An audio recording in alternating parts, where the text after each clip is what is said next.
D number 3.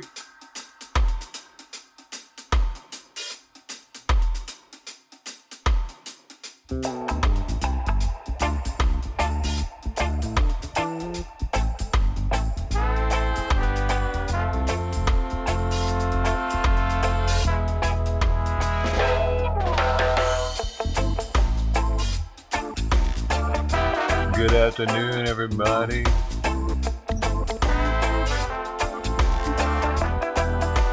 Thanks, man. Thanks for coming through. We got 20,000 dough going to Golden Coin, 10,000 going to Main Prairie, and 5,000 going to Tony G for being third, second, and first.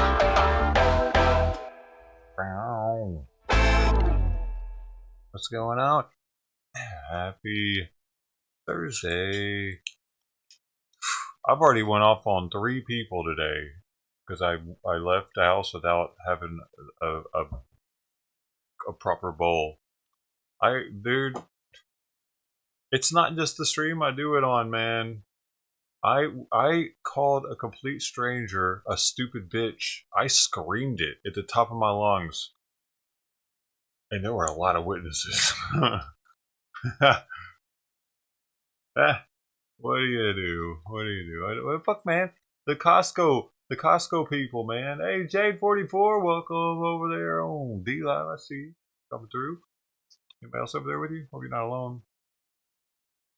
Dude, but it's because first I went to Target, and I've already told y'all, Target, the people inside of Target walk extremely slow.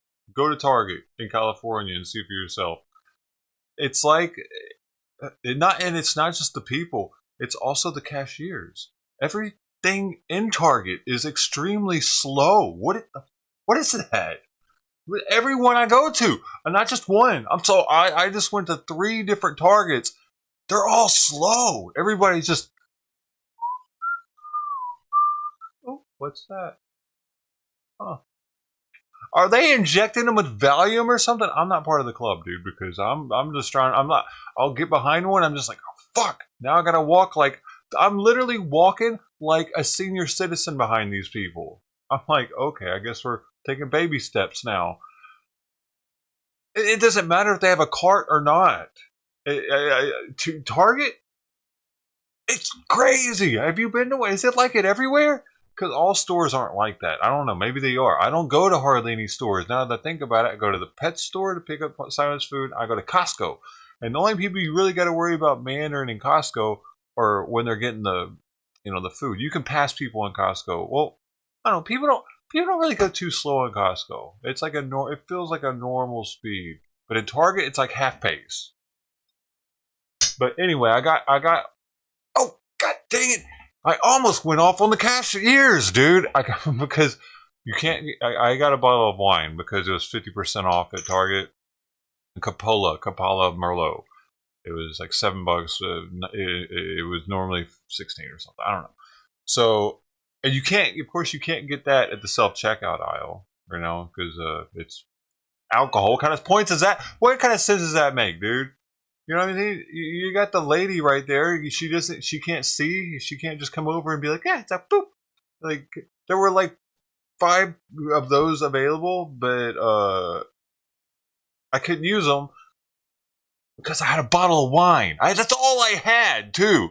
And then it seems like everybody in Target, they don't just go to get one thing. They go fucking grocery shopping, clothing shopping, all at the same time. They just... Oh, it's time to buy baby clothing. I need diapers now. Wait, you want to get a steak, honey? Wait a second, we're Target. You want a video game? It's like, why does your cart have so much shit in it? What? You're single-handedly keeping Target in business, these people, dude. You don't have to be... You're not getting good deals there. Do they think they're getting a good deal? It's like... The only thing you can get a good deal on, I feel like at Target, is alcohol because they deep discount it sometimes, like 50% off. It's just why I went to check it out. Like 70% off on some of the liquor. Actually, go check your Target out, man. You might be able to get a really good deal, especially if your people don't know about it in the area. I like her in the chase. No, I'm talking right now. Go the fuck away, Mr. Knight. Get the fuck! You are fucking banned! You motherfucker! Fuck you! Fuck off! Fuck off! You're always fucking doing that. Fuck you, Mr. 9. Holy shit. Respectfully, fuck off. She's always fucking doing that, dude. You're always trying to piss me off, dude. I'm in the middle of talking. I'm in the middle of fucking saying something. You're like, you're not covering the chase? Guys, chase going on. Go watch it instead. If he doesn't want to cover it. You fucking idiot. Go watch it by yourself. I'm not done with the rant. Okay? So, I almost went off on the cashiers because it was so slow. Everybody, they were like, boop. Oh, you like this one? Me too. Boop. You know what I mean? Like it was. I'm putting a little bit more. But it felt like that. It was definitely slower than Walmart or Costco. It's like it's like they're trained to give as much attention to the customer as possible while they're checking them out or some shit. Right? And that's how we're going to stay in business, folks. We're the only company that does it. You can give that customer as much attention as you can when he's at the checkout, and you take as long as possible. Fuck the people behind them. They want as much attention too. So when they get to you, you give them that same attention. Okay? Okay. We're going to stay in business forever. No, you're not, Target. You're fucking up. Okay, so then I went to Costco, and as I'm leaving, like, it was all good, right? I'm leaving, right? I actually was leaving without getting into it with anybody, except for fucking the random old man that stops right in the middle of the fucking lane to just like... I'm like, what the fuck is this guy doing? Pull over, motherfucker! Oh, and I almost wrecked into an Asian chick also. An old Asian lady. I'm going to be... They're the worst drivers. Old Asian women are the worst drivers on the fucking planet. I said it. Fuck you, YouTube. Fuck all the platforms I'm on. I don't care. They are. I was like, oh, of course she's an old Asian woman. Of course she is. They are actually the worst drivers that we have in America.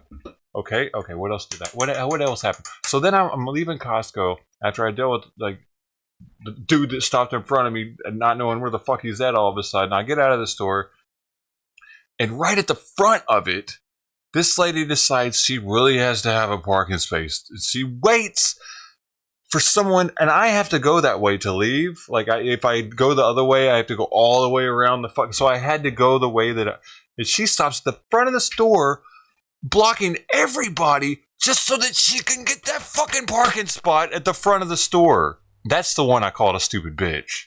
Because I honked. I'm like, lady, come on. Go find another spot. You know, honk, honk. And then she was like, no, I'm getting this spot. I mean, you fucking cunt. Like, there's people behind me. It wasn't just me. It's because, like, I was the one that could take a right and make myself go all the way around the block, like a huge city fucking block. Or I could honk at her and maybe get her to move so these people weren't waiting anymore. You know what I mean? Like, so she was making me make them wait. Pretty much is why it pissed me off so much. You know what I mean? She was making me inconvenience to people, so it looked like I was the one that was just sitting there. Because I got tinted windows, they can't see around me, maybe. You know, I don't know what the fuck they can see. So she pissed me off, and dude. And it was at the front of the Costco, so I was screaming at the top of my lungs. Everybody that worked there, you know, they got the people that are like, boop, boop, boop. you know. Dude, I'm like, blah, blah, blah, blah, bitch, you fucking. I was going off, dude. So now I have that, and so they're gonna remember me probably now forever as the guy that wants to fight people at the front of the store. And then I'm almost home, and I almost run over two ladies because they decide to cross the street last minute when the sign is like this, you know? It's like that. They decided to just say, fuck it, we're walking anyway. So then I had to stop and tell them, hey, you know when it's a hand, you're not supposed to walk, right? And they're like, yeah, whatever.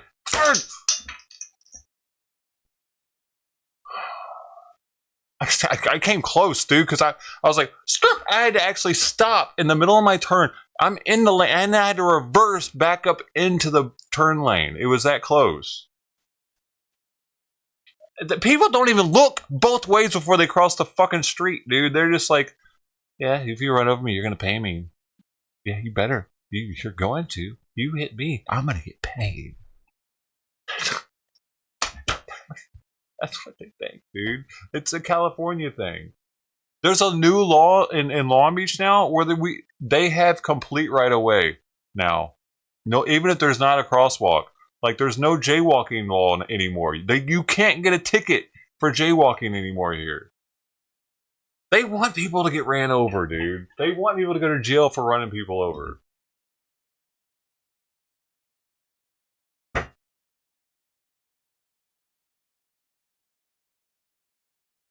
It is, dude. Oh, and then outside of one of the Targets, I got a guy wanting me to sign for a petition, and I was like, yeah, sure, whatever. I'm like putting my name on it. And he was like, yeah, and for the address, you want to put your apartment number. I was like, hold up.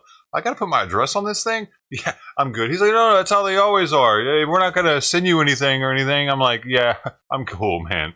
And then when I got out of the Target, he was like, hey, Google it. You'll see all the petitions are like that. I was like, okay. Right on. Bye. It's like, that's great. You're not getting my fucking address, dude. I don't know who you are. Like, you're just some random dude outside of Target. I'm supposed to put my name and address on there for you to whatever with? Dude.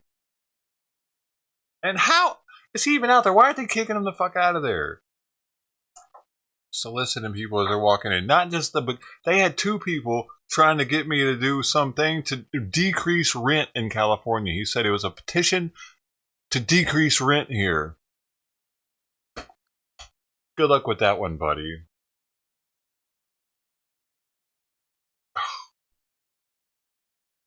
I'm pretty sure that petition has been going around for the past few years now.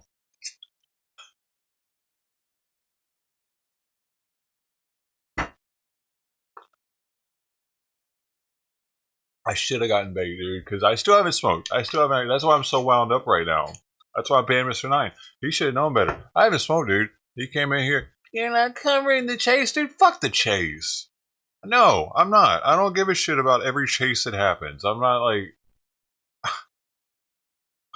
dude, I got other shit to do in my life, you know? Who gives a fucking shit if there's a chase? Like, and my life doesn't revolve around watching the crazy shit happening in the world. It really doesn't.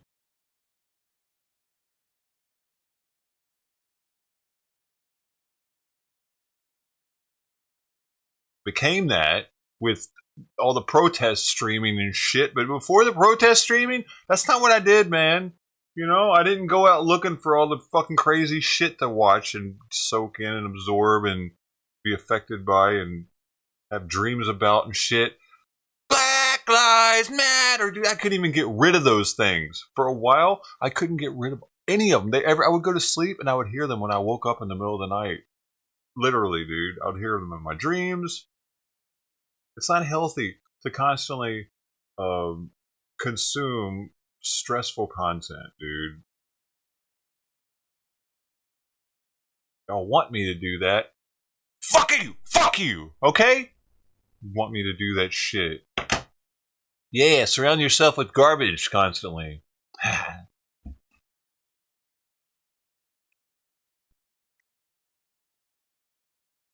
cheers.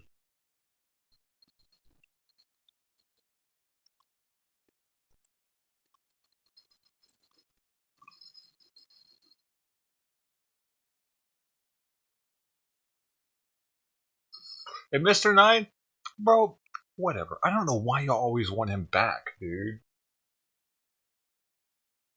Honestly, I don't get the appeal on it. He used to be kind of quirky and funny, but I don't know. It's gotten to the point now where it's fucking ridiculous. I don't like reading it anymore. Any of it. He'll. I don't read anything he writes anymore. Actually, because it's always nonsense.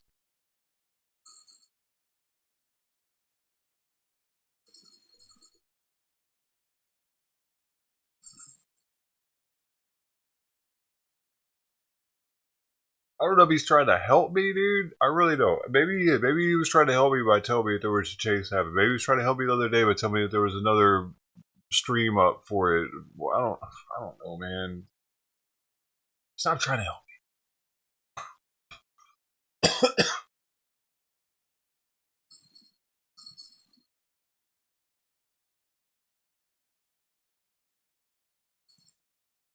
I got a distended stomach, also, by the way. That's what the CAT scan showed. Doctor told me. I don't know what the fuck that means, dude, but that's what I've been feeling. My damn stomach's bigger than it's supposed to be somehow. I don't know. I don't know what I've done, dude, but I fucked my body up somehow. And I need to see a GI expert now, I guess. He said it could be food, but I knew there was something going on right there. I knew it, dude. I've been feeling it, so it wasn't food.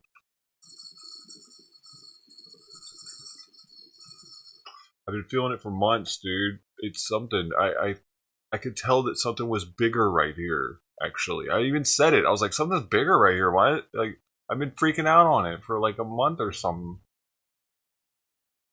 Yeah, we'll see. I don't know. We'll see what. I think it's my esophagus. I think that my stomach's in. I think that I'm leaking into my stomach when I inhale somehow, and that's the gurgling that I'm hearing. Like when I inhale, it's somehow my esophagus is weakened and it's leaking dab into it, vapor into it, and then maybe it stays in there and it inflames it. I don't. I mean, I should burp it out. Oh. But yeah, I'm a little nervous, dude, about that. I could have some kind of pre-cancer thing going on.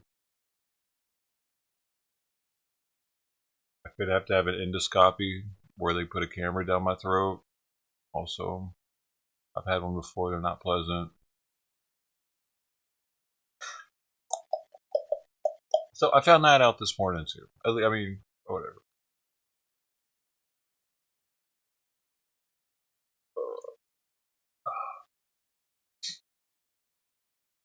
Yeah, I don't know.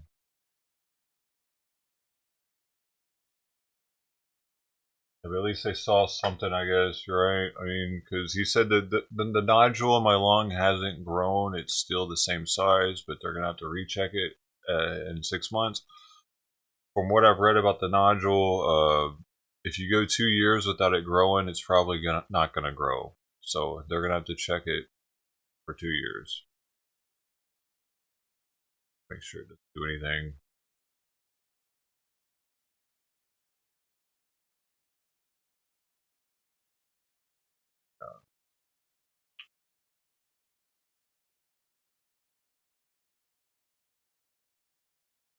And now I feel bad about banning Mr. Nine Shot and ban him.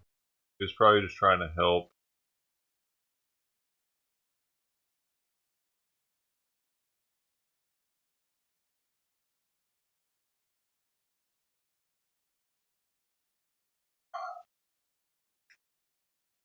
Yeah, I'm eating. I don't think I have cancer now. I'm eating fine. I'm gaining weight though too fast. That's what's weird, dude. I'm gaining fat way quicker than I ever have in my life. So I don't know if it has something to do with it, but or if it's just aging. But I'll get it worked out. I got to get an appointment and then do so. But yeah, I think it's my esophagus is fucking up. My lower esophagus, because I remember for a while I was like rubbing right here. I was like, God, what the fuck? Something's going on right here, and I think it's right. It's I don't know. It's something in there that's fucking up, and then it's making my stomach do something. I thought it was my lungs, but it's actually my esophagus sphincter.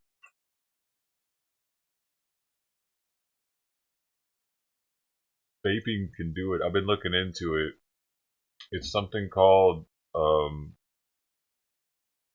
it makes your stomach it makes your esophagus start turning into like small intestines pretty much. It makes the cells turn into mucus, like a different type of cell. I hope I'm not doing that. I probably already have though.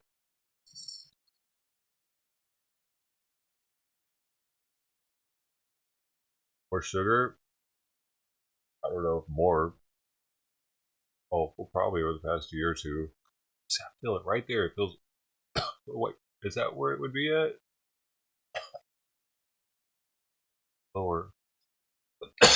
I'll get looked at. Hey, it's dude. I think if I had cancer, though, my doctor would be more concerned right now. Probably.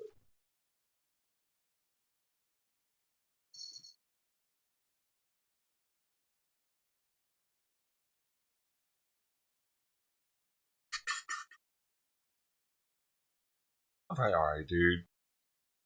All right, dude. I'm just a little bit worried because I knew that something was happening, and now knowing that there is actually a sign on a CT, I know now it's not all in my head, and that worries me a little bit more. I was hoping it was. I was just like tripping out a little bit on it. I was really just hoping I was just tripping out, actually, and it was nothing at all. But yeah, because like when I breathe in deep, something right here pushes out more. Right here, and I bet that's where my stomach's at.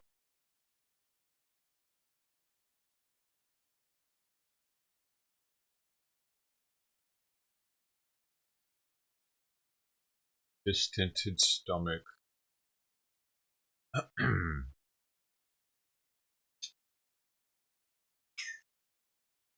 I got it.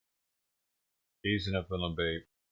Yeah. I don't have any edibles though, man. I was hoping I'd spend any money on weed for a while.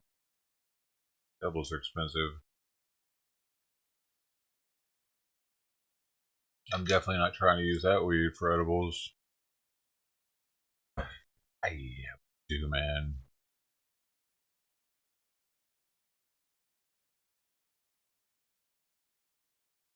See, I wouldn't have went off on any of those people had I been in this state earlier when I was driving around. I I'm not like someone who doesn't smoke. Like I'm not inebriated right now. It's the equivalent of me taking medication. Like people that take Xanax, people that take Vicodin, they still drive. You know, a lot of people are like, "You're smoking weed and driving, man. You're gonna kill somebody." You know what I mean? It's really. I drive better when I'm stoned. Uh, I'm more aware. I'm more cautious. I'm more alert. And people were thinking, "What? Weed makes you slower, though, doesn't it?" Really, that's some people. Calming's not slowing though. You know, calming's different than making someone slow. Uh, Slow means you're unable to go fast. Calm doesn't mean that. Calm just means you just had to be calm right now. I can play a video game right now and be on it. You know, that's not slow.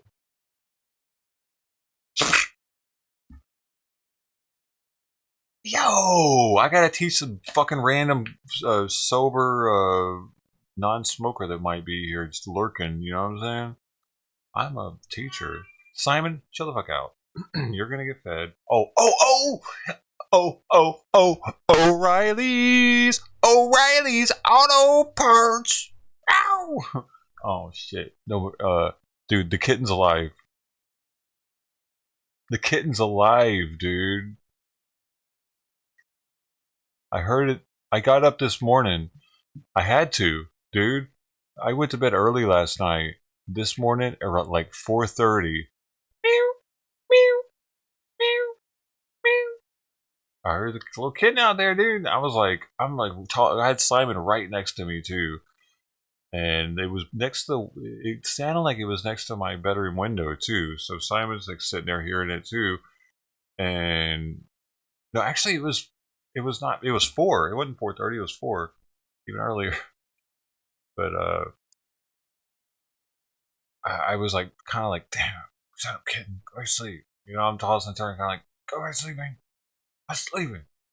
And but it kept doing it, and I'm like, God, all right, kitten.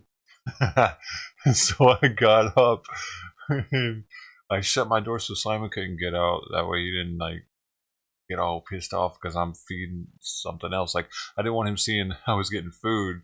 Then he would be like, "Wait, hey, all right, we eat early today," which he did eat early, but that was way too early. I couldn't be feeding that early. I had to at least take a shower first. But I took some wet food out, dry food, and some water, fresh water, and set it out there. And then came back in. Of course, it was still dark. I couldn't see anything. And then I heard it again, meow meow meow. But this time I thought it was near the back door. So like I thought that might have came up from underneath the house. And maybe I don't know if Mama's even here anymore. Actually, because something has eaten out of it, but didn't eat much. It didn't eat all of it. It almost as if a kitten has eaten the food and not Mama anymore. I don't know. But I tripped out on it a little bit, so I'm kind of responsible. I don't want to. I don't like this, dude. I. I feel like I'm responsible again now for this kitten. Kinda. I don't know. I don't think I want a kitten, unfortunately, for Simon's sake. A lot of people were like, "Oh, give him a kitten." Like, I don't know if that's a good idea. I don't know if he'd want that. You know, he's kind of old now, and some say that you're not like it might not be a good idea to get senior a kitten like that, bugging the shit out of it all the time. So kind of like messed up, kind of torn on it. It sucks because I'm in charge of what's happening.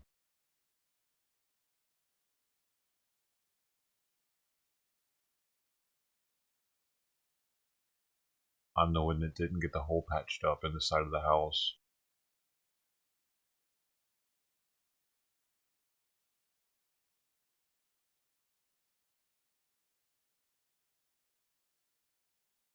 Yeah, it would really take it would be fair for him at all, right, Patty? Because it would take away his final years of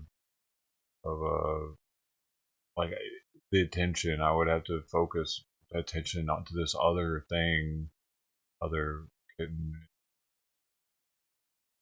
Yeah, that probably wouldn't. He's already super needy. Hey,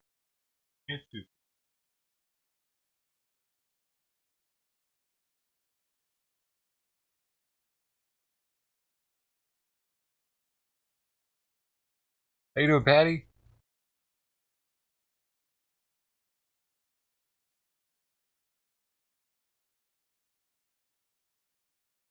Have great lungs. Yeah.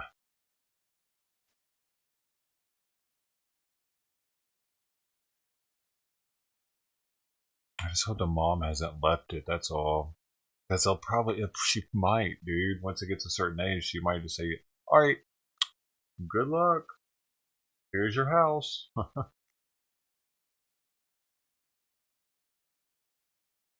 Especially because she knows I'm putting food out randomly. I don't do it every day, but now that I know the kitten's alive, I probably will. I don't have kitten food. But it's veterinary GI diet food, so yeah, well, and the other one is it's a decent dry food, I guess. Limited ingredient, grain free or something. One of those. Hey, it's better than eating roaches and rats or whatever the heck could be eaten. Because you know what I mean. I am in charge of that cat. I doubt Mama's like bringing him mice and shit. How's this working? Oh man, it can't get food anywhere else but here. I don't think it comes out during the day either.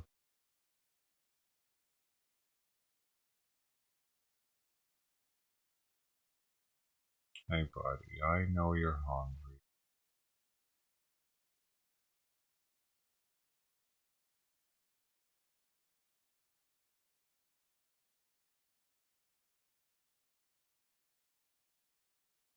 Dog food doubled in price.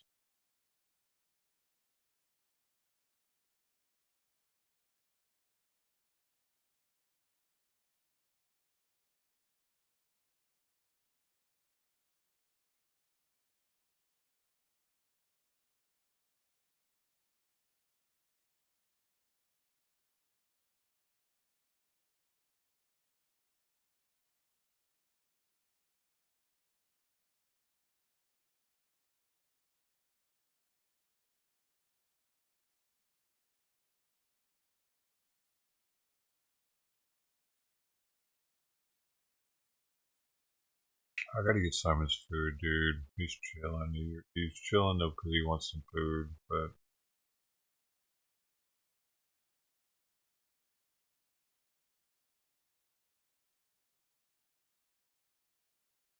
5 o'clock. Sits in his car, puffing on a balloon. Nah. Tried to drive on Whippets once, dude. I had to pull over.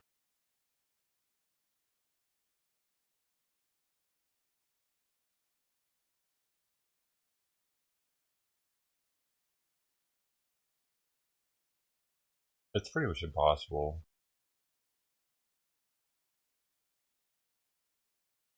Fox 11. I'm good. I don't feel like watching it, dude. I don't feel like it.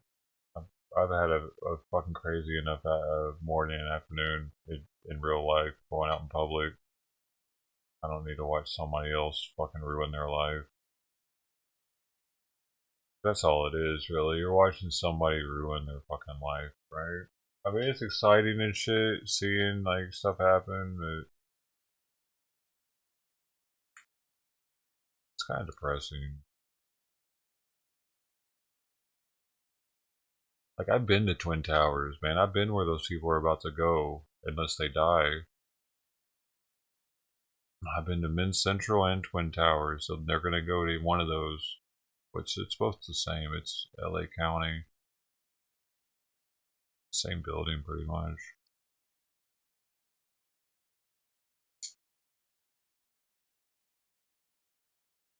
It's rough in there, man.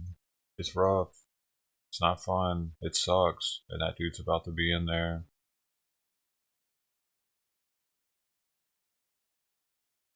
People that haven't been in there don't know how bad it is, dude. It's the worst jail in the country. Look it up. It's known for being the worst jail in the country. Because there's so much gang activity here. If you're white, it's definitely the worst. Because there's hardly any white people in there. Maybe 5%, something like that. It's actually like that, dude.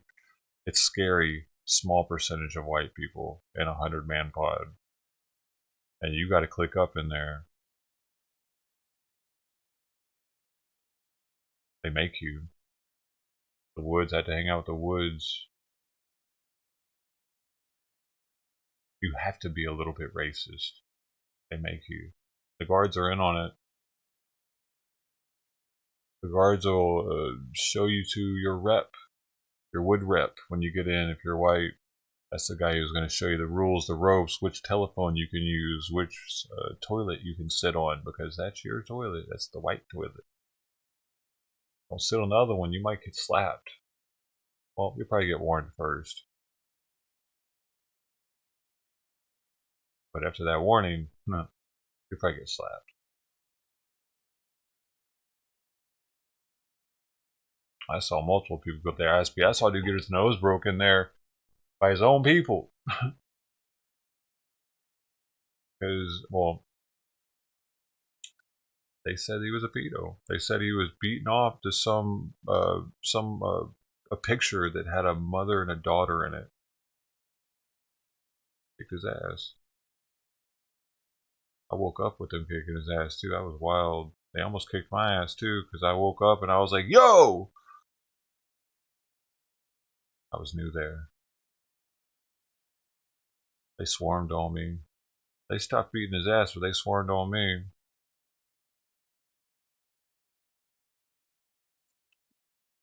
And then my rep had to step in and be like, he's new. I was on a top bunk too, still under the blanket. They could have just beat the shit out of me. Yo, that's Men's Central. It's a little worse than Twin Towers. No windows. No separate, like 2-man or 4-man room. You're up in there with just a grip of people, 100 people. You can see inside the shower, it's just glass, plexiglass, but you can see people while they're showering and while they're shitting. I could, right from my bed. No curtain or anything. Big ass window too. I'm not talking about like a little bitty window. The whole wall was a fucking window. So you could see right through the whole damn wall of people doing the thing. It was wild, man. I used the wrong phone once. Almost got slapped. A black dude. It's mostly Mexicans in there because they got the Southsiders and they got the Serranos, which are like the Mexicans. I mean, they got the people that are like in gangs, Mexicans, and you got like the cartel type Mexicans. They're a different type of gangs, but they're the paisans. That's what they called them, paisans, Southsiders. Those are the two Mexicans. The Mexicans had 2 cliques, so they got to use the TV twice, which is kind of fucked up, man. Because that means it was half the time it was English speaking and half the time it was Mexican, half the time it was Spanish, because they got it twice. Because it's like we got an hour for the whites, an hour for the blacks, hour for the paisans, an hour for the Southsiders. It was some bullshit. So you already know it's mostly fucking Mexicans up in there when it's like that, right? They get in the TV 2 hours out of 4. Dude. You don't know how fucked up that is until you have to deal with it. Until you're up in there like that, and there ain't no other entertainment. The next thing you know, it's the paisans and the Southsiders turns for the TV. Like you gotta listen to Telemundo and shit for an hour, because that's definitely what they're watching. So yeah, the chases and shit. I don't have to always watch them because I know where they're going, dude. I've already been there. It sounds exciting for me. For people that haven't been through the system, who haven't been specifically to LA County jail, they don't really know. And it's all like get funny. Like, haha, look at it. It's so bad in there, dude. The food sucks. Of course, the food sucks. That's without saying, dude. You know, and the first thing you don't eat there for a while.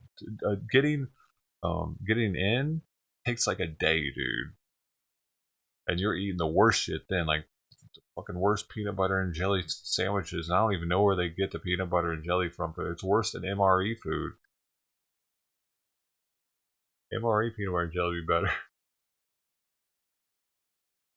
I saw a dude go into a seizure, and the inmates had to help him. And the guards lackadaisically, this was when they were intaking us, they lackadaisically walked over to him and just kind of looked at him. And the inmates had already put him on his side and were looking at his tongue and trying to help him and shit while he was convulsing, dude. And they were just kind of like, what do we have over here? They don't care in there, dude, if you die. And it's said that there are illnesses and bacteria in there that can't be found anywhere else. Like bacteria, strains of bacteria that are in there that are unique to LA County jail. I don't know why that would be a rumor, but it was. People get staph infections and shit up in there, and like it's like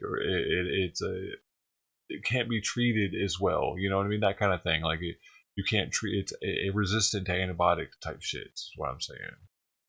They got stuff like that up in there. Scary, man. So it's like that. And you go in there, you like, you know how easy it is to get sick up in jail, man.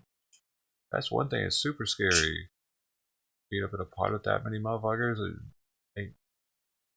Oh, I'm sorry, dude. I didn't realize I was sitting on your tail, homie.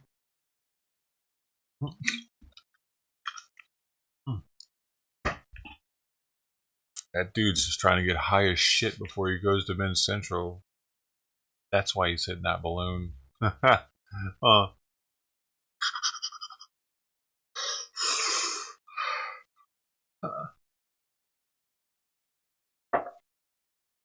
They smoke in there, though. Well, at least they did when I was there. They were able to smoke weed in there, even. They had weed and tobacco. I saw them smoking it, tobacco pod. I saw somebody get his dick sucked on the bus ride from LA to the other court because I had court somewhere else where I got arrested at. That's where I court at. And yeah, by a female because they picked up the females from another jail. Winwood, I forget the name of it. It might not be that. That might be another one they took the dudes to, but some other name for it. But yeah, dude, he stuck his shit through there was a big enough hole in the divider. They were in the front, and we were in the back, and he was even handcuffed to somebody else, shackled or whatever it is. I think it was handcuffed, man. I think we were pretty close to one another. So the other dude had to actually like help him out a little bit. It was awkward. It was awkward seeing it. It wasn't something I was happy to see, but I can't forget it. Because he legit got his dick sucked while he was in jail by a woman while going to court on the bus on the interstate, dude. He got roadhead. Sloppy toppy. He didn't even use a spoon. Do you need this? So I'm gonna get Simon his food. I guess I can put this chase on. Is he still on there? I need to get Simon food. I do. Over yet?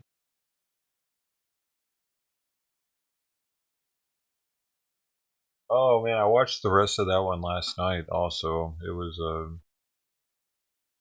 interesting. Never even saw the guy. It was over pretty much. right after I got off. 41,000 people. There's also a mass shooting in Hamburg, Germany. Wow. I don't know, but it does seem as if that might be a reasonable thing as to why you might not use the canine unit, because there's so much pepper spray in there. people are watching this. What the fuck is going on? These are new officers that we've seen behind. They might just be getting some perspective themselves about what they have in front of them. They might be interviewing the officers to find out what they saw in that cab.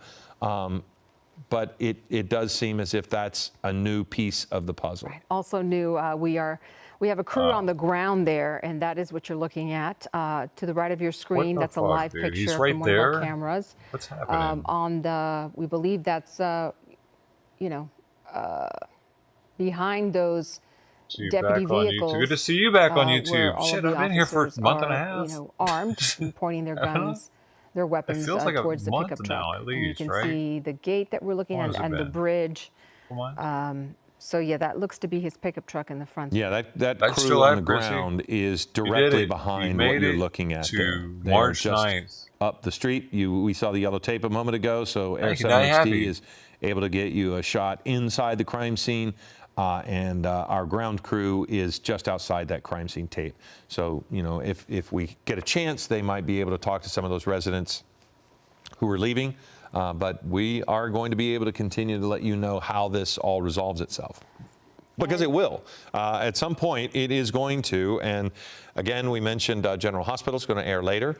As we continue to follow this, Tamron Hall is going to be on at 1:06 a.m., so you're not going to miss your shows. But for this community in Compton, they are going to want to know how this is going to resolve itself and when it's going to resolve itself as we approach time for a lot of kids to be getting out of school and starting to go home. And there is a heavy law enforcement presence in this neighborhood. You can see all of the sheriff's cars, and that's just in this shot. They are across the wash. Shut the fuck up, dude. God, dude. Just so bad. My stomach is doing weird shit, though, dude. Now I'm going to make an appointment. My gosh, I get to go see another expert. Awesome. Drivers. And so we now successfully have him, it appears, cordoned off and secured from harming other people. Now, I think the priority would be to certainly look for a peaceful resolution to prevent harm to this individual who's obviously troubled. Well, Jim, yeah, that's a good word for it. A difficult day, obviously, for this person and their family members. As we watch the deputies there with their guns drawn for such a long period of time, what goes through your mind as you are there trying to make sure your fellow officers are safe? You are the ones there with the eyes on this suspect. You are the ones with the guns drawn. I guess you can see our video right now. Looks like somebody in an SEB uniform, your equivalent of SWAT. Perhaps you can give some perspective on this officer we were seeing.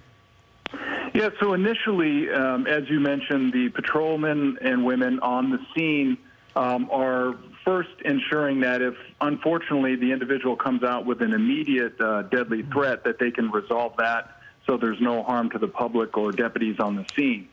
Meanwhile, there's a lot of going on behind the scenes, as Stu had mentioned, where you want to ensure that you have evacuations, you have local school children are diverted away from the area so that they don't present another problem for the deputies on the scene, meaning another problem where they would be in harm's way. All the while, you're also bringing tactical equipment, and that would be our Special Enforcement Bureau, centered on essentially keeping the person at bay and then trying to de-escalate utilizing different forms of equipment, whether it's stun bags, a canine, OC spray, but of course just de-escalation tactics, trying to talk the individual down from doing anything desperate. He does seem to be in a desperate position in the sense of fleeing from law enforcement when it's evident that he's not going to get away. You know, Jim, I see that one deputy vehicle backing up. I don't know if that person is changing shifts or moving out of the way for something like the Bearcat type vehicle, which can be quite intimidating. Often that is used to block someone in or to make sure they're not going anywhere. We've seen them get blocked in from both sides. You talk about the de-escalation tactics. When somebody's on perhaps a substance, we see him inhaling something, looks like a blue nitrous tank or perhaps something else. I don't know the substances well enough to know. That's got to affect your ability to reason with them if they're on something. Great point. So the armored rescue vehicle, also known as ARVs, will provide that level of protection for deputies to get closer to perhaps convince him to de-escalate the situation while also keeping that vehicle from leaving again, because those vehicles can be used as weapons themselves. And so those kinds of considerations are being made right now, I'm sure. Also, with regards to the chemical substance that's there, it does appear to be some form of nitrous or some form of an intoxicant. Obviously, we don't know from here what it is, but that euphoria that puts people in a state of mind where oftentimes they're trying to ignore what's in front of them, and that can present a danger because it puts them in desperate situations with less fear often, and fear of harming themselves, fear of harming others. So that's where our deputies really need to, and it appears they are, take every precaution to obviously protect themselves and protect the public, and it appears they've done a great job of doing that. And it looks to me like I'm looking at those SCB, again, your version of SWAT there, with those green uniforms there. You know, given what happened with LAPD last night, where you had 3 officers shot, luckily they're all going to be okay in that they were not life-threatening injuries. Again, they were canine officers, meaning other officers had worked already on that matter to try to diffuse that situation. And you have that happen. So obviously that's fresh in the mind of everybody in law enforcement. I know you have your roll call meetings, you discuss what's been happening. And safety first, when you think of something like that in a whole different way, it's like we really don't know what people are going to do or be like. That's a good point, because oftentimes our first priority, or law enforcement's first priority, is the public safety and obviously protecting the deputies and police officers on scene.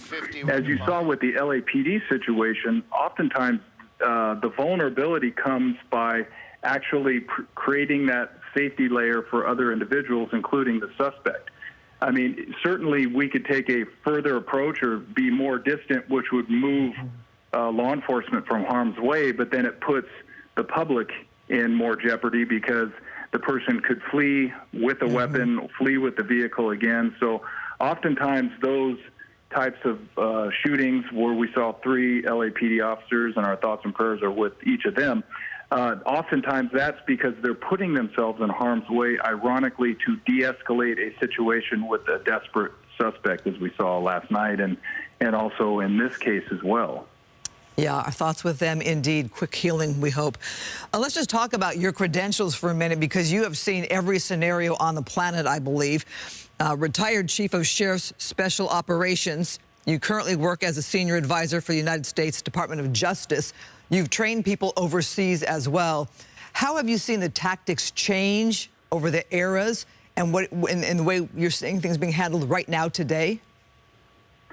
Well, there's such an emphasis on de-escalation and a safe resolve, which often includes the suspect themselves. And Los Angeles has really been on the front line of that, I think, with a lot of pressure from excellent leaders in our community to try to take and really have the best of our tactics be utilized by our frontline officers at all times, to have consistent excellence when we serve the community is the goal. And so sometimes we see situations where that's not used, and I think we're striving to constantly do that. But that being said, what I've learned with my new role with the United States Department of Justice, training foreign law enforcement agencies, is how far ahead, in fact, Los Angeles, whether it's LAPD, Los Angeles County Sheriffs, and of course all of the agencies within LA County, we do have tactics that rely or that focus on de-escalation, public safety, and trying to reduce the harm that's done, certainly to the public, the responding officers, and even the suspects. But oftentimes, desperate suspects put law enforcement in a situation where there are no other options. So what you see right now in this incident is you see the Sheriff's Department working to bring in resources while they can to try to de-escalate and calm this situation without injury. And oftentimes the suspect prevents that from occurring if they were to act in a manner that forces aren't they getting him out of the car? This is fucking ridiculous. When you say bring in resources when they can, what the I'm fuck thinking is this it's shit? 2:30 Why now. aren't they? You know, eventually it's going to get dark. Why the fuck aren't they just walking up to the car? What is this shit? When did LA start doing it like this? Where they're just like, oh, you're not going to get out? You're not going to get out of your car? Oh, well, we better call the SWAT then. We better call the Bearcat in if you don't want to get out of your car. Does that make any sense at all?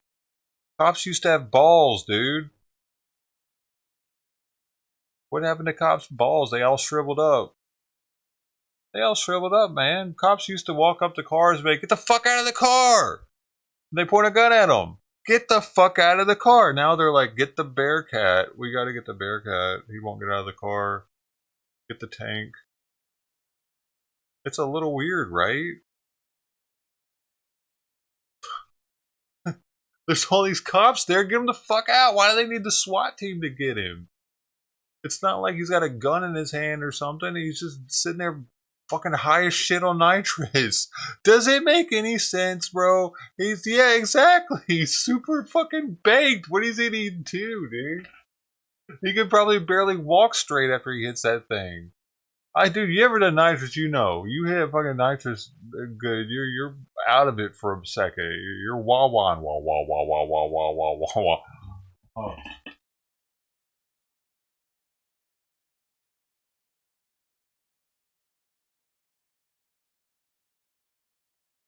Whip it good.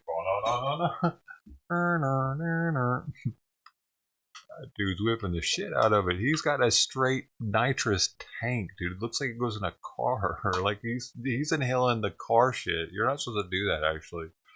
It's different. There's medical grade, food grade, and then there's the car stuff, which is probably what he has. I don't know. He looks like he's kind of grimy. What do you think? I haven't seen it close up enough.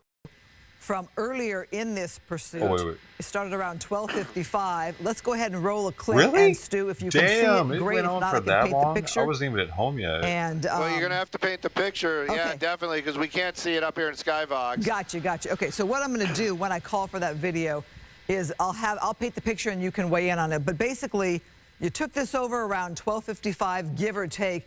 Overall, how would you describe how this pursuit has gone up to this point? Well, you know, I have to say that the deputies were using a lot of restraint. They were, at first it was, like I said, a cat and mouse type of situation where they would stop and they would go, and they would stop and they would go. Oh, but, he was hitting it there. He's got the balloon. A situation where they in his hand right there. Into a pursuit, and they were doing the pit maneuver, and we saw two solid pit maneuvers where that pickup truck just spun around. What the? It didn't bring it to an damn. end. It just spun that truck around. Whoever that deputy was behind the wheel of that cruiser that actually is right behind they could have shot him was right doing there, an amazing job, and would do it, did it twice, but it wasn't enough to get that driver to stop. He did actually collide with at least one deputy's vehicle when they did spin it around, and when that happened, that was when I thought that this might go the other way. But again, deputies showing a lot of restraint out there and just continued to pursue that vehicle. We did see it drive on some of the center dividers. I was hoping that it would get stuck in that one point, but it didn't. And we saw it, but then we also saw it stopping at the red lights, and that was another moment where deputies were actually stopping traffic, keeping the public safe, and keeping them away from that suspect. in the end, when it came to an end out here on Poplar, they were aggressive. That would be the best word to use, but also very safe. They weren't doing anything that was endangering that suspect or any of those deputies. They were trying to get that CS or those pepper balls into that truck. They were breaking the windows. To be on nitrous when you run from the cops. We watched them drive that, like that one cruiser. They backed it, drove it up to the back of that truck. It's like a video game perk. That driver tried to get out. Warzone, where I inhale that thing and it makes me supercharged. So, you know, safety was definitely the for this guy, primary objective for all those deputies that were involved the entire time that this pursuit was going on. That suspect, defiant. That's the best word to use. Pig-headed might be, you know, maybe we don't want to do name calling, but definitely very defiant. And he continues to be defiant down there, knowing that he has that upper edge. The deputies have to work within a parameter of safety. He's ruined his life of that suspect today, and everybody around him. That suspect, he gets to do whatever he wants right now.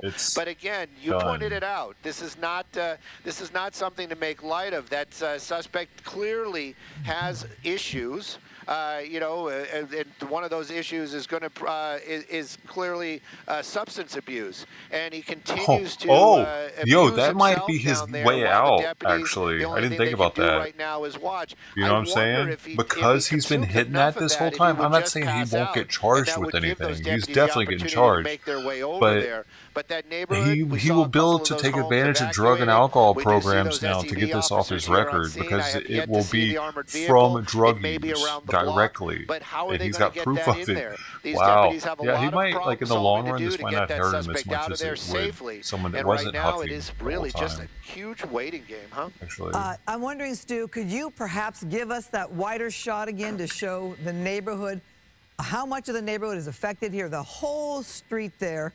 We're at Poplar Street in Wilmington, and then you see that greater neighborhood with the Sheriff's Department blocking off that road there. Imagine if you are the residents, you're trying to come home, your kids are trying to come home after school. Oh my God. You're trying to go somewhere, run some errands, and now you're blocked off because you have this Imagine very long Feel the drama. standoff. Feel the suspense. Stu, we're trying to get that you covered a lot for the there. news. For anybody who didn't see what happened here. Imagine yourself getting shot at. Now at a pit maneuver, you're hurting. You're bleeding. No, you're not. I'm just playing. The blocked-in vehicle there, where if he drives forward, he goes into a wash. Like you said, a lot of action's been taken to try to stop this, and some viewers might think not enough. Why couldn't they stop him during the pit maneuver? Well, you know, if anybody was watching, they saw it happening live. At one point, one of the pit maneuvers where he was at that intersection, they did the pit maneuver, and then other deputies were using their vehicles to block him in or try to block him in. He wove through there. He collided at least with one of those vehicles. Motherfucker, so, we just got done watching that. It wasn't on lack of effort. It was the idea of safety. It was idea. He's one of the good ones, when I say that, the safety was actually that suspect. They didn't want to injure that suspect. And it's okay, that suspect clearly has no concern for himself and or anybody around him, even though he was stopping at the red lights, which was interesting to see in itself. But right now, he continues to abuse himself down there with that nitrous gas. We watched him earlier on. I mean, the vape pens, they might be THC, they might not be, but we did see him smoking something earlier on. I would venture to say that was marijuana. But, you know, I'm literally, my hope is that he's just going to exhaust himself. He's going to pass out, and then these deputies can just kind of make their way over there and take him into custody. But they make those, by the way. If that doesn't happen, how are they going to do it? That's really difficult. And again, that's one of those situations where, you know, I'm glad I'm the guy in the helicopter watching and talking about it and not having to make those decisions down there, how they're going to get him out. I've talked to people in the past where they've said, well, why don't the deputies just walk up over there and open the door and yank that guy out? Well, would you do it? That's my simple question. You know, you just don't know. If I was a cop, I would. What do you mean? Would you do it? What the fuck do you... Well, he might grab you and drive into the wash. You know? We have seen them do maneuvers like that where they just go in and drag somebody out. You're right. So he's got to be that's like... a good point, that he could floor it over the edge there, and deputies could get hurt, taken with him. Deputies could get hurt. Isn't that their job, to put themselves in danger for the general public? I don't know how that works. They have guns. What he's taking. They got all this other shit. Calmly sitting there. Maybe you can sit there for hours calmly. I don't know. So put the whole street. I want to bring back in our guest. You just got to talking about everybody on the street that has to go through this. From right? the Sheriff's Department, you know this job very well. So put them all, because this guy, and because you're scared to walk up to him. That tape again and show that make them all have to fucking wait to come home or whatever. Once or twice, we can have you weigh in on that, because some viewers might think, if I lived in those houses, I would be so fucking pissed at the cops, not just going up to that guy and arresting him. He's high as shit right now. What is he? Removed the pit maneuver as a tactic, and Stu knows he's been on covering. I gotta move, man. I'm pretty sure I need to move. But more recently, the previous because imagine if shit really hit the fan here. Submitted that as a policy. We were trying. They would know what to do. Actually, get that. Call the Bearcat. Safety reasons, guys, it's hitting the fan. Where's he at? Where's SWAT at? Position of advantage, where in other words, you would have an opportunity away from people, away from schools, and you can actually do a pit maneuver. And what we saw here is perfect timing by the deputies. They did it in a manner where if the person lost control of the vehicle, it wouldn't likely result in an injury to other people. So those are the considerations that deputies must make when they they're deputies? That's even worse, dude. They did 2 years in county already to be a deputy. Because like if there was pedestrians walking they're the worst. They're actually around, kicking inmates' asses and shit for then that would be a time. Is that going to give us more time? And yeah, I part saw of their one what of the they have to do to get out of there or something. You know what I mean? On the sidewalk there. Have you beat somebody's ass yet? We're not letting you go until you do. You can't hit the streets until you beat somebody. Attempt at that just go number of kick times. The guy's ass. Come on, man. Now, you know, it's fun. Stu had made the point. Might this guy just pass I've heard many out? stories about inmates getting their asses beat by deputies in there. Taken that he is able to just because they have to work the county like that calmly before they get to work the county streets. And I'm thinking with negotiators, Jim, do you perhaps try to talk to me They're about assholes. They're who shot my fucking car, spouse, too, dude. Loved it's ones them. who care That's about the this person coming home safely. The deputies of the Sheriff's Department of LA County. To have the crisis negotiators focus for on no reason, they shot my car, dude. This is them at work. And trying to talk reason to this individual, but unfortunately, all too often, why don't they try to shoot this dude's head off with the rubber round like they did mine? I wasn't even doing anything. It can be from mental illness. Oh, in case you missed it, I got it on fucking camera. Anybody that might be here, nothing that these people are saying right now matters. Actually, nothing now. What they said earlier, the story letting us know what happened, that was kind of important. They're not doing that now. Now they're speculating all kinds of shit. I could give a shit less what they're speculating on. Oh, mother. They shot my fucking car. 3 fucking times they shot my car. They broke my handle. They dented the shit out of the quarter panel. And the first shot was the headshot. And there's still a big gouge where it says STI in my nice ass leather seats. Because they tried to shoot me in the head while I was driving. And here it is. These same motherfucker deputies, dude. The same office. They were out here working, helping with the riots. They passed the buck. Nobody paid for my shit to get fixed. They said, talk to your insurance. What the hell just happened?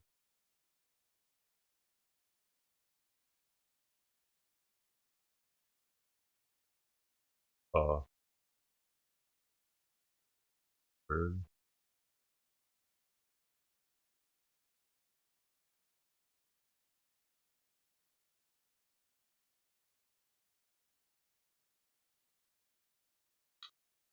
Right? Yeah, they haven't tried to shoot his tires. They haven't.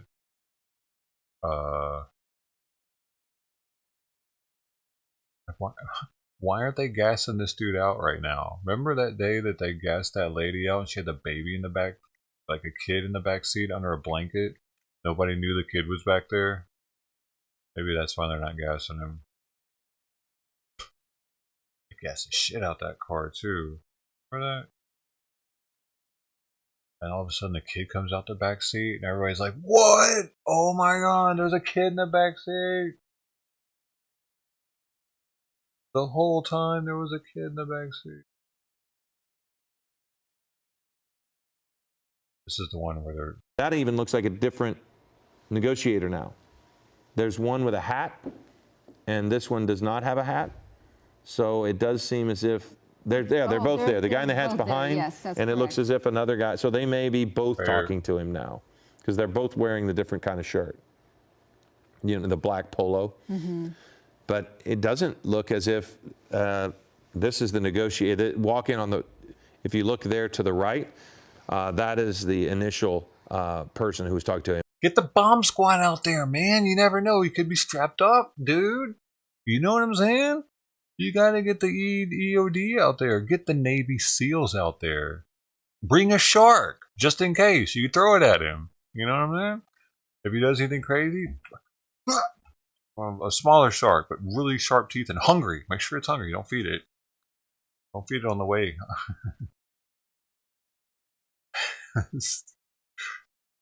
What happens if someone throws a shark at you? You think it would bite you as it landed on you?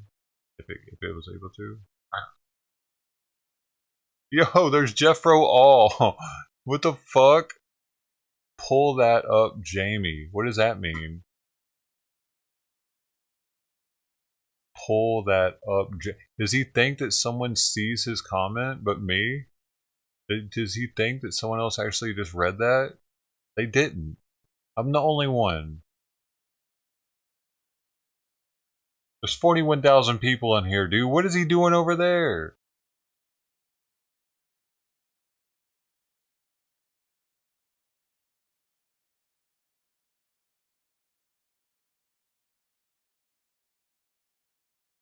Oh, man.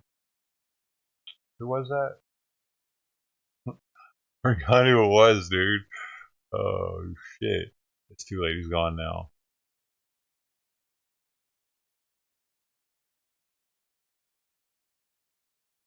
That's how quick the comments are going.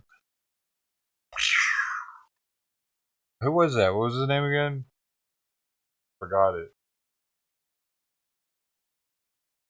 He's got the clothing, man, on Instagram. I follow him.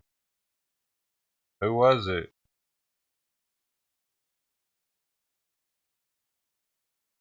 I don't know. I'm about to look.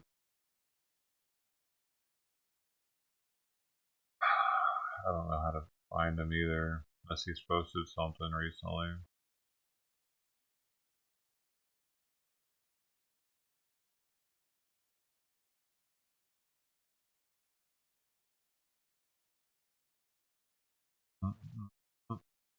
No.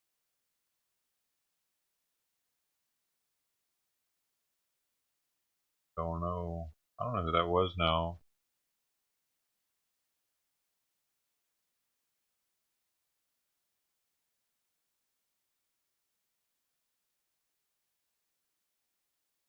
Jeffro.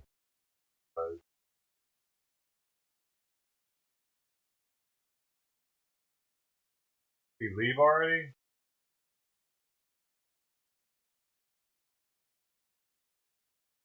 There he is.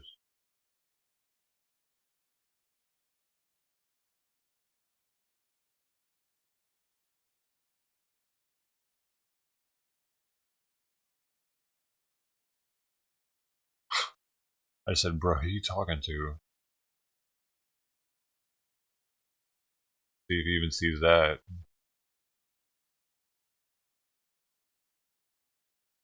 Why not, dude? There's so many people.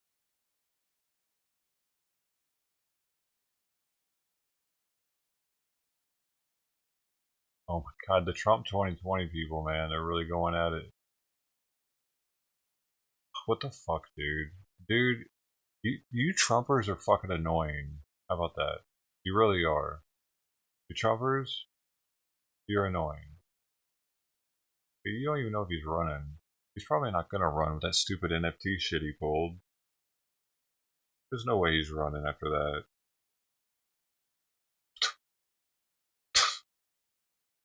Those NFTs were so stupid. Fucking idiot. President made NFT. Bro, I'm embarrassed for us for that. I'm embarrassed for the country that happened, actually. When I saw those NFTs, I thought it was a fucking SNL skit. Literally, I thought, I was like, this isn't a real commercial. I had to rewatch it. I was like, man, Might be real. I thought somebody like put it together somehow. Made it look like he was selling some NFTs.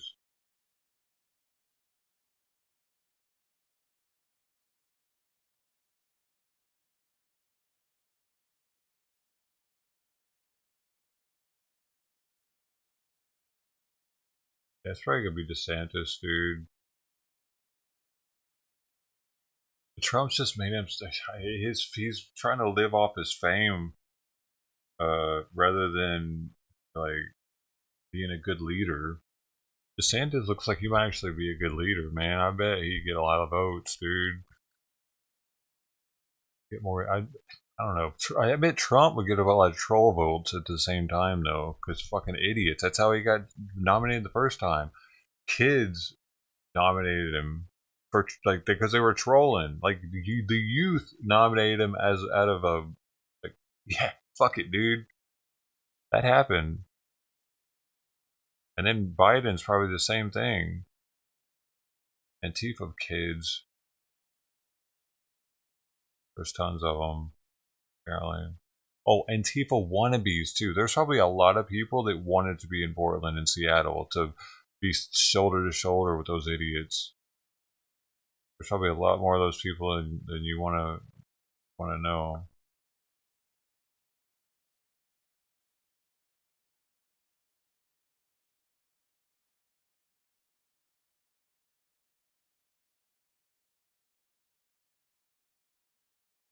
Well, the SWAT team's there. Maybe now they can actually do something. Maybe now they can get the fucking...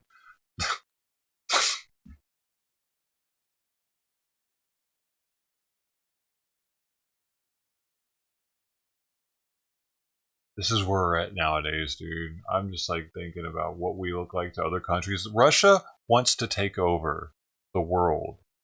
And we can't even get a dude out of his truck who's huffing nitrous here in America. Oh, they're finally going in with these people. Can you wait? I don't need to hear you give me the play-by-play. Folks, they're going up. They're might get shot. He's on the nitrous. His high is really about to be blown here, folks. He doesn't know it. He's looking out the wrong side. He doesn't know that he's about to have to go to jail. Why do they have to wait for the Bearcat to get there to go, though? Are those the Bearcat people? They come inside of it? It's a package deal? They sure got out of it quickly, if that's the case.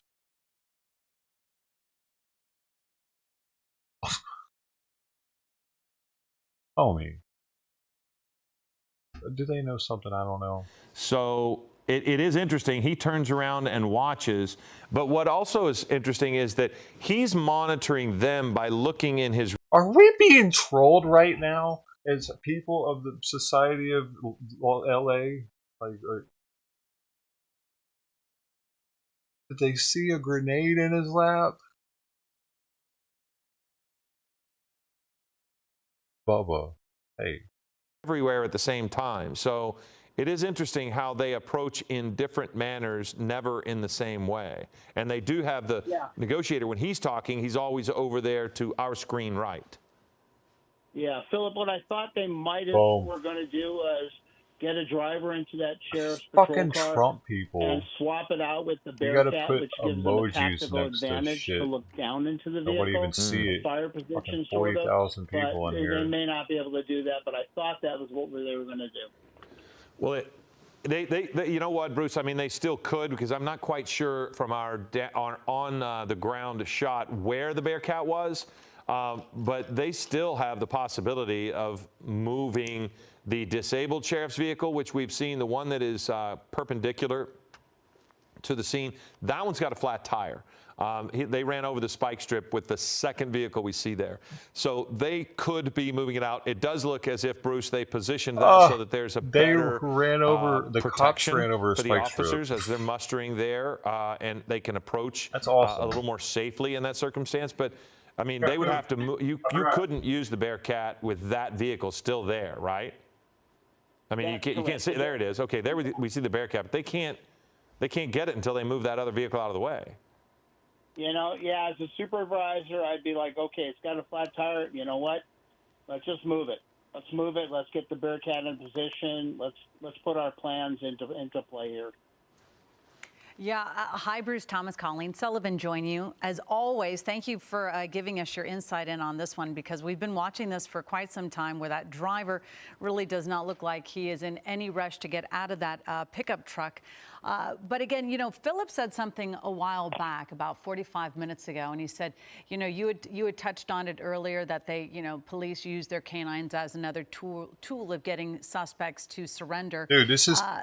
But because of all the pepper spray and tear gas. Interesting. And they're not using dogs. Okay. Yeah, they're not using dogs, so it's pepper. I get it. What I was going to say is, this is a very broad or Tyree Nichols. You know what I mean? They ran up to that dude's car and ripped him out of it. You know what I'm saying? In Memphis, they will rip you out of your fucking car if they want to. If they, you know what I mean? What is this?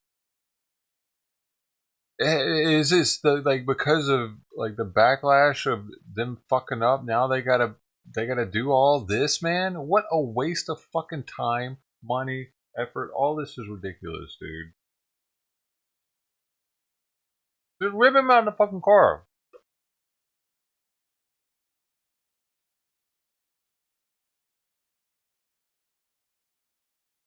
Do they need me to go down there and do it?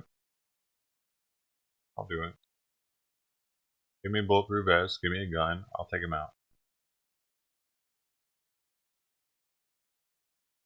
I'm gonna get out of the car. Yeah. Wow.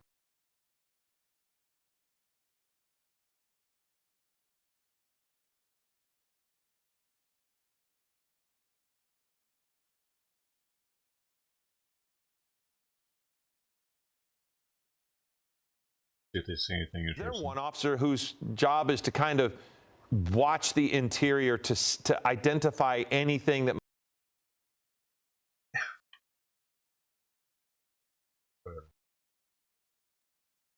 The way they talk, and they linked in their words. They linked in all their words to try to make them. Oh, here we go. Oh, no, that was earlier. God dang it! I thought they were getting him. Why didn't they go all the way there? Jones, you have cover of the vehicle. In other words, you are the one with less lethal or lethal covering our personnel as we do our plan. Yeah, it's all very orchestrated, very planned out, and they have a discussion before they take action. Yeah, you can certainly see there's obviously a lot of choreographed. Dude, they used to beat people's windows in and open their doors and drag them out of their cars. When did that stop? Last year?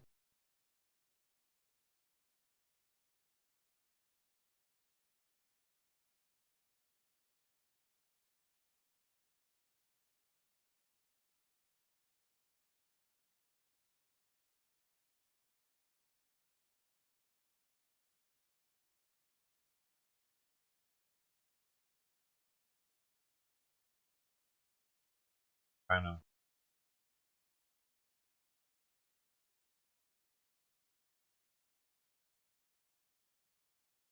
Officers, and what do you think? What, the Bearcat, it's going to go beside it. How is this going to give a better vantage point for the officers, since the officers seem to keep going right next to this vehicle with, good question. You know, a shield. How's it going to do that?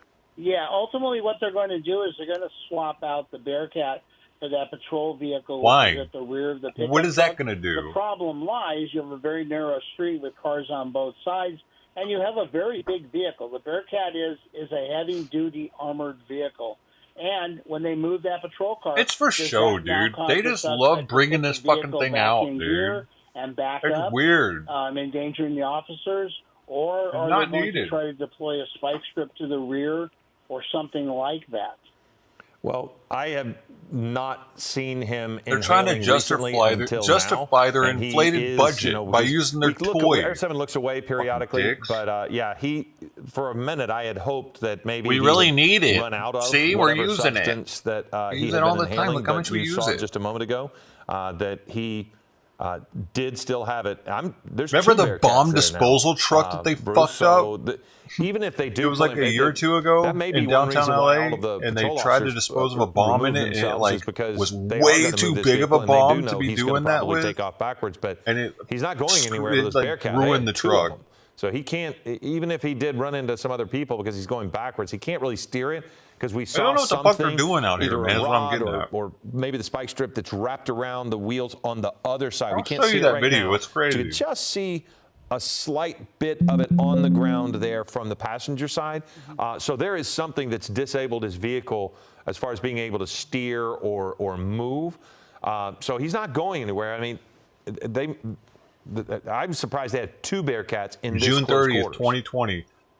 Yeah, but however, that is how LAPD blew up a neighborhood after getting fireworks tipped. March 6, 2022. I think that's it, actually.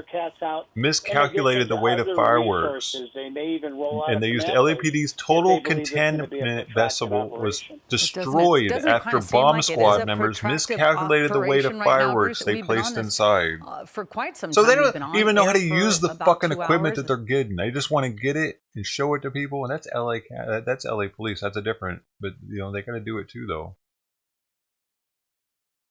They're in the same county.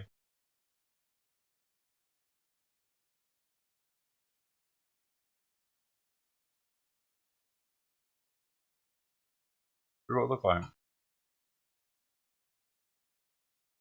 17 injured, also. Hey, national news. I can't watch it though. It's not. Damn, that's how I messed the. It's not letting me watch it. That sucks. There's supposed to be something here. Nothing for you.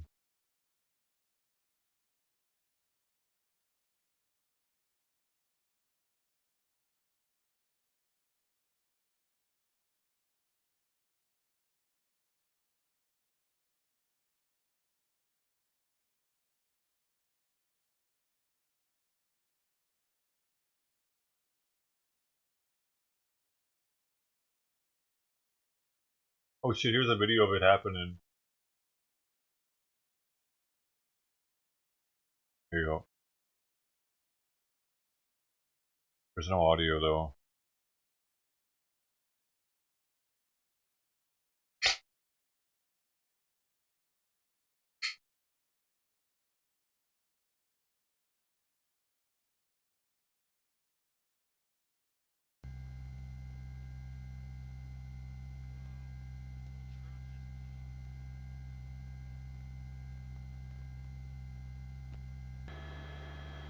Because they just had to use their new toys.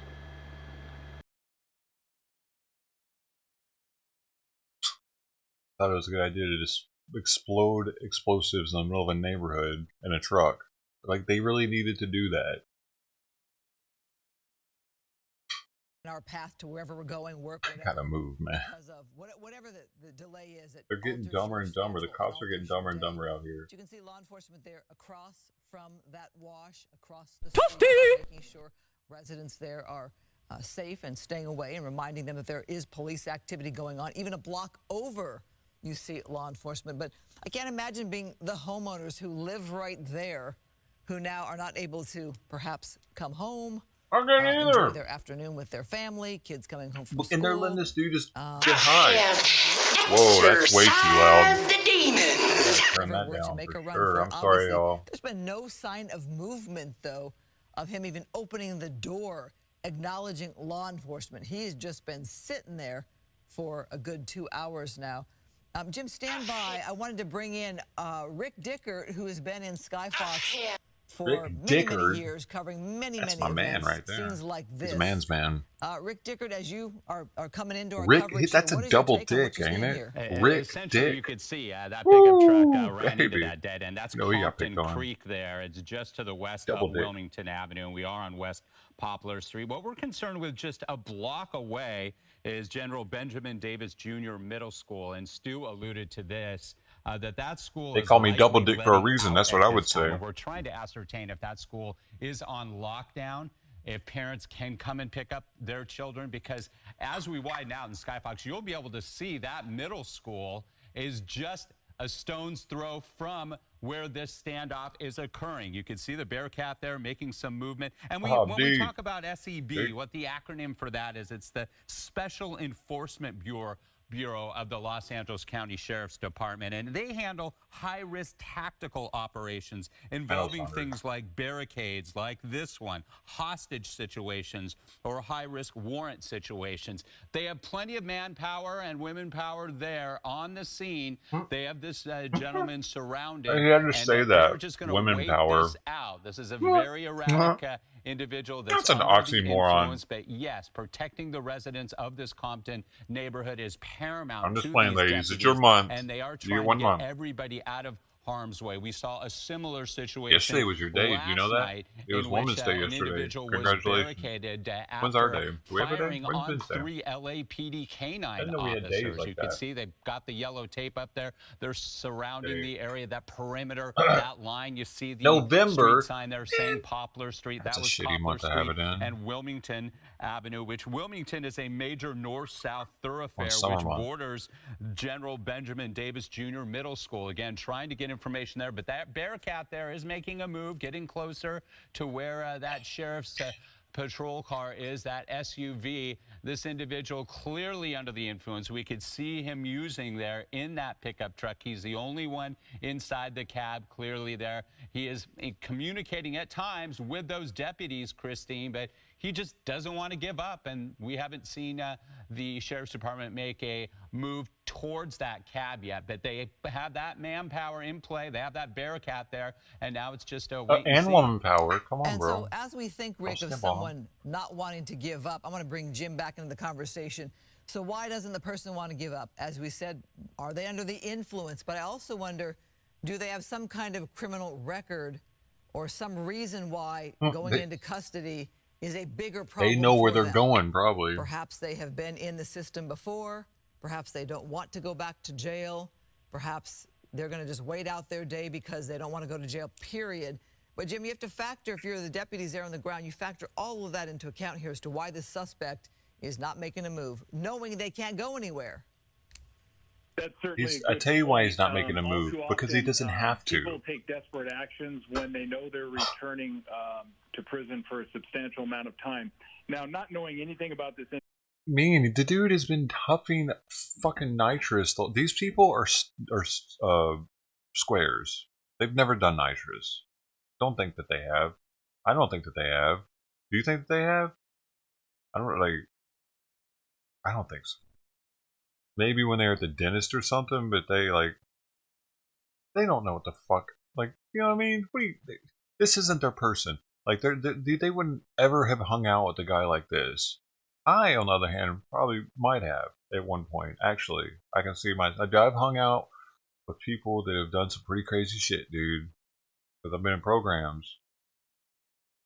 I went through the homeless system here, man, in LA, and other places, Chicago, Memphis. I've been held, you know what I mean? The people that are homeless usually are fucking grimy as shit. This is my type of dude. Back in the day, I would have probably hung out with him. We'd have probably done nitrous together. But these people talking about him is like them talking about a lower class person. It's at a different caste level than them. So hearing them, it's kind of like listening to pretentious assholes talk about someone who's about to go somewhere that they've never been themselves. They don't know what the fuck it's like in LA County. Not really. You don't know until you've been in there. Oh. I got the grand tour of that motherfucker too. I got to see shit. I got to see like 6 different areas I lived in while I was in there, dude, and that's a lot, dude. Medical, orderly, pod in Central, room in Twin Towers. Oh fuck! What else was there? There's more. Oh no! I did the blocks. I did the blocks in Central too. They wanted the letter blocks, and those are the hardest, dude. Those are the hardest core spot in there. Well, besides solid like they're keeping the fucking murderers and shit. But I was in there with people. No, that those people were charged with murder. Actually, that I was in there with. There was 3 Southsiders, and they all had the lipstick tattoo, and they were threatening to kick my ass for my shoes. It was the first time I saw a Fifi was in that cell. The guy just made one. He's like, "Yeah, I'm getting laid tonight." That was the guy below me. I didn't have a bedroll. I was straight on metal that night, sleeping. These 2 were cuddling. 2 of them were cuddling, rubbing on each other's titties and shit, literally, thinking that it was going to freak me out or something. He showed me his court paperwork. He showed me that what he was being charged with because they were trying to scare me. That's why I know for sure that's what they were there for. He had his stack of paperwork. And they were all fighting like 50 years or some shit. They put me in there hoping I'd get my ass beat, by the way. The guards didn't want to kick my ass. They wanted them to kick my ass. Luckily, I got moved the next morning. But I heard somebody else get in a fight right above us. Their cellies were kicking his ass. Or they like it was happening above us that night. And they were making cheese behind the toilet. They also got commissary that night too, so I got to see them make a spread with their shit. It was a pretty festive event, dude. It doesn't happen every day. And I got to see them use their nasty ass cheese. They offered me some. I tried with my dinner. I declined. All they did was put lemon juice in their milk though to make it curdle. Queso fresca. It's a kind of Mexican cheese, I guess. It probably tasted close to what they were used to. I had quite the experience in there, man. And I came out without getting my ass beat, though. That's something. I got out without getting my ass beat. I was in there for a little while, too. At least a couple weeks. It's long enough, dude. Dude, you be in there a week, you got PTSD, man.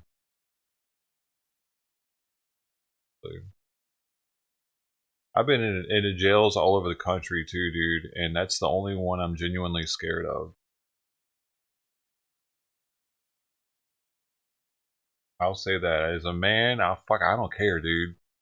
That shit's scary up in there, especially when you don't know when you're getting out. The other ones, I can tolerate it. That one, I can see why he's not getting out of the truck if he's been there before. Just live one more time to chill, not in there. Because he knows if he runs, they're going to get him, but he can sit there. I'm surprised he took that spray like he did, though. That's pretty crazy.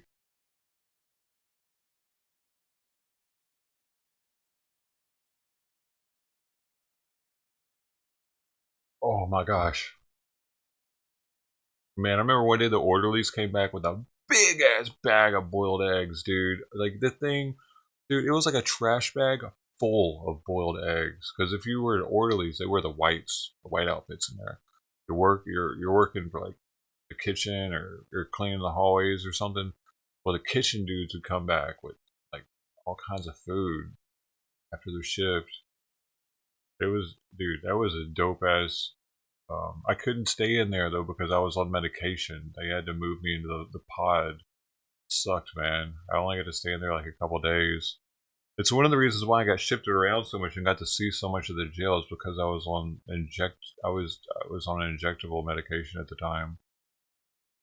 So they didn't really know what to do with me. Medical was one of the worst too though because it was solitary confinement. That's where you were in brown uniform.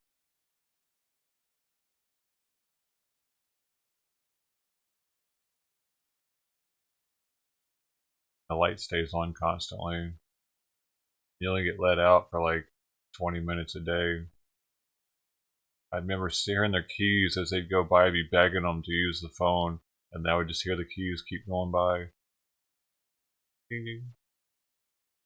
All I had was a holy Bible that the nurse had given me.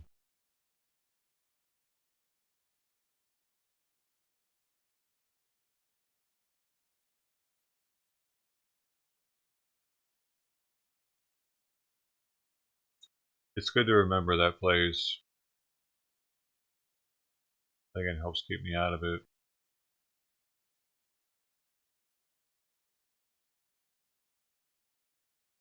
Isn't that why it's so bad? So it's memorable? You don't want to go back? Well, that one works. Good for me.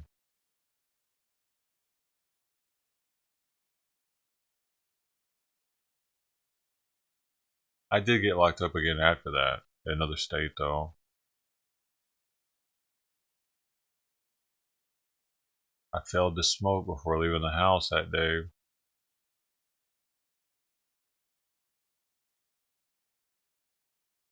Rookie move.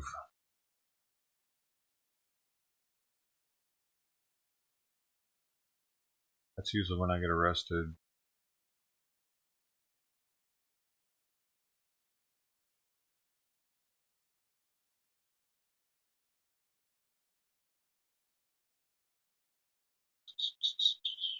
Dude, I gotta get my shit looked at though, y'all. I might have messed my body up with the dabbing. I have a distended stomach. I think my esophagus is leaking. My sphincter is leaking when I'm dabbing. It's caused my stomach to get big somehow.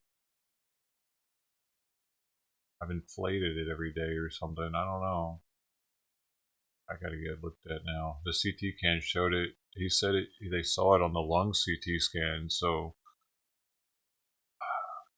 I knew something was happening right here. I've been talking about it for months.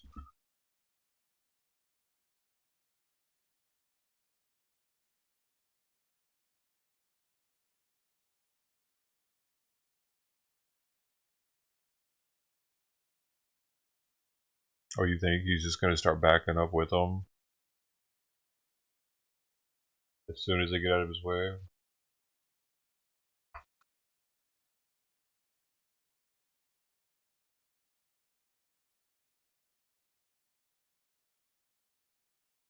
It really is embarrassing though, dude.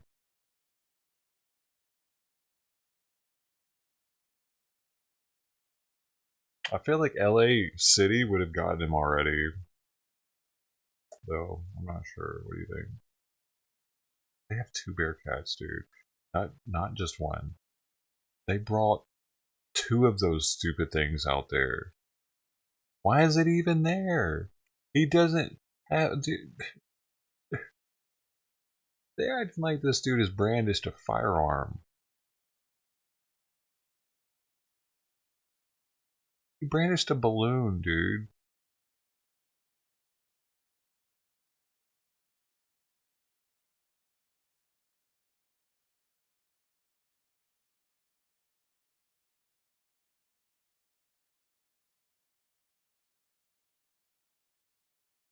How can they be so bipolar, dude?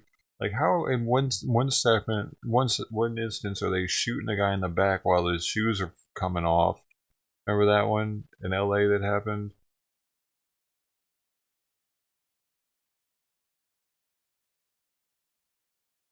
Like, how are they shooting people that don't need to be getting shot? And then this, like, this is the other extreme. They're, oh, what are they shooting? The tire? Oh no, he's trying to move. In that standoff, wait, that barricade situation, they're in his vehicle, where he just that's earlier, right? The gas there. Is and he's now? Blocked in by that sheriff's vehicle. That shows you the erratic nature. It's not now, man. Come on. They're fucking... Whatever. The erratic name.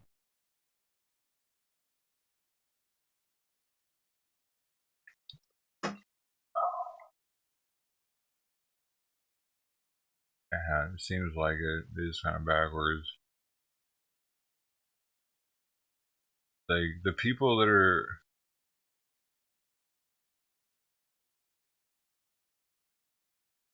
They must be having trouble finding people to do that job, man.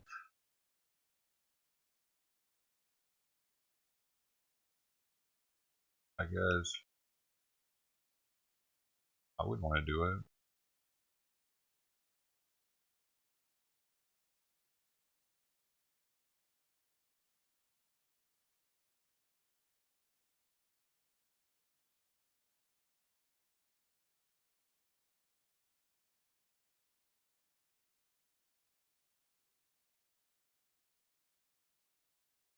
Maybe they could wedge another Bearcat up in next to that one, so they could just. I mean, maybe they could bring him bigger again. Why don't they just build a wall around him? Like you get some Mexicans from Home Depot and just build a little wall around him real fast. Center blocks and rebar. They'd probably get him to come out too. They talk about it coming out. Essay is not worth it, eh? Dude, I lost a viewer from saying that one. Fuck him. Fucking asshole, didn't even say bye.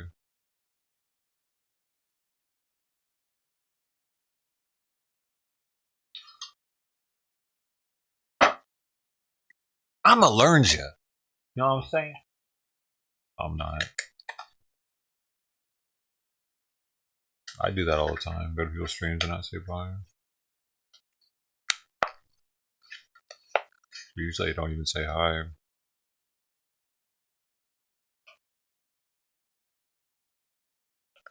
Johnny Mnemonic. That was a good movie.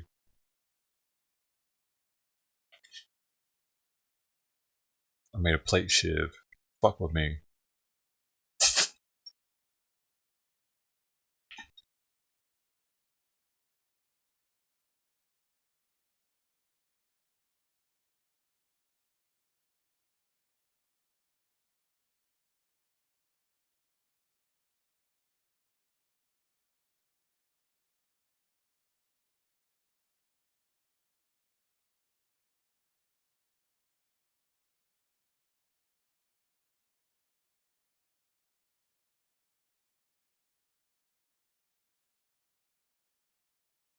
What are you doing?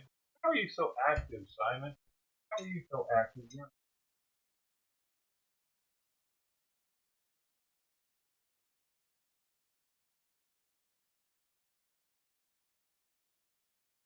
He's so active at his age, man. Running up and down the hall.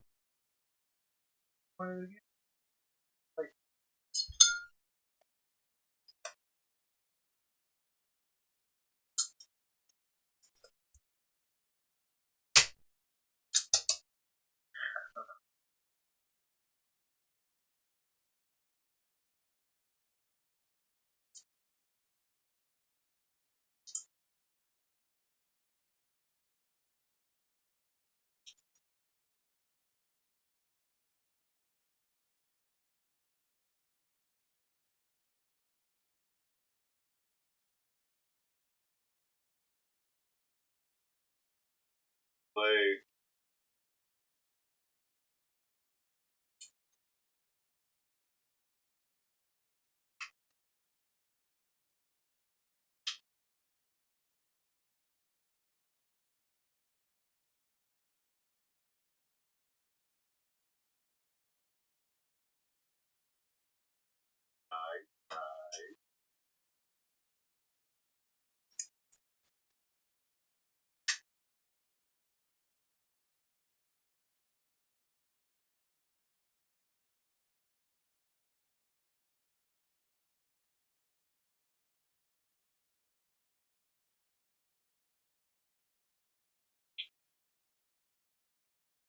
Got it. Voice done.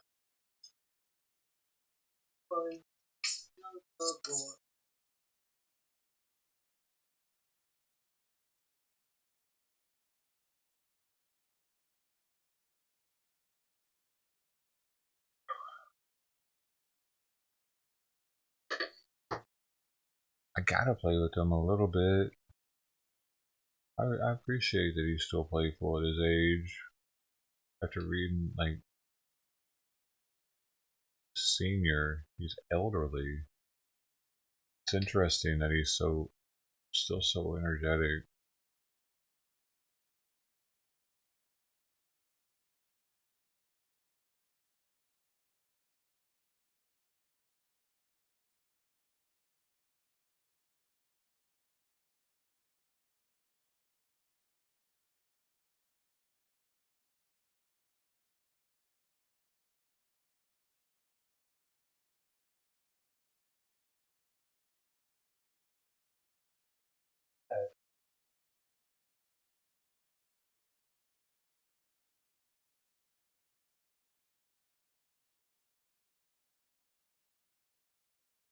Oh, look at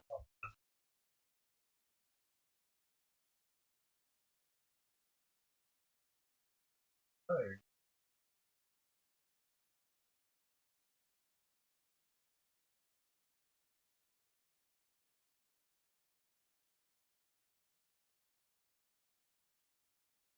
Yeah, what's your name? Oh.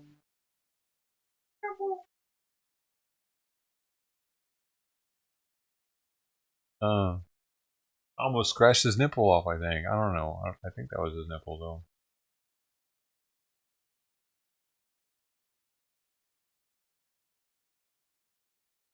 To make it easier for you to eat, dude, I'm gonna.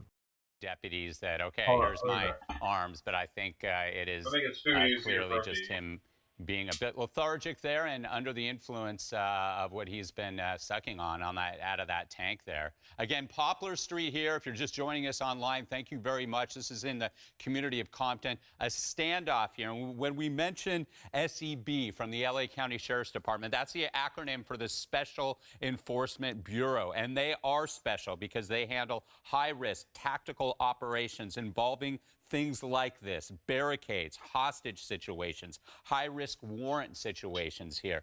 This Poplar Street is a dead end into Compton Creek. Compton Creek runs north-south. There's a bike path on the east side of that creek there. They've essentially set up a containment. The deputies have surrounded the area, keeping everybody out of harm's way. There's a pedestrian bridge crossing over that creek, but the road dead ends right there, and that's where this pursuit did create that situation in which it did end there. Nearby, and we're still trying to get information about General Benjamin Davis Jr. Middle School, just a block to the east of this location, off of Wilmington and Poplar. If that school is on lockdown, or if those students have been able to leave the campus there for parents to come pick them up, typically that's not the case. Just for safety, they keep those kids locked down with their teachers until these situations come to an end. They have to expect the worst always, Christine, with situations like this, and they're playing it safely here.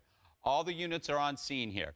Yes, SWAT is there. We have the 2 Bearcat units here. We have a man who's acting very erratically. There's the tank. He continues to suck into that tank, clearly under the influence at this time, acting erratically here. The bottom line is they want to bring this to a safe conclusion. Yeah. The question is when. You know, we've been talking about restraint. We've been talking about actions we've seen in the past when it comes to law enforcement bringing something to a close. And right now it's been waiting this out. Sorry, homeowners, you've been disrupted. Sorry, residents. Obviously, your neighborhood has been disrupted. But right now they've been just waiting this out, hoping this man would come out peacefully. I mentioned early on, but there's been no sign of him needing the bathroom or a lunch break or any reason to get out, to bring this to a close. Where does this person think he's going? Is the person just resisting going to jail, going to sit it out until somebody brings it to a close?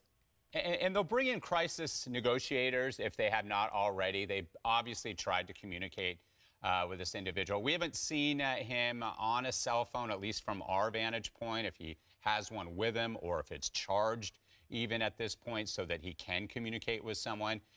If people, you mentioned this earlier, Christine, you know, this is a man who's having an awful day, and he's in a very dark place right now, and he's acting out accordingly. And if somebody at home, a friend, a relative, is seeing this and providing intel to the LA County Sheriff's Department there at this Compton scene so that they have a better understanding of where he's coming from and why he's at this place right now. The bottom line is they're doing whatever they can to bring this to a peaceful resolution, to keep the residents safe, to make sure that all these homes in and around Poplar Street and Wilmington Avenue running north-south there on the east side of Compton Creek, Poplar Street there, a very small residential east-west street that dead ends into the Compton Creek. 201 Poplar is where the Memphis jail setting is. Up that perimeter, the line around this situation, and bringing this to a safe conclusion. And the time is on the deputy's side, as we always say, Christine. They want to make sure they have enough manpower in place so that they can bring this to an end, and nobody else. They just say they call it 201. Deputies and this man. That's what they talk about. I can't help but think that this is somebody's relative and loved one who is sitting in this vehicle, and knowing that they will be going to jail at the end of the day. It's got to be a painful situation for family and friends of this man, who clearly is, I'm guessing, not of right mind, being what he's inhaling and what that does to the brain and to the thoughts. And I want to bring in Jim again, with the retired from the LA County Sheriff's Department as a chief and assistant sheriff. That's what I'm saying, bring dude. You back in. You talked about how it's laughable, but at the same time, it's irritating. Does affect the ability to reason.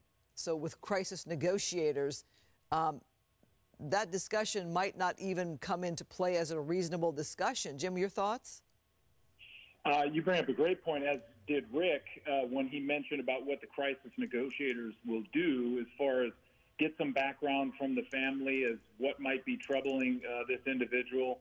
And that certainly goes into play. But if the person's in a state of euphoria or not rational behavior, either through the chemical or mental unstableness or both, then it does change the tactics of crisis negotiators as far as trying to reason or catch the attention of the individual, all centered on having a peaceful resolution to it. You know, interestingly, I'm seeing on the live shot, we're talking about this nitrous oxide, and I noticed that he has a cigarette, which presents a whole nother danger if the two connect, if there's an open flame that would connect to a live source, depending on what's generating that nitrous oxide. So oftentimes that can lead in an explosive type situation. So, what?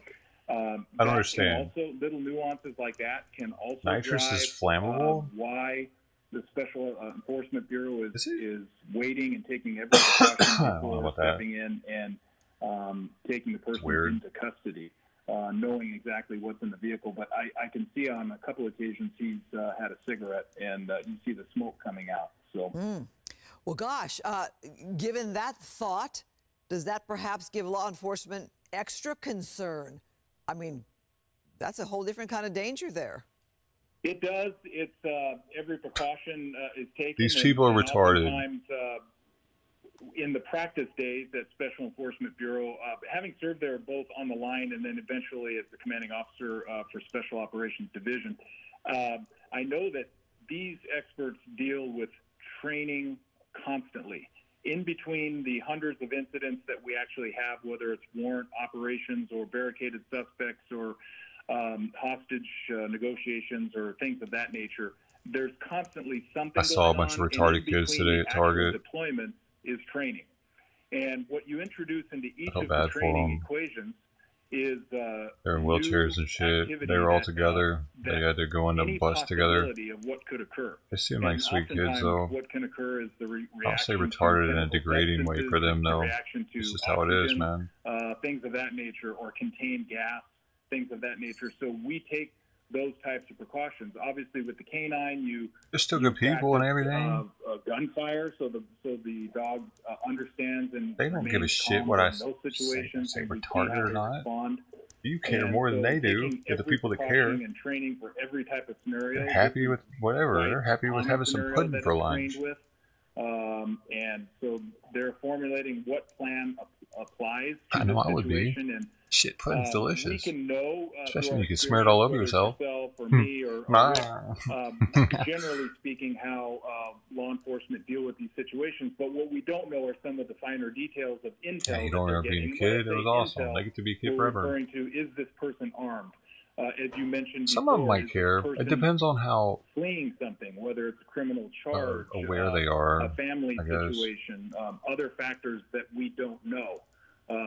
Does he have there's different kinds of retard, and there's different levels of those times. A lot of these things are, as Rick mentioned, time is on law enforcement side, and they're going to try to garner as much information to bring this. Like you just have retarded legs. And using that information wibbly wobbly, and you gotta use these arm things. People think those people are retarded. There's probably a crisis negotiator en route to the scene. Timmer! There and trying to Wait, he was retarded.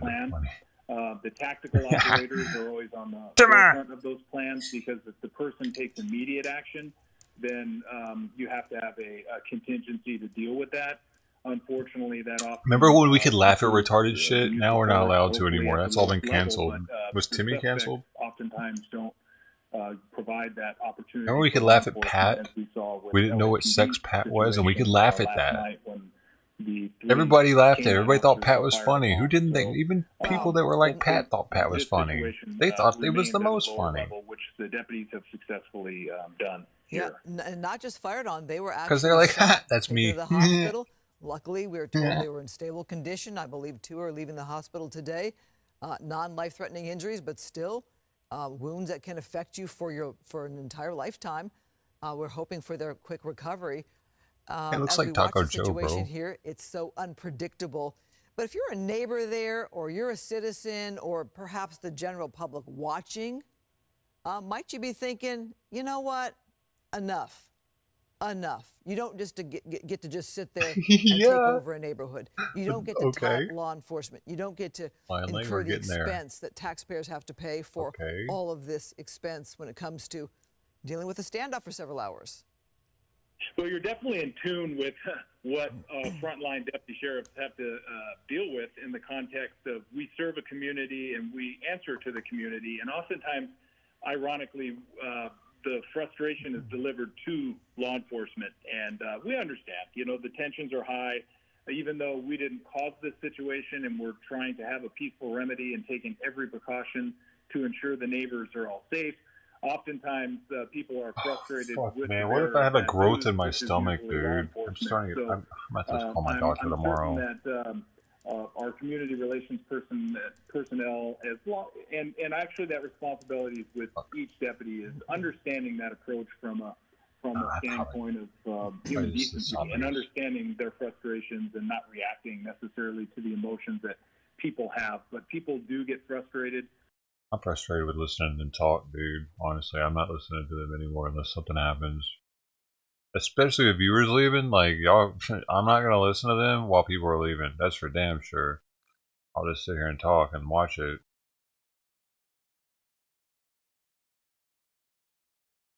You know what I mean?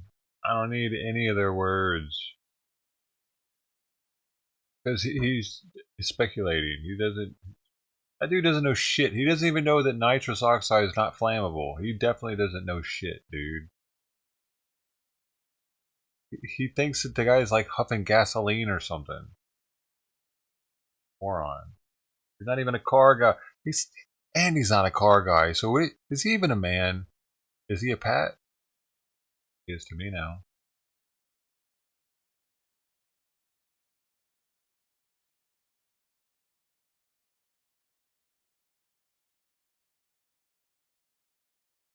There you go, Patty. There she is with it. Big Patty. I stress. Yeah, I'm just gonna spell more. Make it better.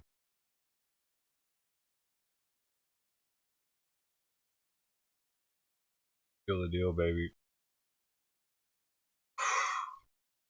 They're gonna be writing books about what's wrong with my shit. What have you done? I don't know. I was just dabbing. What did I do to myself? Why? It's right here. It's like, right? Yeah, it's like, yeah. I think that's what it is. My esophageal sphincter. the lower one right above my stomach, I think, is going out, and it's causing my stomach to be inflamed. Therefore, I have whatever he said it was with the D. It's bigger than it's supposed to be. Not bloated. He used a D word.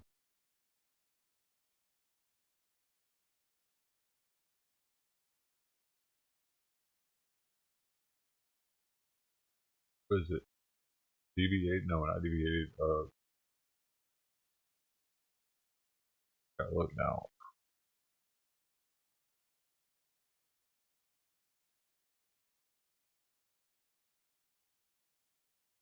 But I got a leaky sphincter, but it's only leaking going down. That's what's wild. If that's what's happening, because I don't get acid reflux and shit.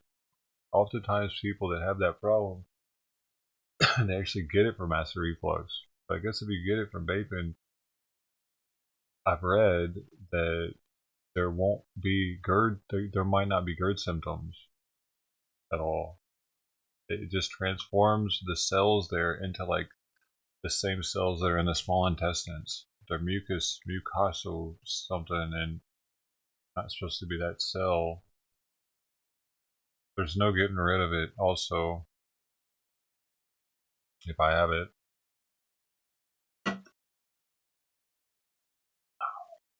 And it increases my chances of getting cancer.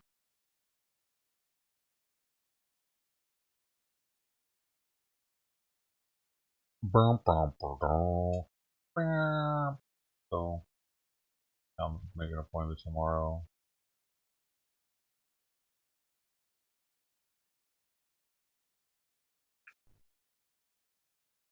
Fucked up, man.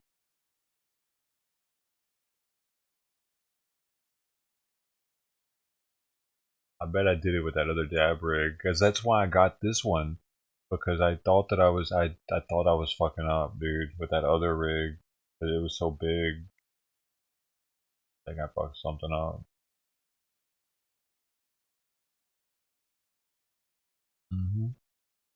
Damn, man.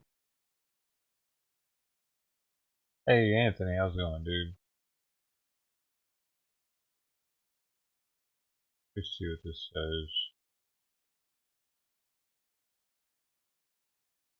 He came back today at 12:12 Eastern time, responding to my, says your CT chest showed a stable nodule and they recommend follow-up in 6 months. I will order the CT for 6 months. You can call radiology schedule. Okay. The scan also mentioned the stomach was distended. It could just be related to eating, but if you're having persistent symptoms, I would recommend seeing a GI specialist. I am having persistent symptoms, dude. I am. It's not just food, I know for sure. So that's what's got me like,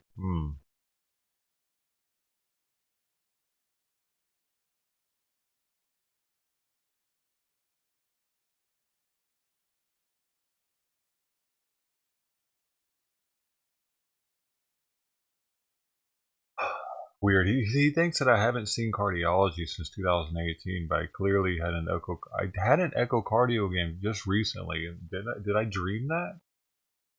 He thinks that my general practitioner or general doctor thinks that I haven't. But didn't I tell you guys that I just had that done? They looked. Yeah, no, I remember for sure. No, I remember for sure. Yeah. I've had like 3 of them, so sometimes they kind of blend together. Yeah, I had a recent one.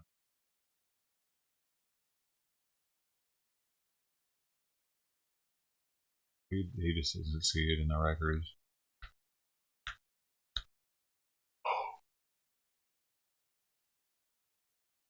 I'm gonna have another really rare illness, bro.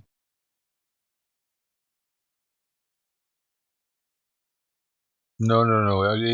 It's not. I'm not freaking myself out over nothing. Like I looked at clinical research. I looked at some papers on vaping and it affecting. Like I've been wondering why. It just makes the most sense that I have a leaky sphincter on because of how it feels, you know, how it's what it's been doing. I've been telling y'all, it feels like something's been leaking up in here or something's been like bubbling or like, and they're not seeing anything on my lungs, so it's gotta be that. It's gotta be that, dude. It's not gonna be my. I kept saying my stomach was growling when I was dabbing. It feels like my stomach is growling, and it's because it's somehow leaking the. It's letting it go in, and I've looked into it that CB something. It's in the endocannabinoid system. Actually has something to do with that specific sphincter. So I'm pretty on point with this one, I think, actually. Like, I think we're on to it. I think we finally figured it out. Well, with the help of the CT scan, seeing really making me start researching his stomach and what like I didn't know that there was a sphincter right there. Of course there is, though. And that's what else is leaking? Feeling like it's leaking into my stomach with air. How else would that be feeling like that? It feels exactly like that, though. Yeah, man, I'm tripping out, dude. I'm pretty sure I figured it out because yeah, it's just it's because of how it feels, man. Really,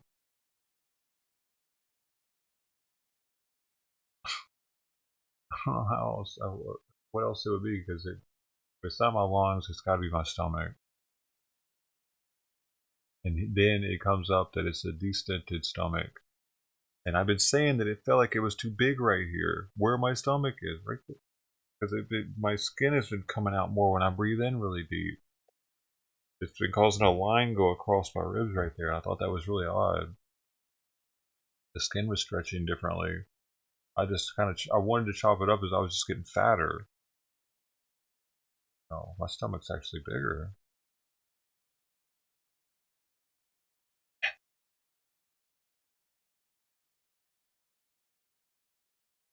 But they're right outside of your house. There's nobody on this street, though. They're not letting anybody down that street. I don't think you're going to be on this camera, dude.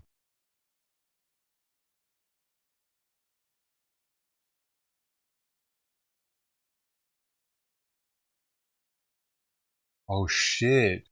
It makes it want to be mucus membrane right there, doesn't it? Damn. Oh, no. Interesting. I wonder.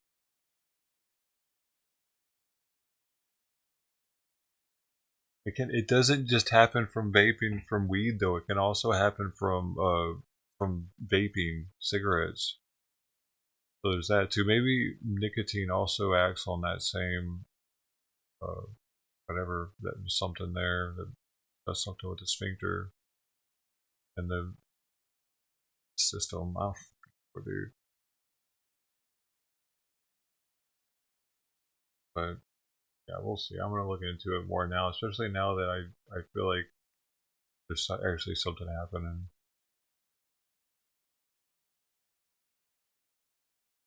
What up, man?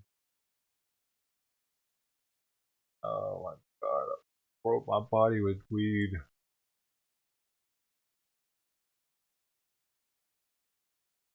Ugh.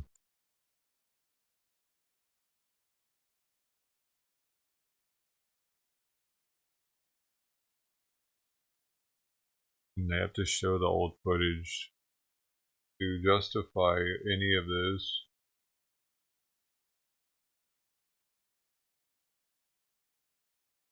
They gotta show him hitting this car so that they can justify it. The guy was probably as high as shit just there. He probably didn't even mean to.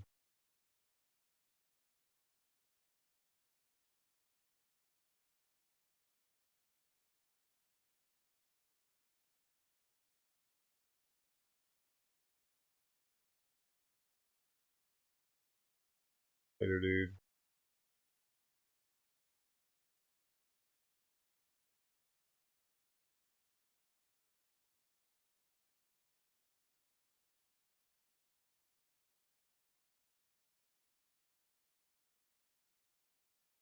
Ooh.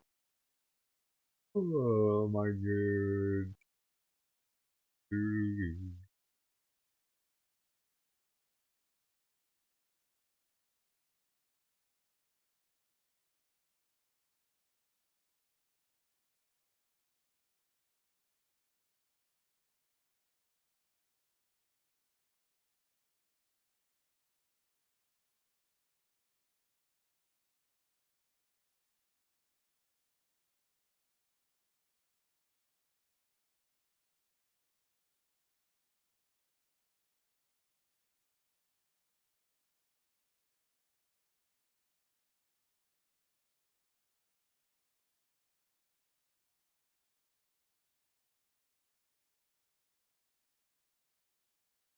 I wonder what other cities are thinking about this.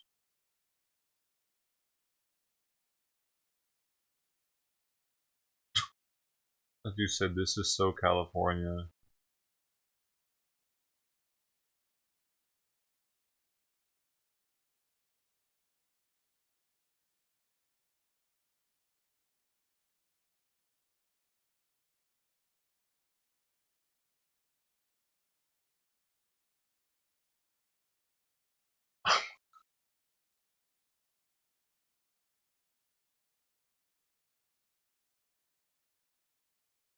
It's a pretty big tank. Oh. It seems to be taking really small hits off of it.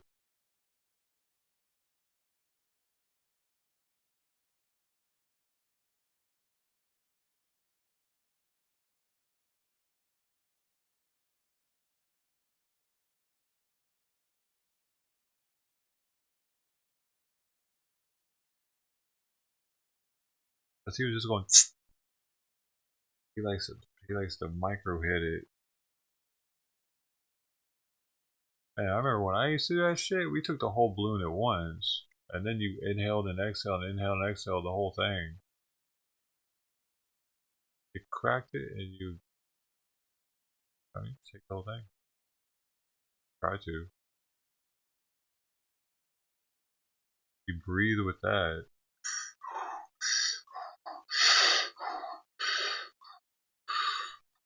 As long as you can. Then you save that. Put nitrous in there. Try to save it. Sometimes you get too fucked up, you can't save it. Stop working right. Bro. Bro. This is the most boring chase I've ever watched. It's not even suspenseful with all this shit. Look at how suspenseful he's trying to make it. Zooming out. Look at the neighborhood. Look at the craziness. Look at the street. Look at the guy huffing. Oh, are they going in? No. Good thing they got that Bearcat there to lean on. Why don't they just sit on the bumper? They could have brought a cot or something.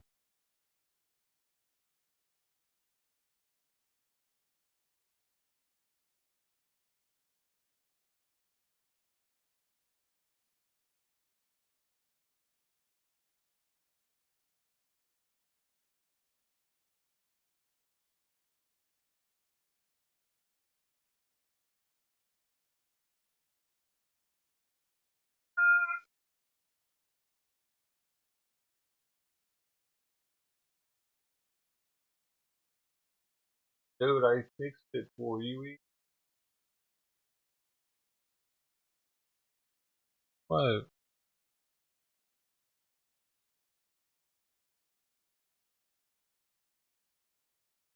Come here?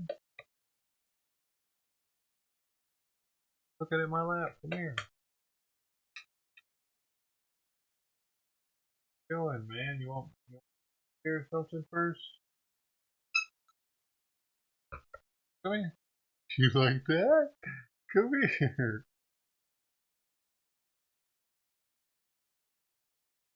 Oh.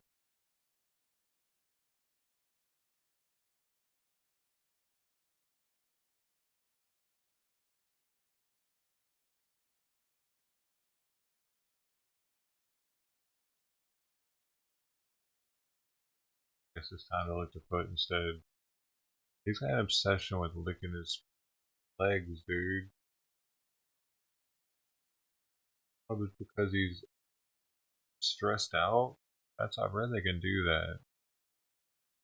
They can mow. It's called mowing. They're stressed.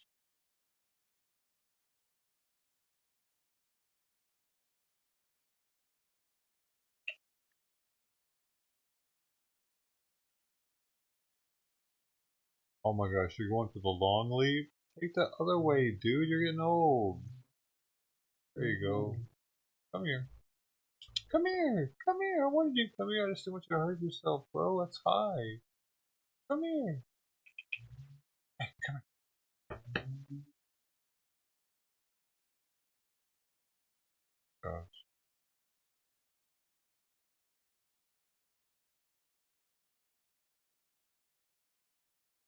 He smells his food. He doesn't want to actually eat it. He just wants to smell it. Come on. There it is. Boom.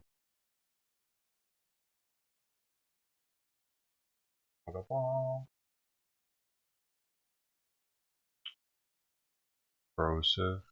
What's up, Brosive? Like you're losing, dude. Do I need to feed you more?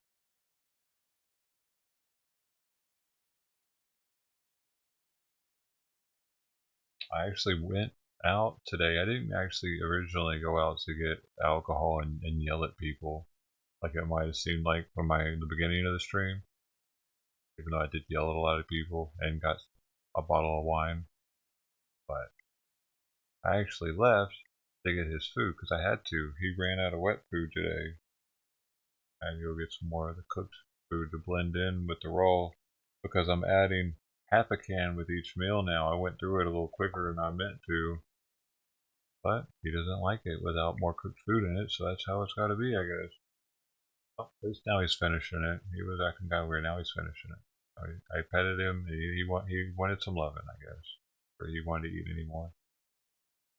Eating it. I've also been chopping it up for him, which is kind of a bitch because it's dehydrated food. So I have to wait for it to hydrate. And depending on how fluffy it is, will make it harder or easier to chop up, which is also harder or easier for him to chew. The fluffier it is, the harder it is, the more I have to chop it up also, and it's harder for me to chop it up, and that's why I gotta chop it up, because it'd be really hard for him to chew it. He doesn't like it when it's super hard to chew. Notice that. It's more than just the flavor, it's the texture. So I'm in there like chopping it with a fork, grinding it up.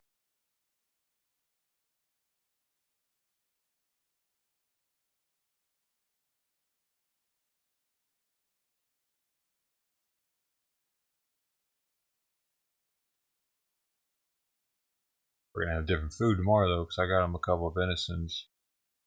I'm gonna bust open a venison to add tomorrow, so I'm sure he'll be happy. He's had that flavor for a while now, at least a month. Had a whole case of it.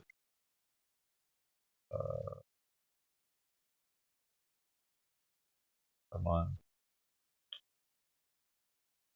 Yeah, he deserves it. I can't even go outside, man. Wish we had a balcony.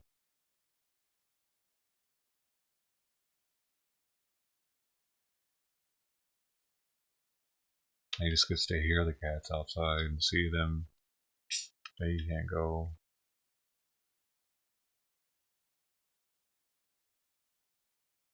That in itself makes me sad. I gotta make up for it. Stuff like that. Plus the fact that most of this place is tile floors and not carpet. Like, that's not ideal for him either.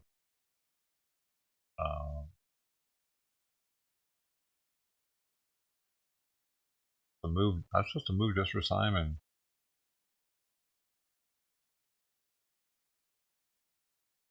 I was hoping he'd get a couple of years of having a backyard.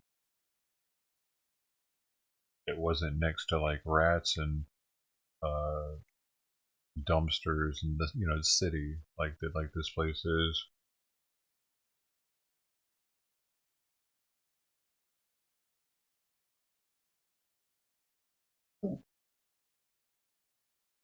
I wouldn't want to walk around here without shoes on.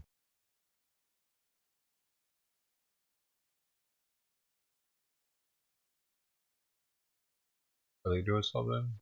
Oh, it's earlier. They keep showing this earlier shit, dude.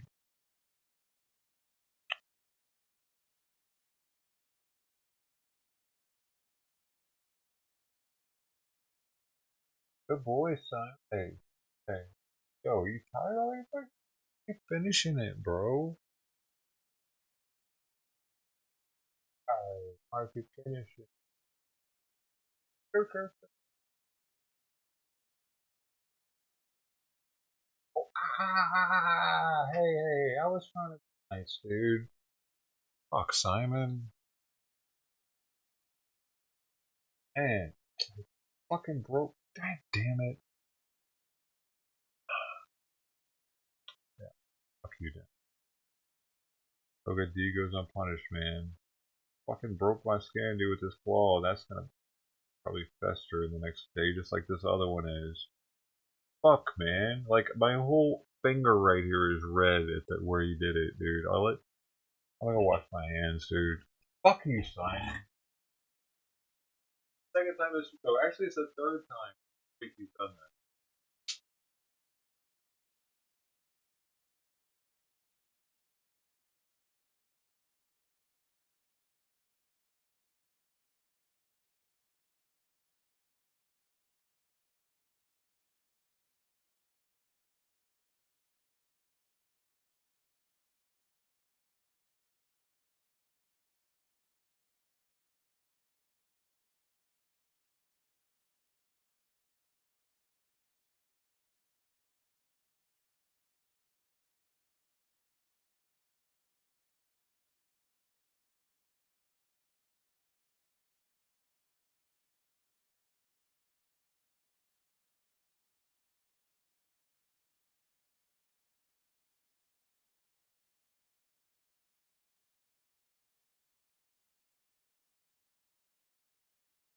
Shit has the audacity to be standing outside of the fucking kitchen like I'm gonna get him some food right now?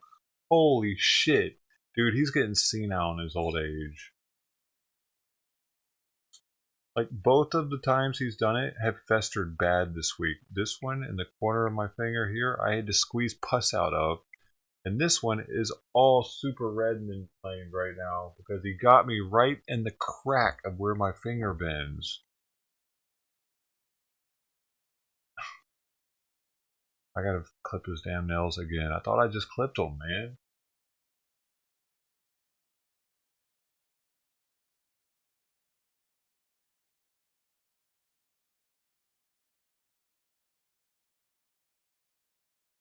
And he keeps getting me where my fingers creases. You know what I mean? Like where I have a wrinkle at. Doesn't help the situation.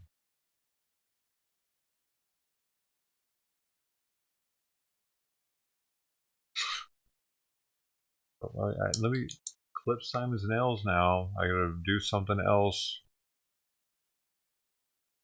You know, dude, when I no longer have a cat, I'm gonna feel like I have an extreme amount of free time. It's gonna, and I can go anywhere, and I don't have to worry about being home to feed something and like all that. All right, I gotta find the clippers.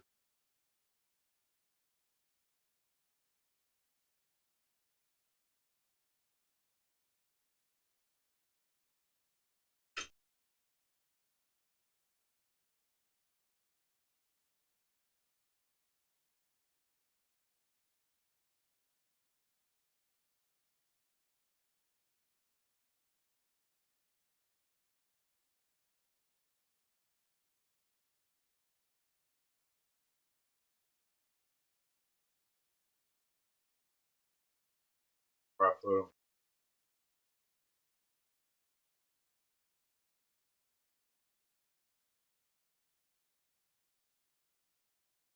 Shoot, I don't know where I put them. Probably waiting on another bear cat to show up. You need 3 in this type of situation. That's protocol.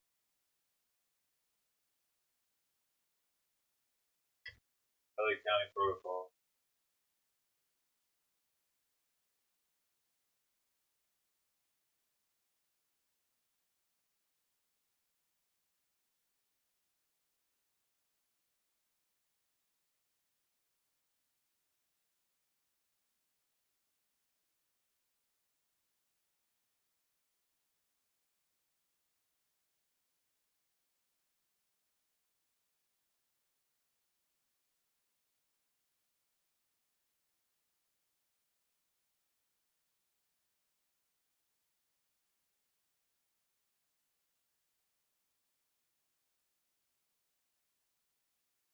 that, dude.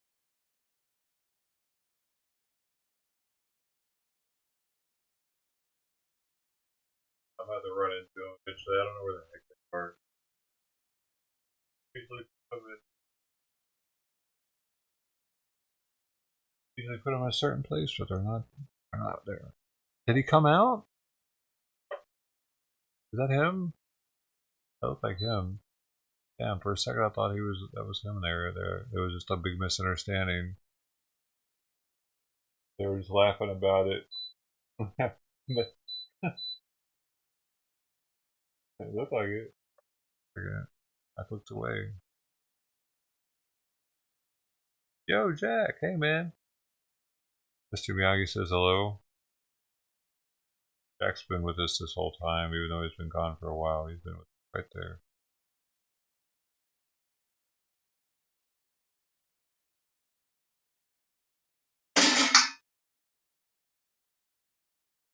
Yeah, man. It's been on the desk since you gave it to me.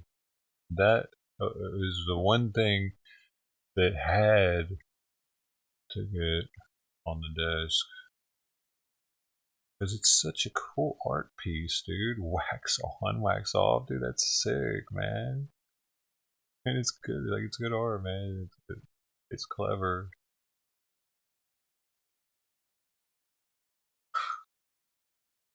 I still got the bacon wrapping paper too, though. I don't know. I can't use that. That's like, dude, I feel like that's a collector's item. I mean, that's like a baseball card or something.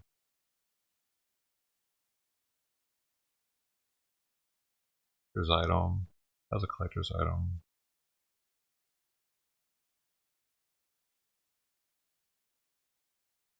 All of it. I think it's all back here.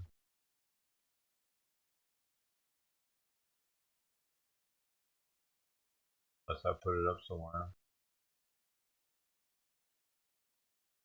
All up somewhere. I used to have everyone's stuff that had been sent behind the PlayStation. I forgot where I put it all. I put it somewhere. I wouldn't throw it away. It'd be crazy talk. Throw anything away, you should see my place. I take that back. I throw the trash away. Okay, I do throw stuff away. I don't throw stuff it's hard for me to throw something worth money away, or worth like that someone else could use, or like that I could donate to. I at least got to donate. Like I donated my PS3. What else I donate? I donated a few things, dude. Store. I took the hard drive out of it though, and I put a sticky on it. Missing hard drive.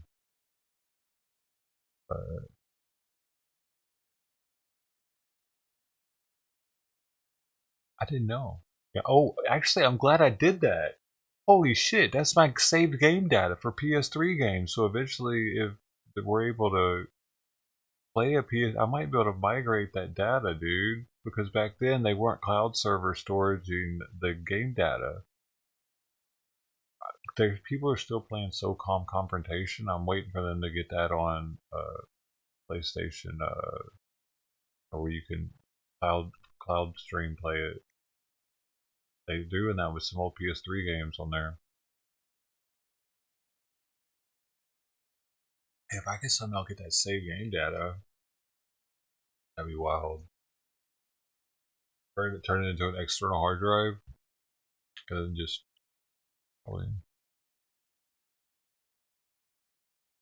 Yep, see, there's something I could never throw away. That's one of the instances.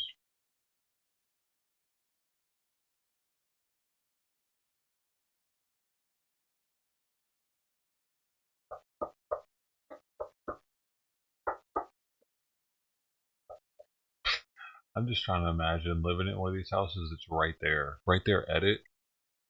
Like this guy, these people. And they've been rushed out of their house. They're not getting paid to be out of their house right now, right? They're not getting a free dinner. They're not getting a hotel room tonight. It's so ridiculous that they pushed people and like adults and kids out of their houses so that this dude could get high and on a dead end of all places.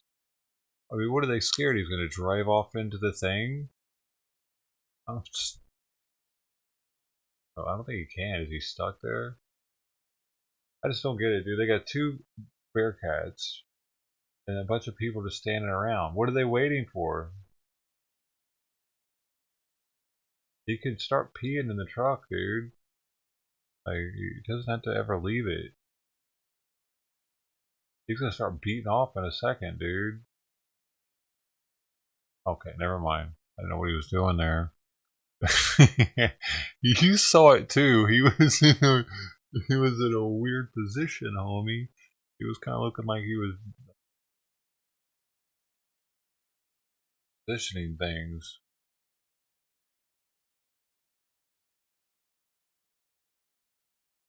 Oh, he threw it. Oh no. So okay, they did that earlier. So then why didn't they go in on him right there? He's got both of his arms out of the truck. Why didn't they then rush him and grab his arms?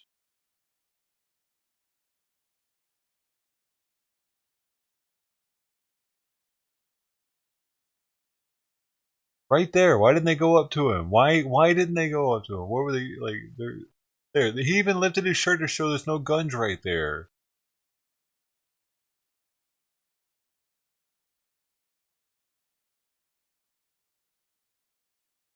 That's old footage, by the way. You're not missing anything by not hearing it. It's old shit. They're only talking about it like, well, they didn't hear it. Like right here.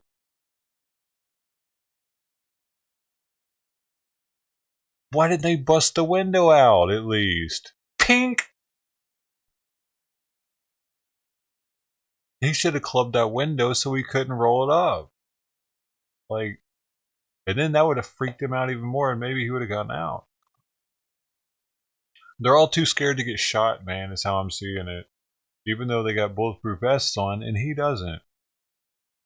And their guns are already drawn. His isn't. So it's like, dude, why can't men be men again? We used to have duels, dude. You know what I'm saying? Abraham Lincoln, he was going to be in a duel with a broadsword. But their seconds called it off. Broadswords, that's just crazy, huh? Men used to be men, man. What the fuck happened? They used to do quick draw, fucking quick in the dead type shit. Nowadays, cops are scared to go up to people that are fucking high on nitrates, that are clearly not in the best shape, and have shown their at least this area and everything. You can see there's nothing there. They already have their weapons drawn, and they got a big ass shield thing to walk up to him with. And not to mention, if he does anything, they're all gonna fucking shoot him. So it's like, man, that's what they're scared of. I think they're so scared that one of them's gonna shoot him, and he's not gonna have anything. They're so scared that he's gonna, with like this in his hand, and they're gonna shoot him, and they're all gonna lay into him, and it's gonna be national news. That's what they're scared of. That he's gonna fake them out. That's got to be it, dude. They're so scared to get faked out with a gotcha. National news. They did it again. They killed another unarmed man. That's what they're scared of. They're not scared of dying. They're scared of killing him and it coming back on them. They don't want to live with that. They don't mind him dying, though. I don't think. Not the deputies. I've seen them in the jail, dude. They don't give a shit. They don't give a shit, dude. You think they give a shit because you're naive? They all have to do 2 years in the county before they hit the streets. They're all the same blood, dude. There might be a couple good ones, but they're mostly crooked. That's how I see them. Especially after they did my car like that for no reason. Like, I had the nicest car in the fucking parking lot, dude. It was blinging. No dents, no nothing. Pretty. Washed. Clean. They hit it 3 fucking times. The first shot being at my head. This is this gang right here that did that.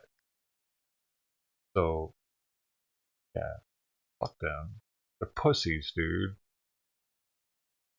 They're fucking bullies. And they're pussies. Because right here, this is some pussy shit.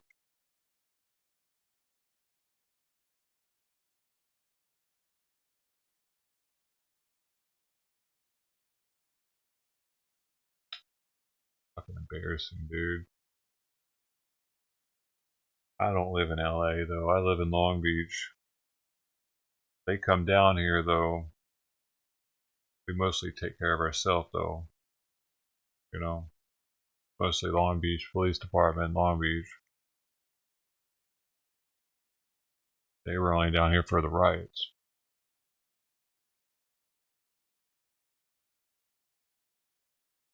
Same county.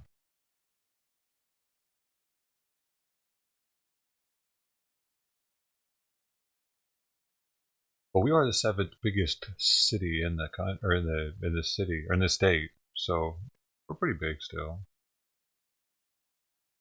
7th in the state, or is it 5th now? Maybe 5th.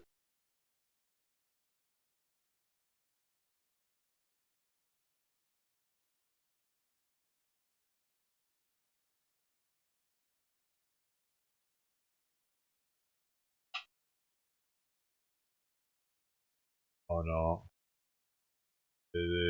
Let's see where we're at, dude.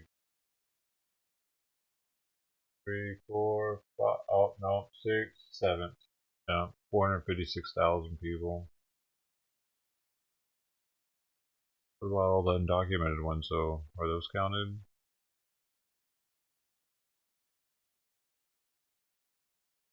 Damn, LA's got 3.8 million. That's crazy.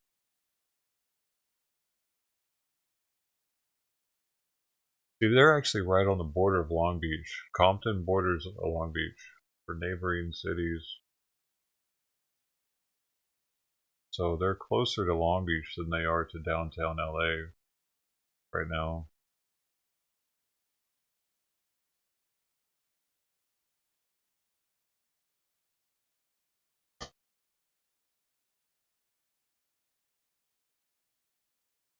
Yes, sir.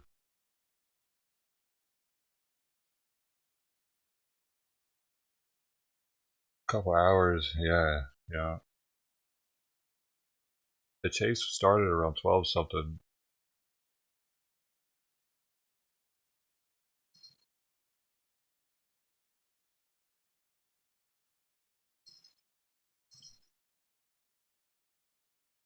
But yeah, they've been there for a while. 12 hours probably.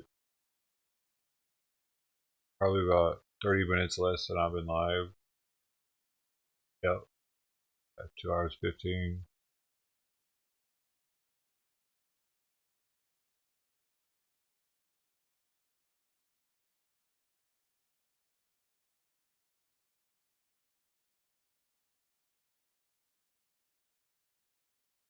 I wish they had something to say. I would have the volume on, but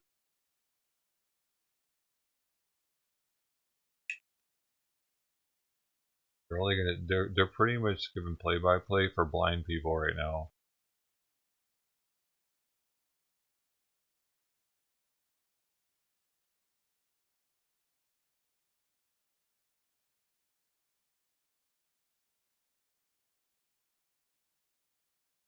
And speculating about why they're just standing there probably.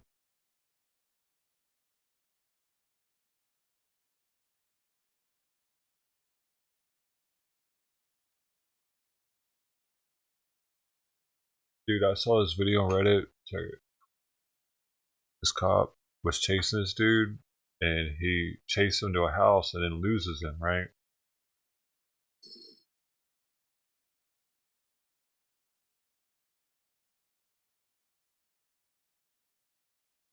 So then the cop goes up to the ring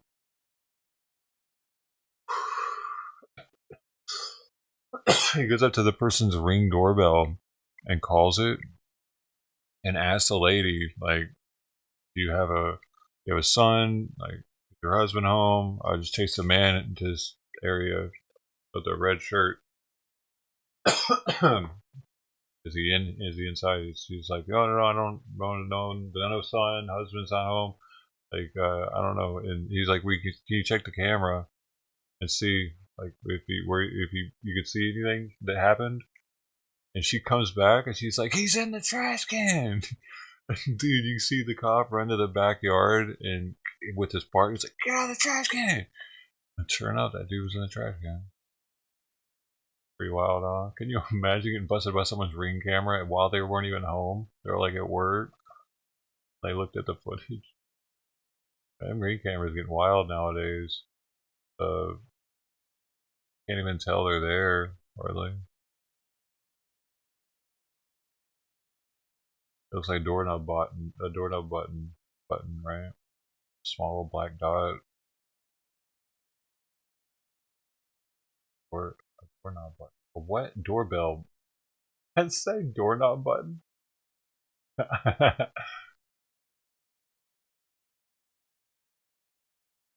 Doorknob button. That's not a thing. It could be a thing. That'd be cool. Just press a button and the door opens. Did we just invent something?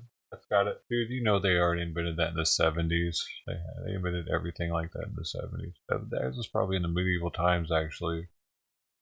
Leonardo da Vinci was like doorknob buttoning it back in the day. He's got one that looks like two titties, and you press the nipple and the door opens. Made in the 13th century. I don't know when the fuck Leonardo was alive. I'm sorry. Did I get the right century? I doubt it. Look.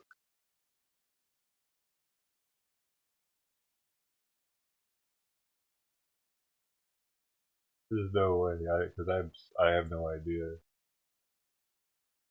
I'm gonna know now though. 1452, so that'd have been the 15th century to 1519 to the 16th century. There we go. 15th to the 16th century. Leonardo da Vinci.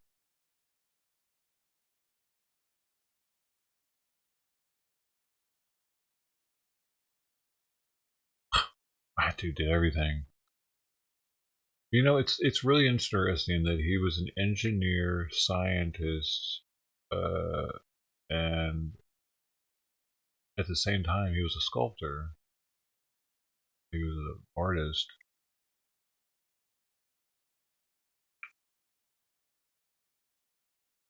There's like theorist, architect, painter.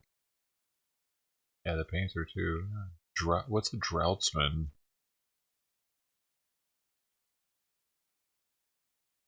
What's an Italian polymath? That's what it says he was. A draughtsman is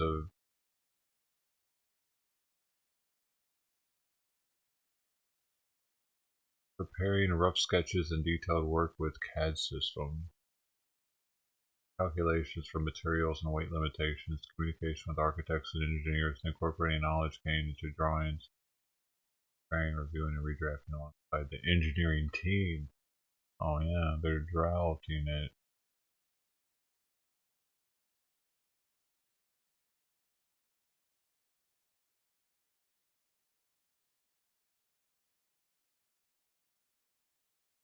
Polymath, a person of wide-ranging knowledge or learning. Sweet. He was. I was laughing at it because it says a Renaissance polymath, and when I first read it here, it actually says Leonardo da Ser Piero da Vinci was an Italian polymath of the High Renaissance. It actually says High Renaissance. That motherfucker was baked, dog. Hey. What's up? That's how you're doing so good. high renaissance, dude. So apparently people were polymaths back then, because in the definition of polymath, it gives an example of renaissance polymath. So I don't think we're doing that anymore. We are, in general, I think we're going lower in IQ. Idiocracy is happening. It says the above 8 established polymaths with the shown, known, or estimated IQs situate the view that true polymaths tend to have an average IQ of 196. This group, however, may not rightfully fall better into the IQ 170 to 180s, give or take. Polymath, bro.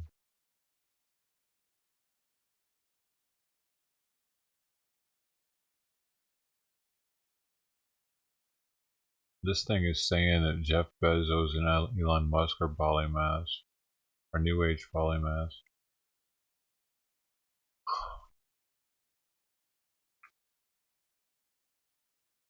Right? We're done? Yeah, that's what I'm thinking too, man. Like, the way we're dumbing down the English language.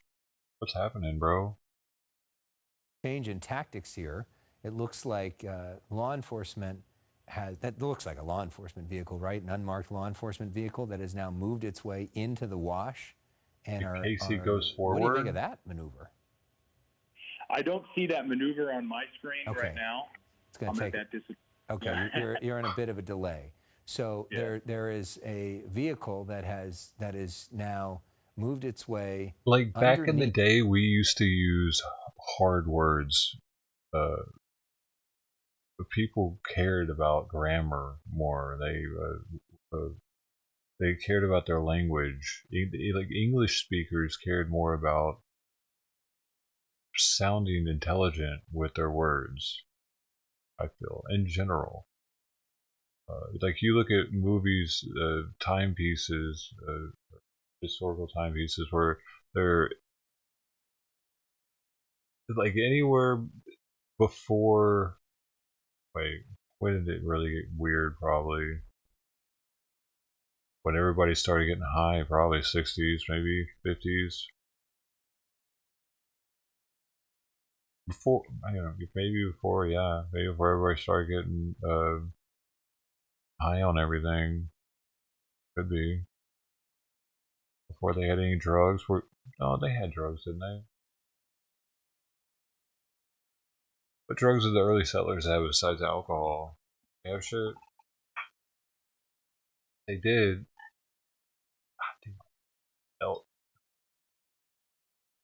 They did, and that's not the excuse.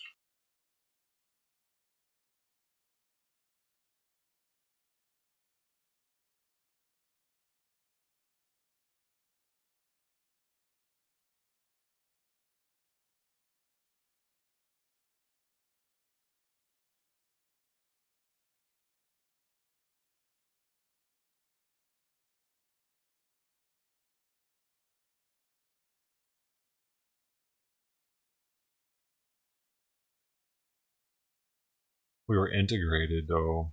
We were integrated with other cultures, actually. I know that sounds racist as shit, but that happened.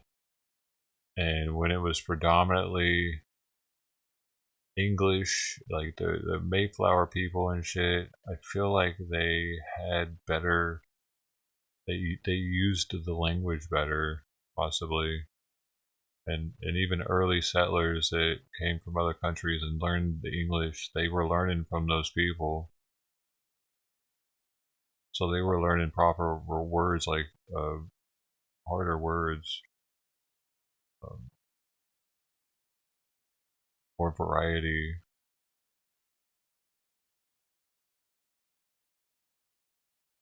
And a lot of people that came here didn't know how to speak any English at all and were taught by not so smart people. And still to this day, a lot of those communities are still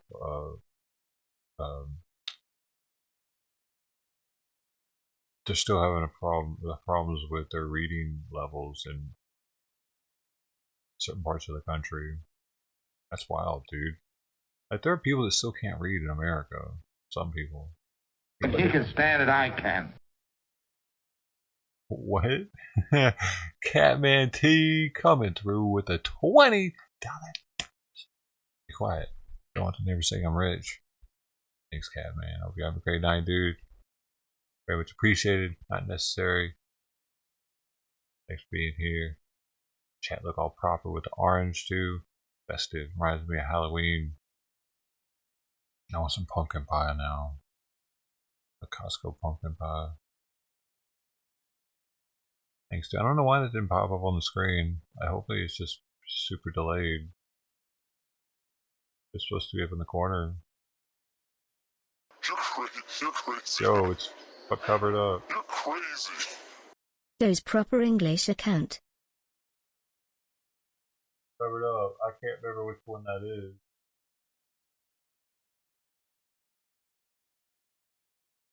Got the Frank the Tank in there. $20,000 no coming your way. There, man. Thank you so much. Or a 20 smackaroos. Was not expecting that at all, dude. I'm just being rambling, man. For what I can.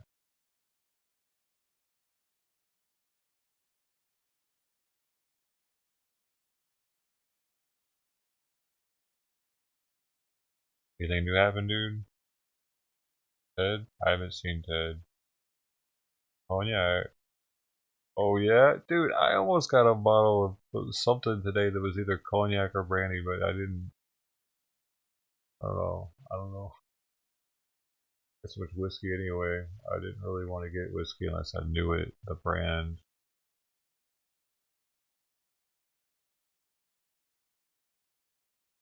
It has like a gold cross on it. Like you know what I'm talking about?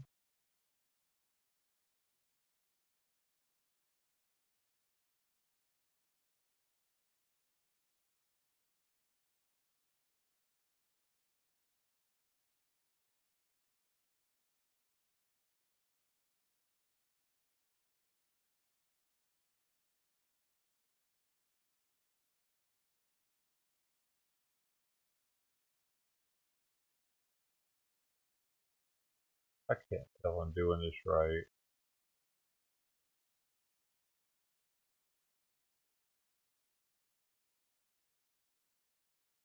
Yeah, it's right.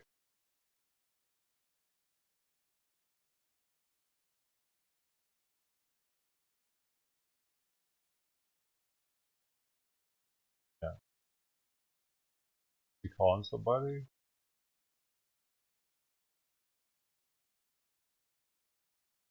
Boom. Joe has been Ostrega. Is that the one I was just talking about?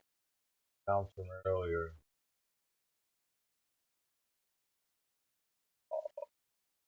Italian herbal liquor? Is that it? Oh, Annabella cognac. Oh shit, I ain't heard of this one. Herbal liquor, huh? What's that taste like? Jello?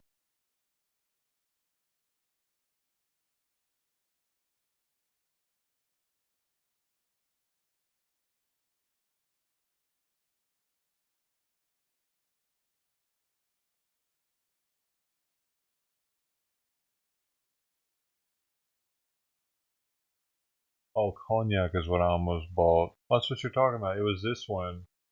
They had this one, Dusse, on sale. Dusse.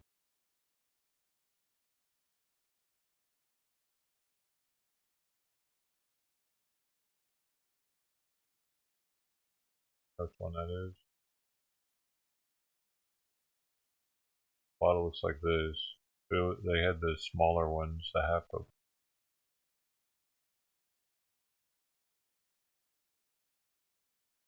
I guess I'm just not a cognac drinker, so I was like, have you tried that one though?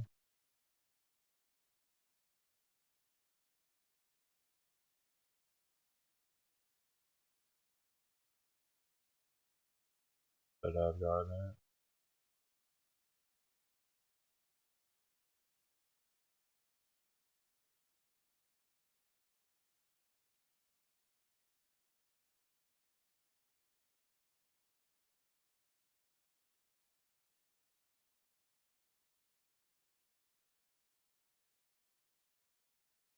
You haven't? Oh. Man, I'm always finding stuff y'all ain't finding. We have quite the selection out here.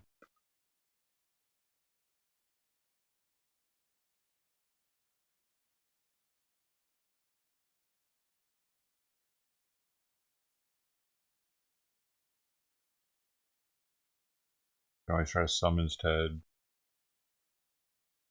in Discord.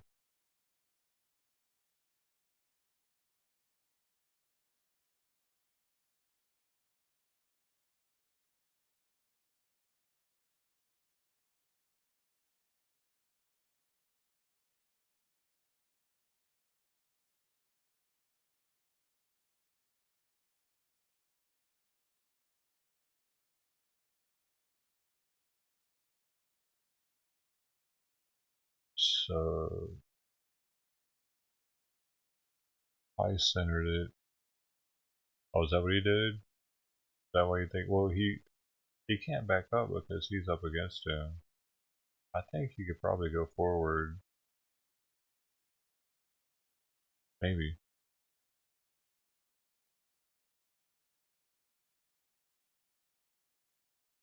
Prior to that makes it feel like you're doing something spiritual by going there. Kind of like it's the monks say it's okay.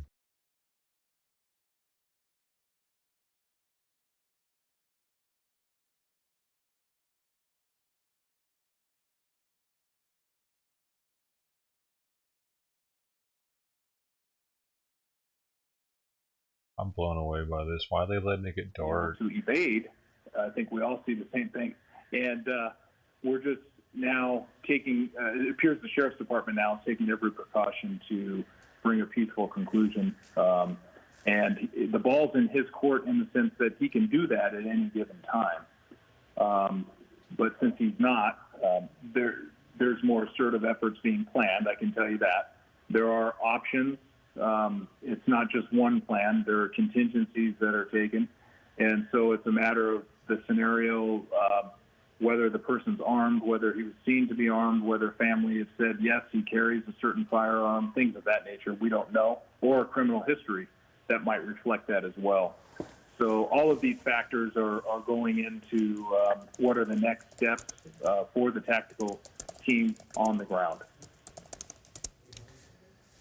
And in the meantime, the rest of us wait and await the decisions of this man who continues to, is he drinking? Is he ingesting drugs? It's kind of tough to tell. As we see him a little bit closer, he seems to be maybe grooving to the music, which may be actual music in his car or just the music in his mind after ingesting illicit substances for several hours in a row. He seems to be enjoying looking at the helicopters that are focused on him. And it seems like this guy kind of enjoys the attention at this point, or may not even realize what's happening. And the law enforcement folks still just waiting him out. Would it be typical in this situation? Obviously, you talked about crisis counselors and people trying to call him. But would the sheriff's deputies on the ground there, especially the SWAT guys, would they be yelling out instructions as well? In the initial confrontation, so to speak, with patrol deputies, they were certainly trying to control right the situation, into typing and giving orders for peaceful surrender. I'm sure he refused those. He obviously refused those. And then they attempted, while they had a tactical advantage, to bring him out through the deployment of that gas, which he defeated. Are the cops trying to tell him to get out of the car? Also, probably with the influence of that chemical that he's utilizing. As the tactical team is on hand, certainly you will constantly remind him that he's available to surrender, so you'll continually make those calls. But it won't be as frequent because you don't necessarily want to give up your position as a tactical operator, but certainly occasionally you would let the person know over PA, or if you're in shouting distance, it's okay to surrender, and try to talk them down. Eventually, they're going to try to have direct communication with the crisis negotiator to try to talk this person into surrendering peacefully.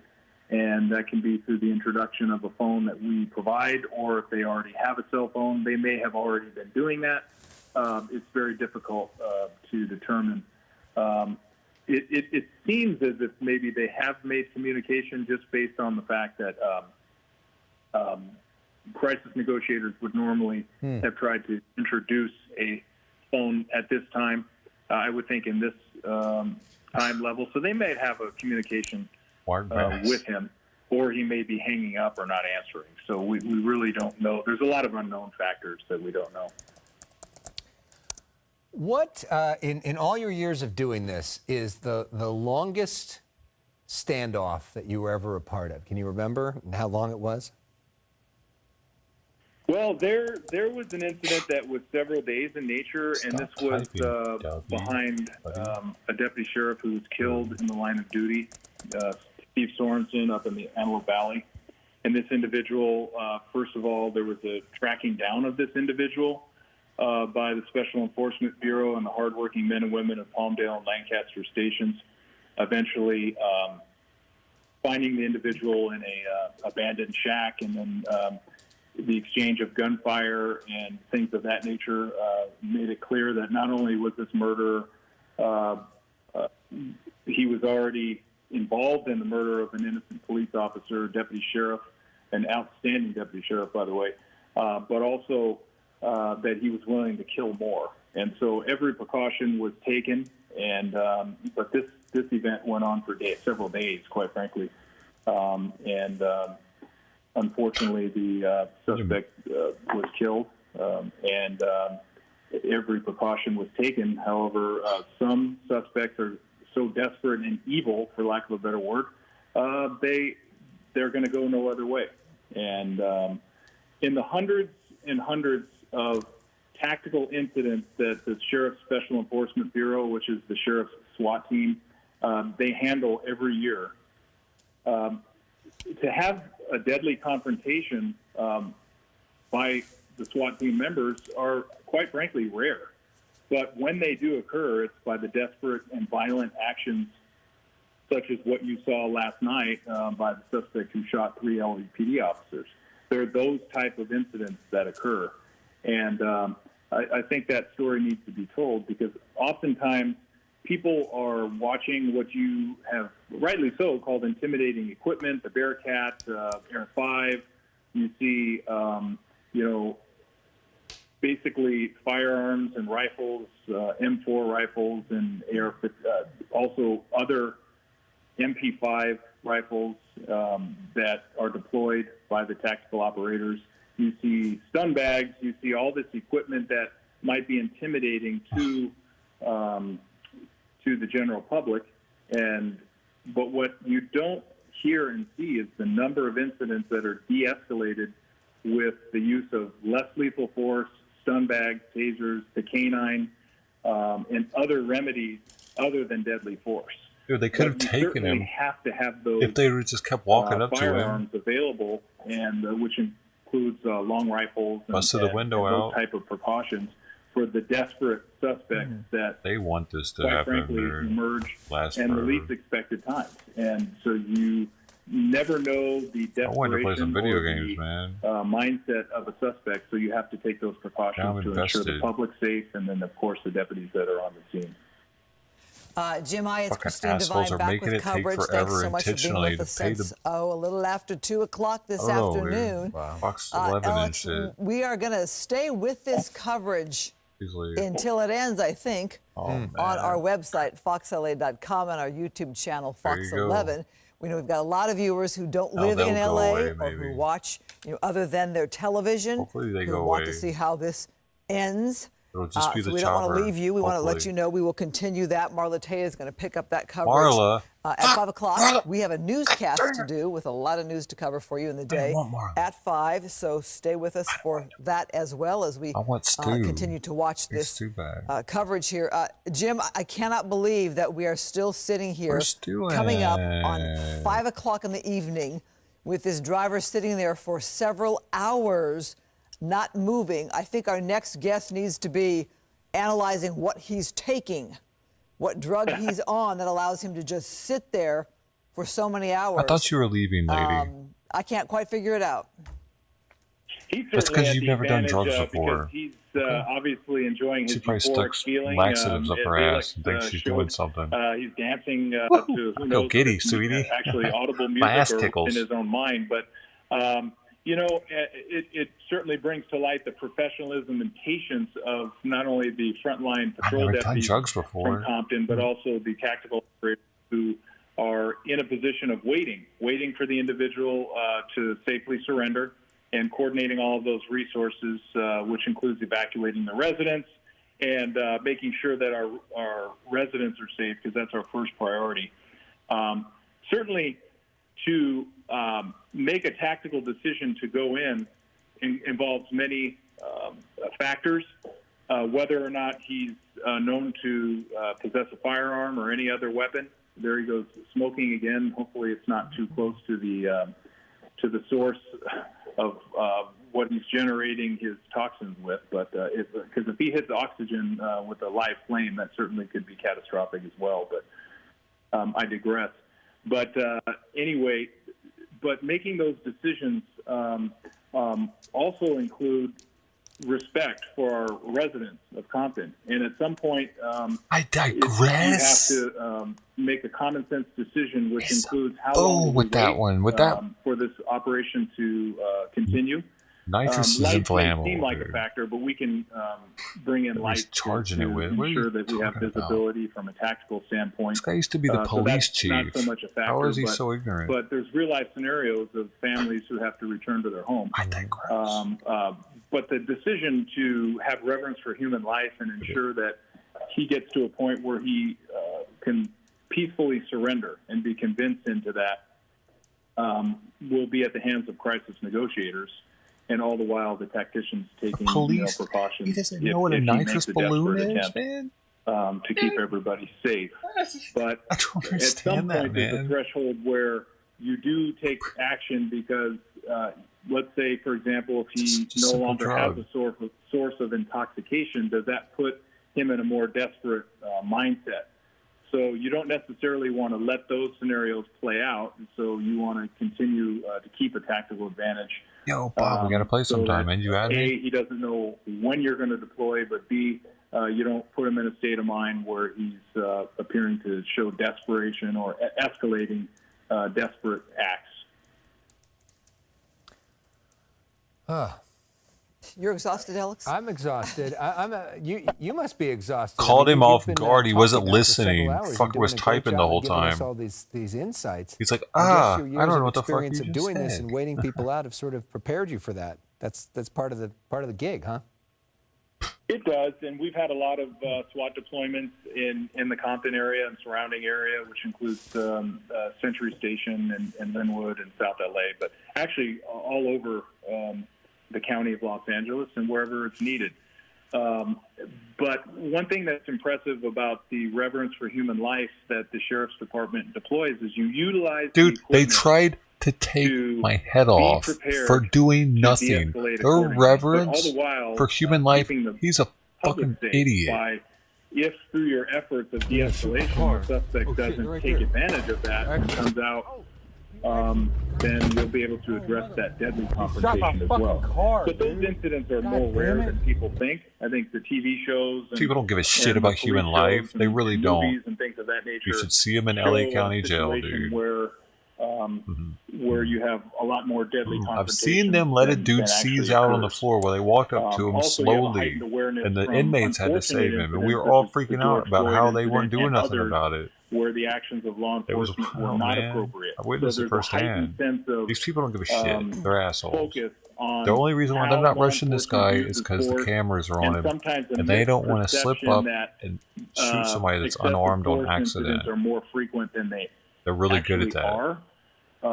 And so we should scrutinize those inappropriate uses of force. And in the case they're of so George scared Floyd, that they're going to shoot somebody with a phone in their hand on accident. And we've had those That's why they're not pulling up. situations in Los Angeles, as we all know, as well. And so, can you imagine if our military did this? Or potential force incidents catch the attention. This is where it's headed, or what? Of the general public, and in some ways that's healthy. Like, what are they waiting for? Who are they waiting for? Like violent them to get hungry? But it's also important for the general public to know, particularly in Los Angeles, where the tactics are centered on reverence for human life and public safety. Come on. Well, I can't tell you how much we are grateful for your extended lessons and coverage that we've been willing to have in the discussions we've had since 1 o'clock, letting our viewers know that are from L.A. and not from L.A. that they are hearing from a retired assistant sheriff from the L.A. County Sheriff's Department, retired chief of sheriff's special operations, and you now work with the Department of Justice. So many years in law enforcement. We appreciate you sitting on this standoff with us for so many hours. We are expecting a news conference coming up, perhaps in the 5 o'clock hour. At 5 o'clock, we are going to start our newscast, but continue also this coverage at foxla.com and our Fox 11 YouTube channel. So everybody watching right now on YouTube and foxla.com, you can stay with us. We're going to still be here for you with Marla Tejas anchoring, but Alex and I will start the 5 o'clock newscast. I was at a great event this morning I want to share with you at 5 o'clock. So we're watching this standoff here. And Jim, you and I were talking earlier on, if we can just kind of, as we sum up our coverage here and we transition to our 5 o'clock in a minute, the issue we're seeing here is a lot of restraint, and you've seen things change over the decades when it comes to standoffs and tactics. And I know you take great pride in L.A. and L.A. County and the Sheriff's Department, despite the problems that we all know of and you've discussed as well. But you say this is more of a model program compared to the rest of the country.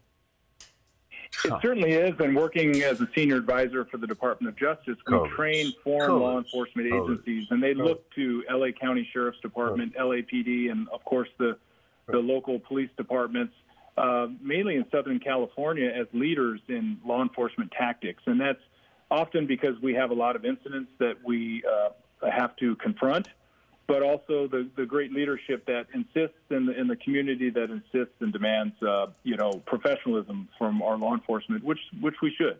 And so that's evolved into what I would say is a great example today of commendable restraint, as we've said, and professionalism and patience.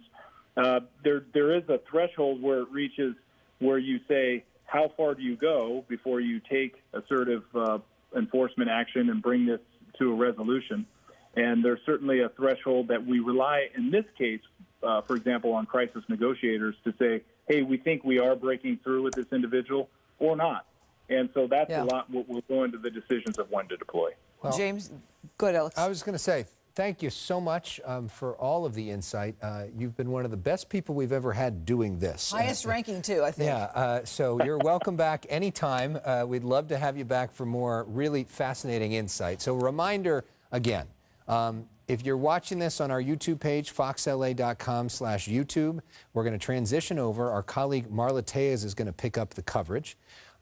If you want to watch us on TV to get the other news of the day, you can head to Fox 11 on TV. We'll see you in a second. Is that how that works? Is that how the TV works?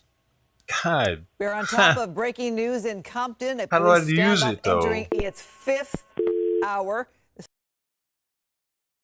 Picking up our coverage from our Christine Devine and Alex Michelson. I am in the Fox 11 newsroom to bring you the latest as we continue to watch this incredibly drawn-out, long, hours-long standoff that is underway in the city of Compton. So for all of you joining us live on our website, foxla.com, I thank you so much for sticking with us as we have an eye on this. We have our reporters on the ground, including Coco McAboy, who she is, along with the rest of us. We are waiting for a press conference to begin. We're waiting to hear new information from LA County Sheriff's Department. That is the agency that has been involved with this first pursuit that started in the 12 o'clock hour this afternoon and has now come to an end. The pursuit ended about 1 p.m. at this wash here, this flood control area in the city of Compton. That happened about 1 o'clock.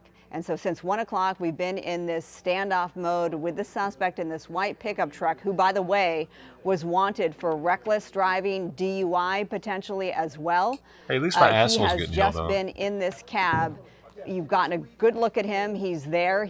Hasn't physically gotten out, but he pops his head out every once in a while, just sort of slumped over, in fact. Happy 420, that was like a long time ago, just dude. Tell you. I might shut her up, dude. How about that? You're not going to tell me shit, lady. You're a stupid bitch. I'm just playing. Yeah, I got to get one of those out every 2 hours. Or I get built up, you know, like it's all, they'll start getting all. The pressure builds up.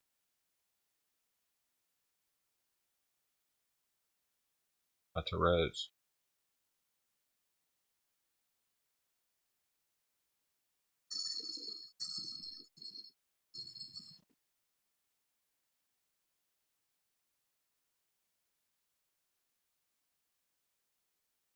I think it's bubbling into my stomach a little bit. I got the distended stomach right now. You ever had that?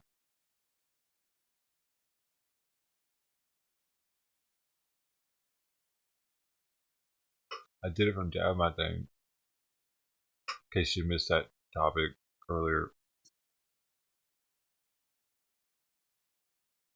I had to get checked out for the GI clinic. It could be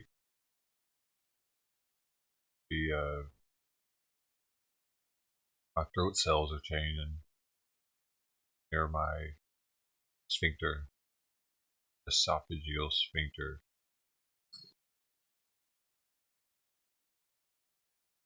It's from the dabbing. I'll turn into a reptile and then I'm gonna get cancer, or what? Is that what's gonna happen? Oh no, I hope not. Please don't let that happen.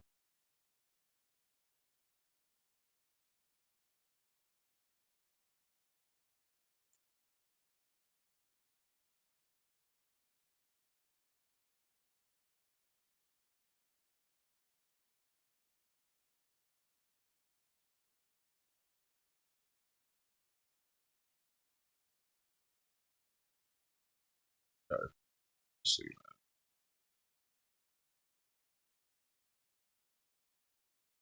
I have to wait. I hope I have to wait a month to see the specialist.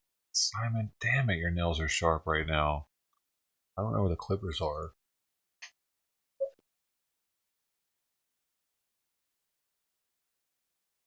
He just clawed me through my pants, bro.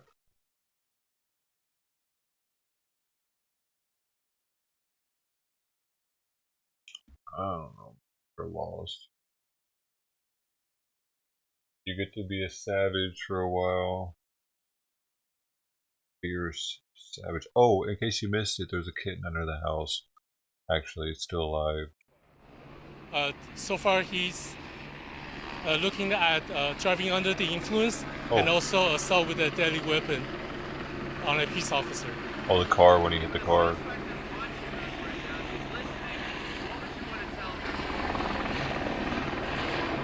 Exit the vehicle peacefully, and so that we can bring this to a peaceful end. Apparently, some of the suspect's family members are here at the scene, and they're saying that they're not allowed to speak to them inside it. Do you have any information about that? I have no information on that, sir. What the? Why is it? We have evacuated some residents from the area for their safety. Are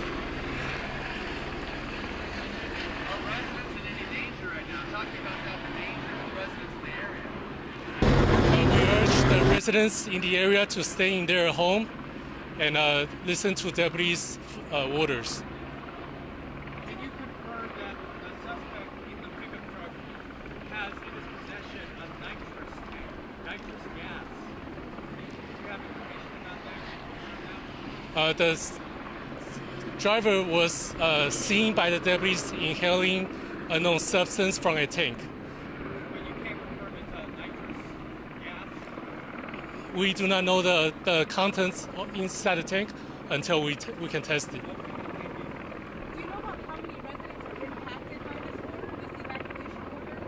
I do not have the number at this time. So, yeah.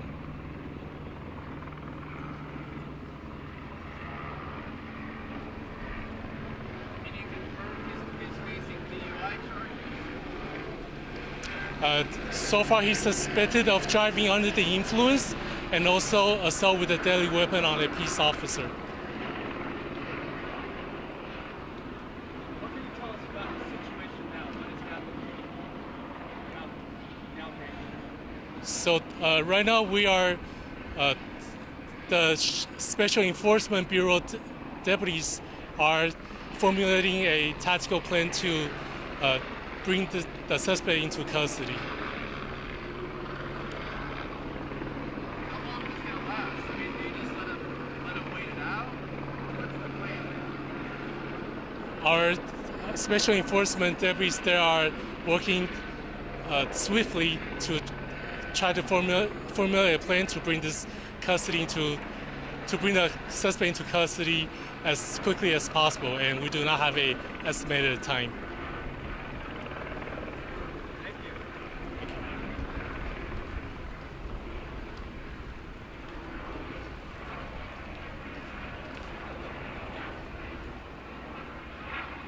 To try to formulate a plan to bring this custody into to bring the suspect into custody as quickly as possible, and we do not have a estimated time. Sheriff's deputies there, the gentleman at the podium just informed us that this all started because this driver who is suspected of driving under the influence, and by the way, also assault with a deadly weapon on a peace officer, was seen doing donuts in the city of Compton. That was in the noon. Fuck, I can't grab this right now.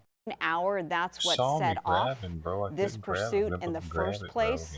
The pursuit, by the way, I know that we have those images. Maybe you saw them earlier. They were absolutely wild. I happened to be in the newsroom when this all unfolded earlier this afternoon, and to see him evade officers. There were at least 3 pit maneuvers that were attempted to bring this guy to a stop.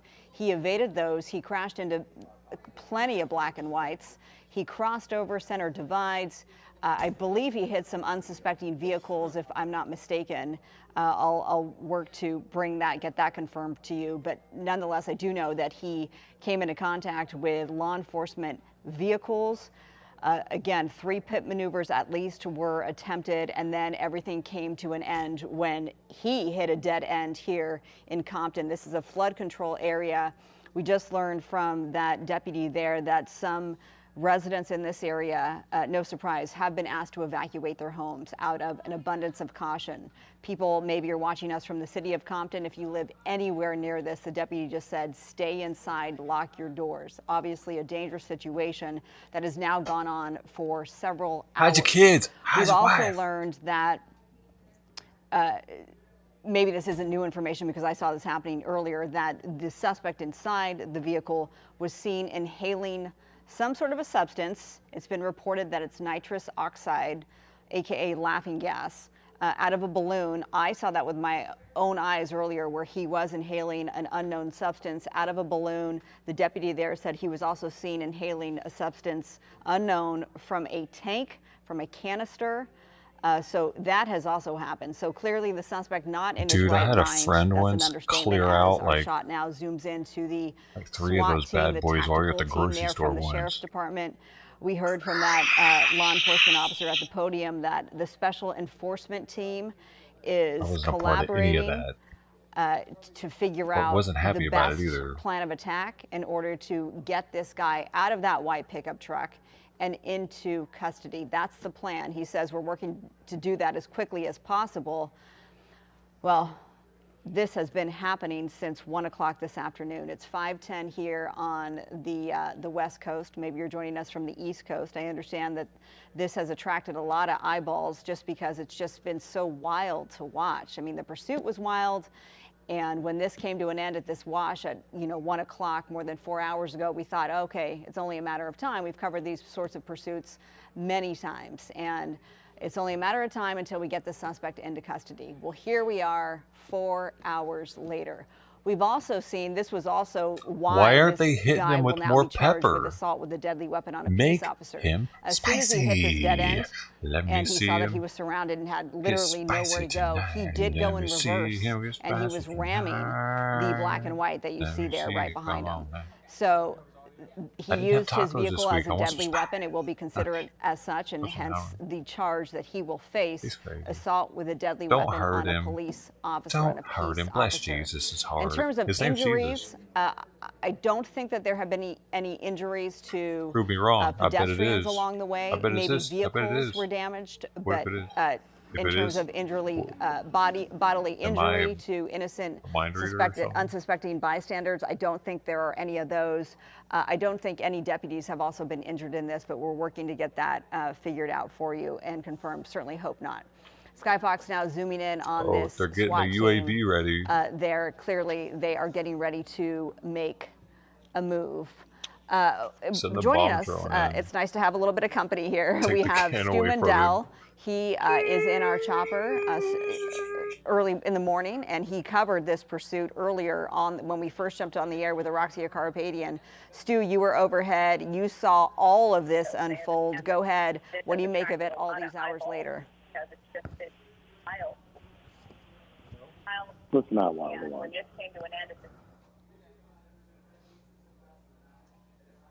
Do we have Stu? Bear with us, folks.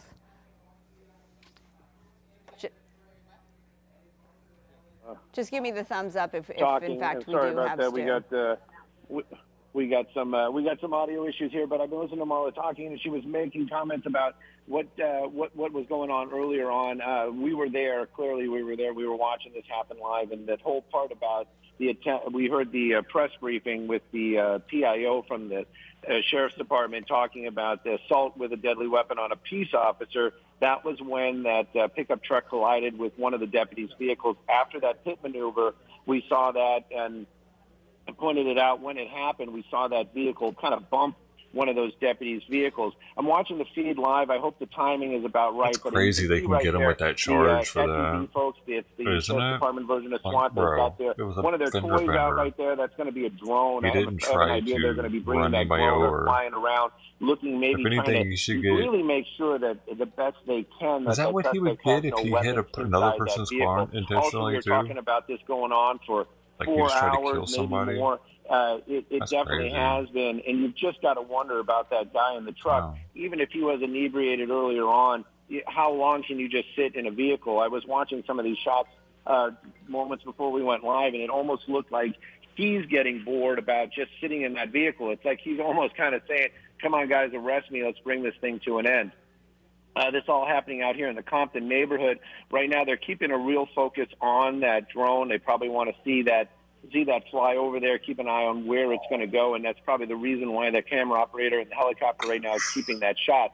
But that suspect sitting in that vehicle, I was watching him fidget. One of the things that we do in the helicopter is read body language, because we're not down there. We can't hear the conversation. We can't, we're not getting the cues that other people are getting when they're watching or when they're on the ground. So you kind of watch people's body language, and you can see this guy looking in the mirror. He's getting a little anxious.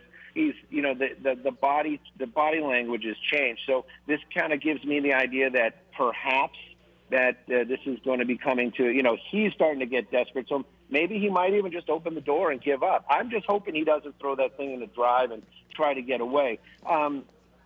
We've been getting these wide shots also of this area. There's a pedestrian bridge right next to where that pickup truck is. You can see that sidewalk. Well, that sidewalk continues over the wash to the other side. There's deputies over there as well. So if he decides to maybe perhaps run, and I haven't seen a dog on the scene yet, so if he decides to run, then there are deputies that will meet him on the other side of that bridge right there. But right now, that drone seems to be the most interesting part of this afternoon right now. This has been a long and tedious standoff. The deputies from the Sheriff's Department doing an amazing job. And, this is the thing. It's much like the newscast, they're handing it off to other people.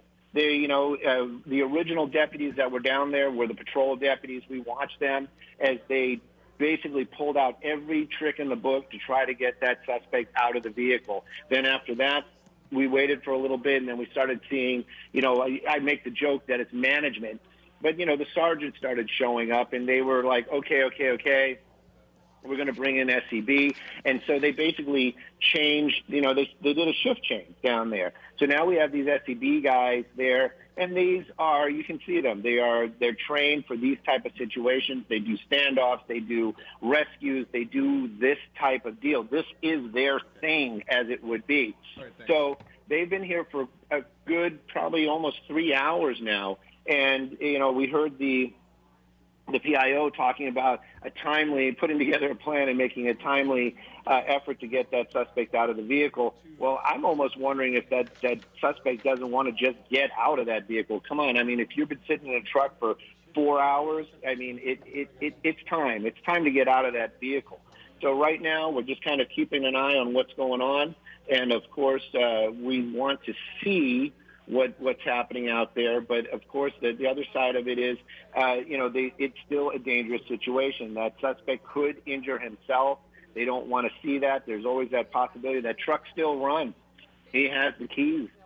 We watched earlier on as Marlon, you might have seen that or not, but that vehicle was actually in reverse, rammed up against that deputy's vehicle, and those tires just spinning and smoking. And he was, making an effort or a gesture to either get away or to create a situation where he was trying to frighten off the other deputies, which they weren't frightened by any means, but it was the same thing. Safety. You don't want to be next to one of those tires when they explode. And they might have. With that kind of heat, that kind of tension, something could have happened. So they kind of backed off. There's also spike strips under there, but that truck really not going to be able to get anywhere. Right now, you can see Skyfox is kind of moving around a little bit, getting a little bit of a different angle. Those deputies armed. Those deputies have the body armor on. There is a good possibility they might just do some sort of distractionary thing. I'm not giving away any tactics. I don't have any inside information. I'm literally at home. I'm not even by a scanner. But we've seen it in the past. They will, do a flashbang or make some sort of distraction on one side of the vehicle, and then deputies will pull that guy out of the other side. Who knows what the plan is going to be? It's going to be interesting to see when it comes to an end. But right now, this is still a standoff out here. It's been going on for hours. They've got the big guys in. These are the big dogs, as it would be. That's SEB. That's the sheriff's version of SWAT. And that suspect, he's got to be getting tired too. Sitting in that truck, looking out that rearview mirror, contemplating his life choices. It's got to be kind of dreary. I don't think he's in there any kind of jovial mood or any kind of happy. It's high almost on to nitrous. The point where he's like mean? literally saying, you wonder if he's like, just come on, guys. Any of these people have done nitrous ever. ever. Let's get this over. You can see him looking out the window right there. Much different body language than we saw, 4 hours ago. 4 hours ago, he was, standing up. He was, throwing things out of the vehicle. He was making all kinds of gestures. Right now, seems to be a little bit more calm, a little bit looking out that window, keeping an eye on what those deputies are doing. And, of course, he's got to be thinking about this also. Right? Good luck. You got to know that, there's the same attitude that we have or I have about that suspect, maybe driving off, injuring a deputy. That suspect's got to be thinking, too, yes, these are trained professionals, but they have loaded weapons. They're going to have loaded weapons pointed at me. Anything could happen. It is still a very, very dangerous situation out here in Compton. That pickup truck, we're not able to roll tape from earlier, but we watched as that driver was inhaling nitrous from a balloon, or what we believe to be nitrous from a balloon earlier on during the pursuit. There was actually a pit maneuver when he was inhaling from that balloon. We were looking to see it, and that's when the deputies did a pit maneuver. We watched him drive on center dividers. We watched him weave his way through the deputies' vehicles, crashing into is kind of makes it sound more dramatic than it was. He definitely hit that deputy's vehicle though, and that's what when it happened, I knew that was the game changer. That's when everything changed, because now it's becoming assault with a deadly weapon, not just evading and a DUI. So these the SEB there, you can see that large pole in front of those deputies right there. We've seen that in the past. They will put a different type of gas canister than the ones that we saw earlier on. If you were watching from way back when, they actually had deputies walking up holding these canisters of gas. We call it CS gas. I'm not really sure if that's a technical term anymore. That's what they used to call it back in the day, but it's tear gas, basically. It's something that's going to annoy that suspect. But what SEB has inside there is different types, different brands. And that pole right there that you see, they will put that canister. It's basically like one of, you've seen those old, the claws and stuff that the kids have, and some of the elderly people have these like grabby things. All right, that, Stu, Mendel, I apologize. I'm going to interrupt you because he's jumping out, obviously, because there's gas that's coming out. Now he's making a run for it as he gets rid of his hoodie, and he doesn't look like he's going to make it very far. Hands up, just like that, and it's coming to an end. My goodness, how quickly that happened all of a sudden, yet how long it has taken. We have been watching this standoff with this pursuit suspect, this reckless DUI pursuit suspect who is now going to face a charge of assault with a deadly weapon on a peace officer. He has sat in that white pickup truck for hours now, smoking some sort of, inhaling an unknown substance. Next thing you know, his cab was filled with a gas, and I believe that was thrown in by the deputies. Maybe that was dropped off by the drone. It all happened so quickly because we saw the tactical officers manning that drone. Next thing you know, his cab was filled with smoke, and he jumped out of that window and tried to take off. He didn't go far, and now he is in handcuffs. He is in custody. That was a wild end to a wild pursuit and a drawn-out standoff, as we watch him now being taken to a vehicle. These are these tactical officers, the special enforcement team from LA County Sheriff's Department, who did pretty phenomenal work there. As we are seeing them figure out where they're going to put this guy, which black and white is going to haul him off to jail. Stu Mendel, you just saw that unfold. Was it I think you can hear me, was it the drone that dropped a gas canister into the cab? He's trying to get out of there. Oh, yeah. Yeah.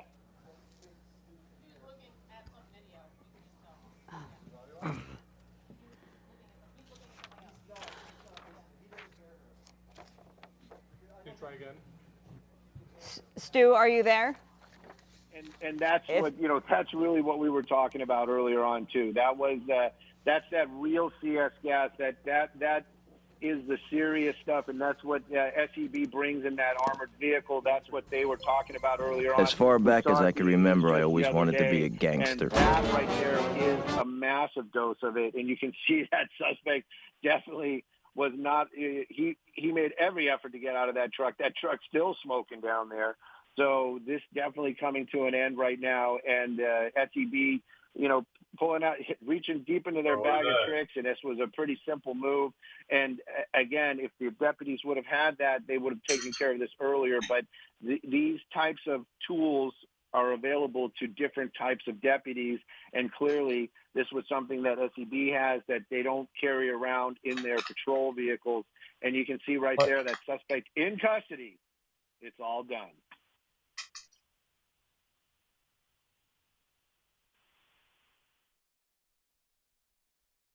Thank you so much. Marlette is here in the Fox 11 newsroom. We're watching this unfold as now the standoff has officially come to an end after gas was thrown inside of his cab that made him get out as quickly as possible. He tried to make a run for it. He didn't go far. Did I get now something? He is Twitch? Hey, thanks, saddled Kelly. on the sidewalk there, you're obviously leaving. in handcuffs, as the tactical team is obviously questioning him. And it'll only be a matter of time until he is taken away by authorities. Again, this all started in the noontime hour. It's now 5:25. I have raw fish. About 5 hours this has gone on in the city of Compton. And here we are This guy will now face multiple charges. It all started with reckless driving, seen doing donuts in the city of Compton. Crazy cat, they come with a 9. And then now he's going to face a charge of assault with a deadly weapon on a peace officer. That's because he drove through barricades, essentially, of the black and whites, got through those, damaged a couple of those sheriff's deputies' vehicles. Hopefully none of the deputies were injured themselves. And then once he got to this dead end, he threw it in reverse and backed into the deputies trying to get away. That went nowhere. By the way, it should also be noted that trying to get the suspect to come out earlier, the deputies fired multiple pepper balls into the cab of the pickup, and that broke just a portion of the rear window there. The driver, of course, refusing to exit the vehicle. Then deputies later tossed a gas container into the cab. The standoff continued, though, as we know, and then, of course, we saw the drone go up, and then we saw the cab be filled with gas. And before long, it just took a couple of seconds once that happened, he jumped out of the window. I think, if my memory serves me right, he tried to crawl out of the window, and I think he just ended up opening the door, maybe fell out of the window, and then scrambled to his feet, only made it maybe 10, 15 feet, and then he just put his hands up, and this has come to an end. LA County Sheriff's Department, the tactical team, doing a great job getting him out of the vehicle and into custody. That was the whole point. Now, this obviously, the investigation is now just underway. So these things take a long time. We obviously will want to follow up with this to find out what exactly this guy's history is. Does he have a criminal record? Where do we go from here? There are plenty of residents who were asked to evacuate earlier. Hopefully they'll be able to. Like they say that they're using military grade shit. What they mean? Inconvenience for them, but they. Because that's pretty much the same shit they give you in boot camp. And he couldn't even take it for a second. For the neighborhood, and hopefully everyone living there can feel a little sigh of relief on this Thursday night. Now that this has come to an end, because I was thinking about what are we going to do once it gets dark and once the sun sets. It looks like we lost our shot. Okay, we're back on. So Skyfox is now going to be returning to base as this is a nice shot of the city of Los Angeles. Look how big that is. The sprawling. Oh, I'm sorry. So I'm apparently looking at a different view than you are. So I think you still have eyes on the scene. With that said, we are going to wrap our coverage here on foxla.com. I know some of you are joining us on our YouTube channel. We appreciate you following along. Thanks for being with us on this Thursday afternoon, wherever you are. Locally, foxla.com/live, you can watch Christine Devine and Alex. They are picking up our coverage. They have been on the air on televisions across the Southland since 5 o'clock. I'll join Alex on the set at 6 p.m. You can find us foxla.com/live or, of course, on Channel 11 if you are in our viewing area. All right, thanks so much. That's it for me. Marla Teja is signing off from the Dude, Fox I'm eating raw fish Have a good night, everybody. from Costco. Do you think I'm crazy?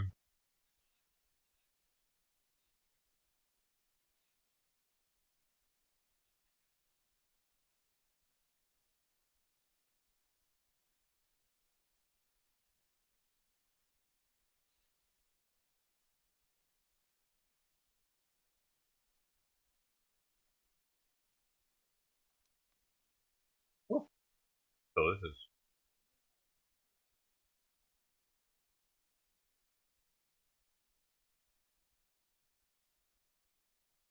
I've had it before though, but no. Come on, Chen, don't give. Back me up. Let's go.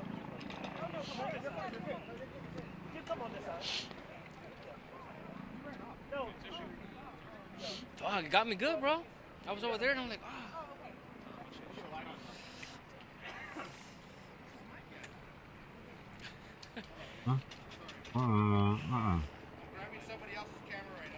It's poke. It's okay, no worries, sir. How are you, sir? I'm doing well. What's up, brother? How are you? Been a while, man. I know. Where you been at? About a week. Yeah. From that other place and that other. That's right. Like sweet. Okay, brother. Sorry about that. Good enough. But like. It's okay. No rush. Onions and sauce. Wow.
Well.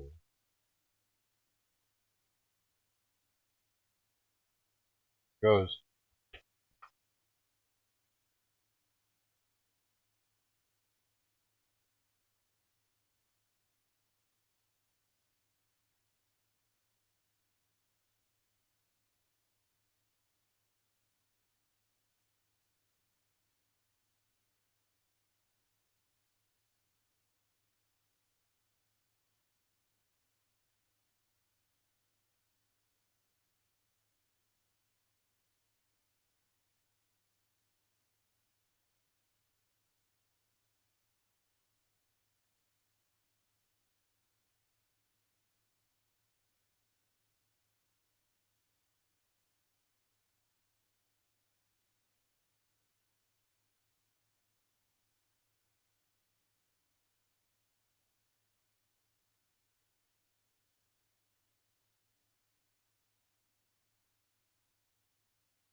I got one here.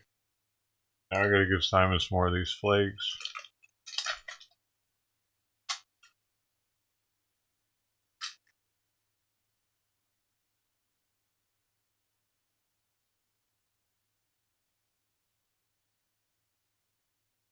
Hi.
Too many moving parts over here.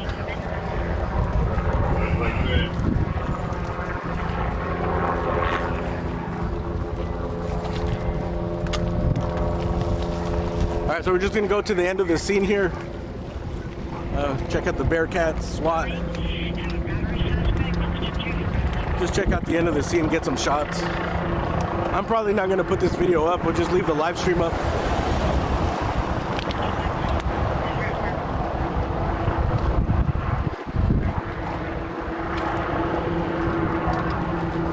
I didn't get enough shots to like put it up as a separate video.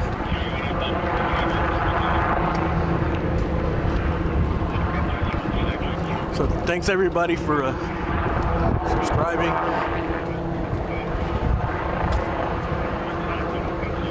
Thanks for the, especially thanks for the donation. Thanks for the memberships. I'm sorry about the Nightbot thing. I'll figure out how to turn it off, dude. I don't have it. It took me like 2 years to put that Nightbot in, and it took me. People have been asking for memberships like 6,000 subs ago.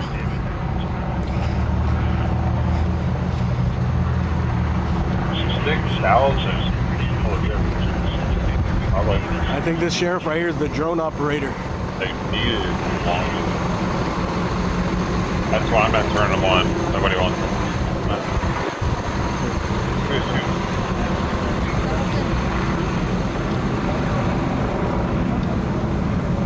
That's the media. That's the media relation, the LASD. That guy? Yeah. The young dude? Yeah. That dude's flying the drone, huh? He's the one that does the LASD, man.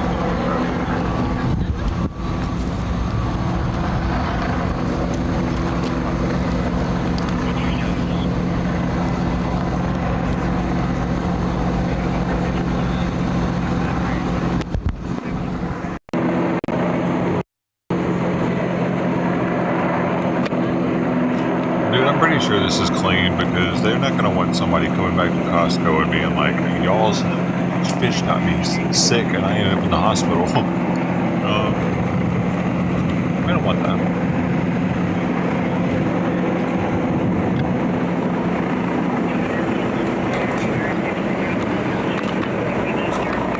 They don't want that on Reddit for sure.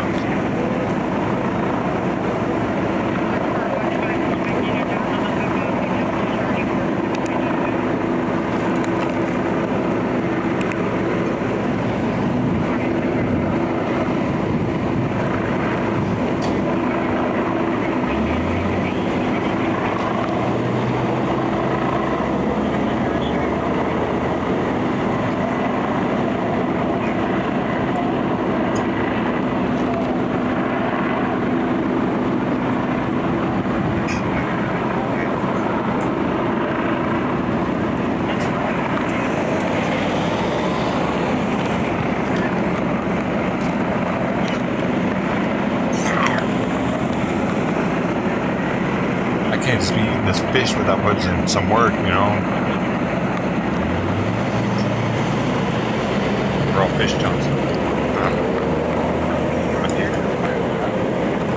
Okay, man.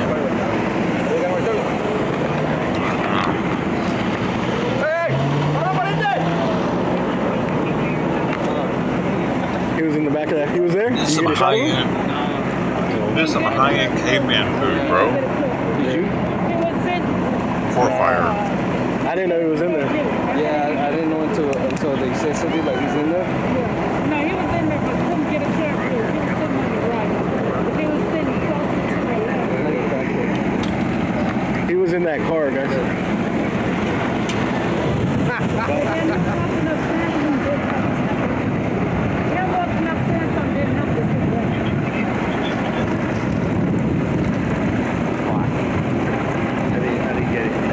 I know. You think they'd be mad if we stand right here in the middle? Maybe. Yeah.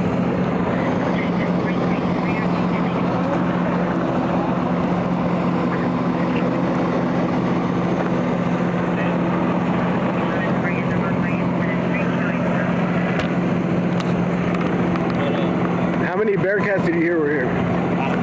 You were here? 3? I heard 3. That's what I just saw 2, but I mean, you've been here for a while, so. Well, I was stuck on that river on the other side. That's where I went. Like that's how. That had the best shot, bro. Yeah, I was like, man. But then they put tape. The cops weren't over there when you went. No, I went like further, a couple streets more down than you could go. I didn't go to the first streets. I thought it was a dead end. No, I had to go around and go way down and then walk a little bit.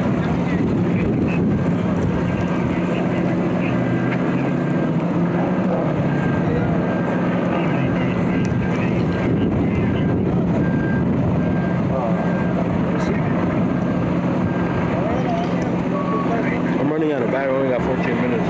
That's good enough. You're about to go to your car in a bit.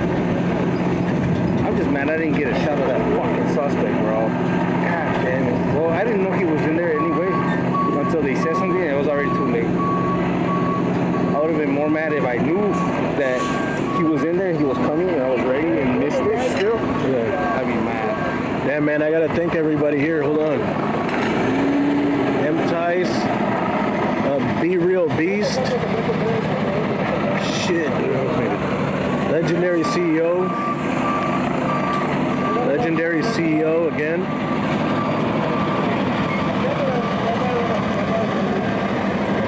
Mo. Arkansas. Tumbleweed. Tumbleweed, thanks again. Elvis Gal. Sorry, man, we're on the move. A lot of people from Ickmel, thank you. Elong. Diggs, thanks for your hard work. Sorry if you guys got banned out by the Nightbot. I'll fix that later. Lisa Sutton. Yeah. Domestic Pinup. And Ziggy again. How many cars is there? Louisiana. It's just that white truck. There's only more than one. Did he hit him? I don't know. Maybe the cop car that ran into him in the back. Oh, there was a cop car like pressed up against him. I think. But did it cause damage? If it caused damage, then yeah. A little bit. Do they tow it every time? Yeah. If it's just a small collision? He hit a few cop cars when he was trying to get away. They pinned him and he hits him. That's why. What does he get? He gets assault on a police officer? Yeah. Or like attempted murder or just assault? Just assault. Assault with a deadly weapon or something? Yeah. Police? He's a fucking idiot. He turned into a DUI. That's why people are saying he's gonna be out. Like hell no, bro. He's got stolen a cop with a cop car, DUI, right?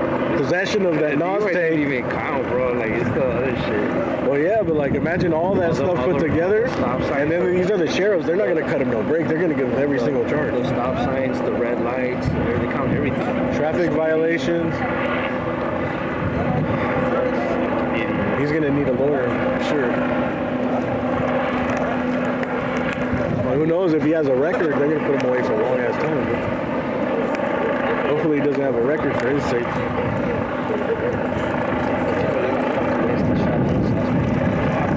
You didn't get it? No, I didn't even know when they told me. Damn it, bro.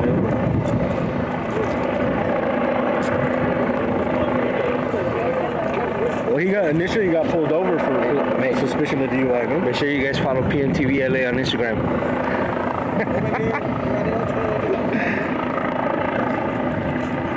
Get in front of the camera, dude. Give a shout out. I already gave my shout out. Follow PNTV LA.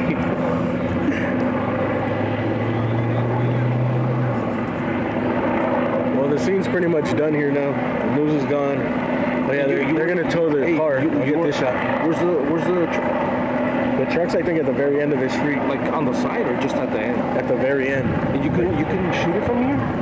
From here? No. It would have been blocked off. Like a clean shot, like. I really think something else might be going on, They had man. a cop car, then they had the sides behind them and way over. Oh man, I just don't think I've been eating as much to be gaining weight as quickly as I have, man. It's crazy.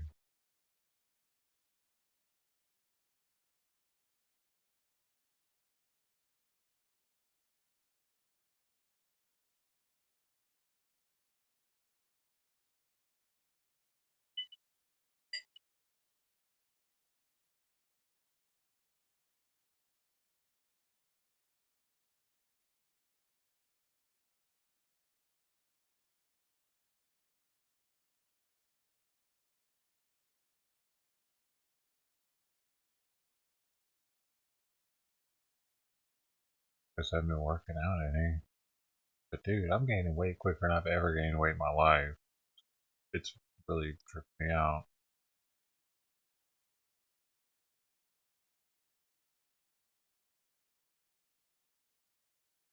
I'm watching muscle go away, like disappear with fat covering it up.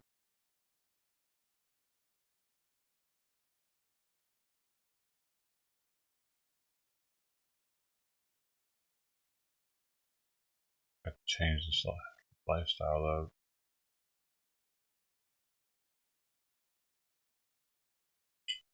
At least my butthole's gonna be better. Summer's gonna be getting near. I guess a lot of people lose their definition during the winter. I think I'm going through something that a lot of people are used to doing like every year. Maybe like they'll get their summer body, and then they won't have their definition for the winter. Maybe something, they watch it and go away. That thing.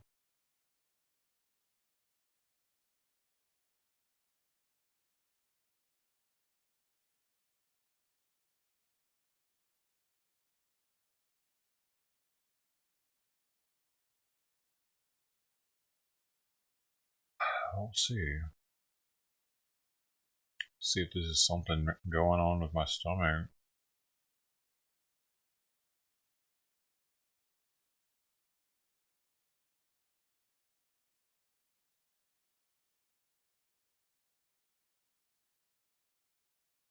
Oh, you do that though? You can see like muscle tone, and then in the summer or in the winter it goes away, your muscle tone goes away?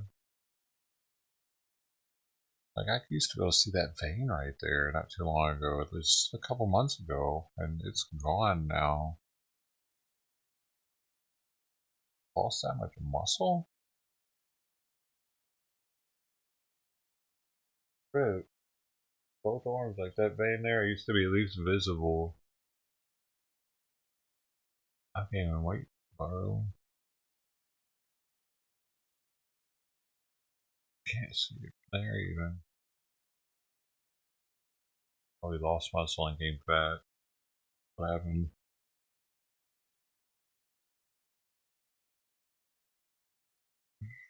Activity and age. Yeah.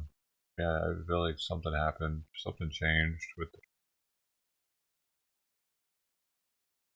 Figured it was gonna be more gradual.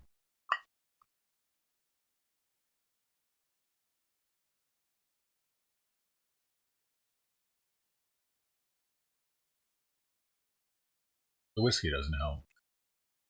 God, it's so good, man. It's just so good. That's the thing, Jack. Man, I missed out on some good deals too. There were some Costco's, or not Costco's, but some Targets that had some 70% off some of the whiskeys, and they like all of them are gone. Like 50% off ones, all of them are gone. There was that one cognac. There was a bunch of shit that I could have gotten that were like really cheap stuff. Like, it's just like no one really wanted it anyway. It was like normally $9, now it's $4. I was like, no thanks. I'm trying to get that deep discount. It's like it was $80, now it's $20 or something, $30 or whatever. But I did get the wine. It was normally $17, and now I got it for like $6.50 or whatever. After.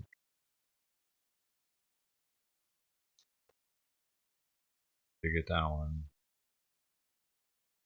I didn't have any wine here, just so I figured, like, and it's a Merlot. It's super basic, and it's a California Merlot. It's a known brand. Coppola, some Francis Coppola or something. Diamond something. So it's a known, and it's a basic. So it's good to have it. Just have a wine, just in case. Hey, you want to drink? I got some wine, got some whiskey. Don't have the wine, you can't say. Would you like some wine? And who knows? I'll probably drink it anyway eventually. I'm not a big red wine drinker. It stains my mouth all fucked up, and really gotta be in the mood for it. Gotta have cheese though. I gotta have cheese with red wine. A nice sharp cheese. It's to really balance out, especially with a Merlot. It's gotta be a strong cheese. I even looked at some at Target, but then I was like, I should hit Costco up instead on the way back. I did.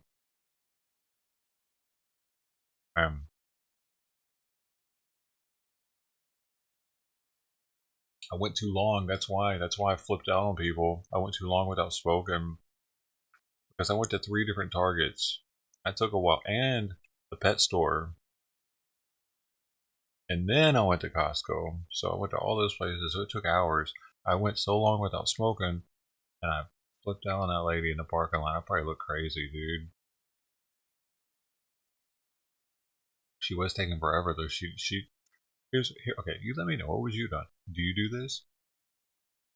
She was waiting on someone to leave their parking spot, but there were people behind her that needed to get through because it was like,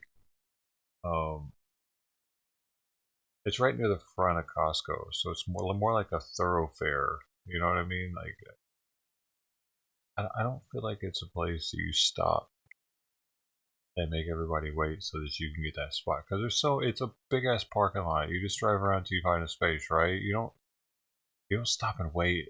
If like you only stop and wait if people can get around your ass, right? That's how I see it. If I'm gonna block everybody up and they can't move all of a sudden, that's pretty fucking rude. I'm not gonna do that. They have to be able to go around me at least. And I guess she was thinking that I could take a right, but that would take me all the way around the building, dude. I needed to go that way.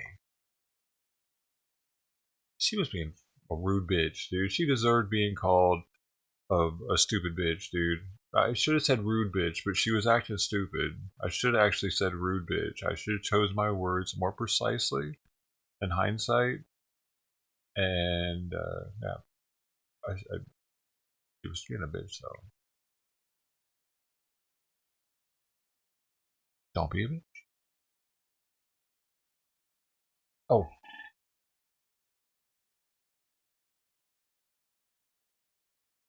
That's all. That's all you gotta do to hang out, man.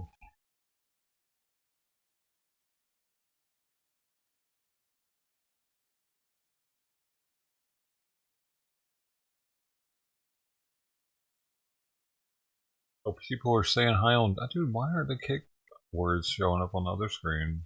I don't know. Thought they were.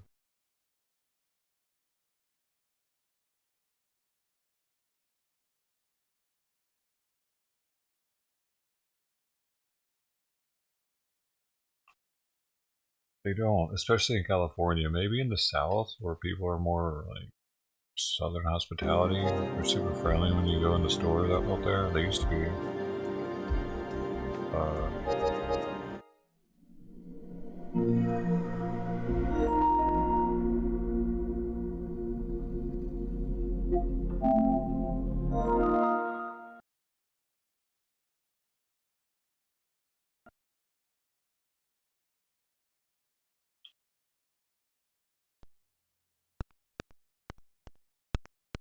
I mean, I try to be, dude, but the people get so annoying. Just how slow they are. I don't understand why they all walk so fucking slow in Target, dude. They walk at... It's as if they enjoy the experience of being in the store or something. Like, they spray them with something.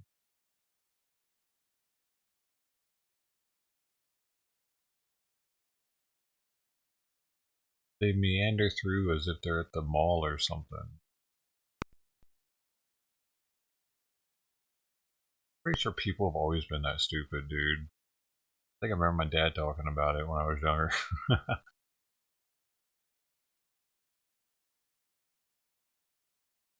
Him just trying to get in and get out.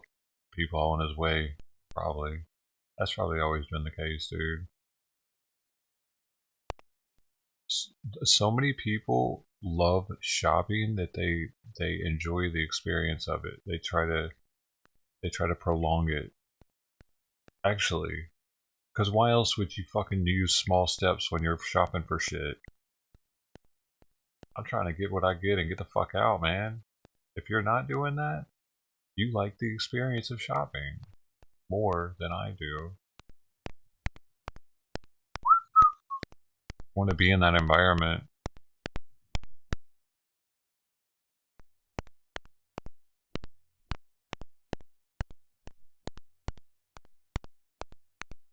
Most people like to shop. I mean, it's fun to shop. I just don't like the actual experience of shopping. Like, it's fun to buy shit, but they like walking and looking and touching and smelling it. Oh, you got a free sample. Oh, it's crunchy. Oh. Where's the juice sample? No, I didn't say juice sample. I said juice sample. That sounded weird. I'm sorry. Where's the juice sample? Oh my god.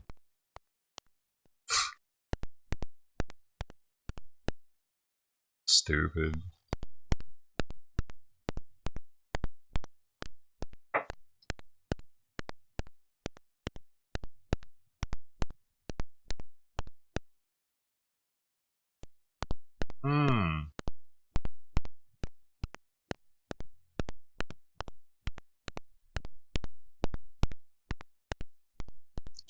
Yes, the women.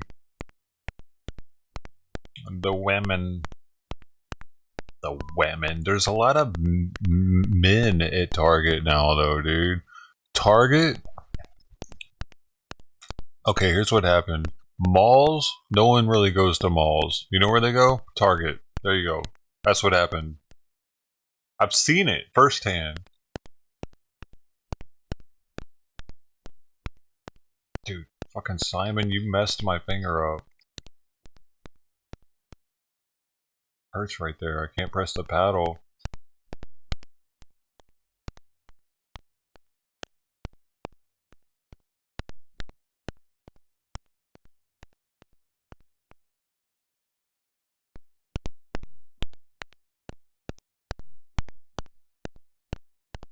Oh, fuck, he's got me.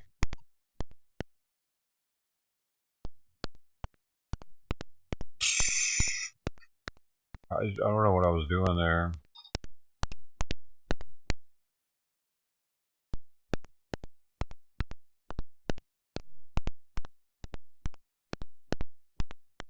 Target and Walmart.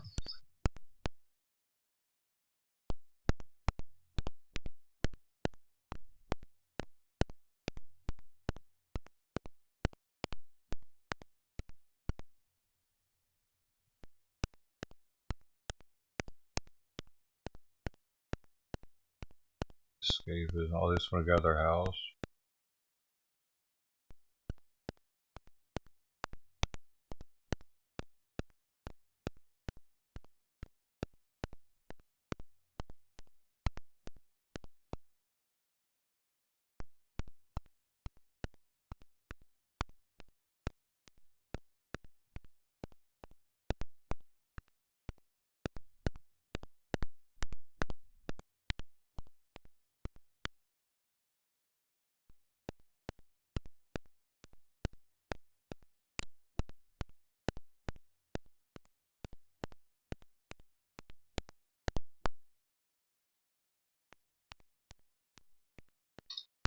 The fuck?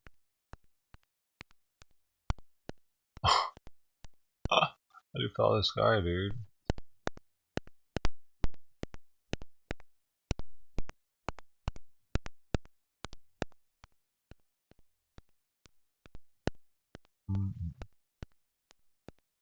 Dude.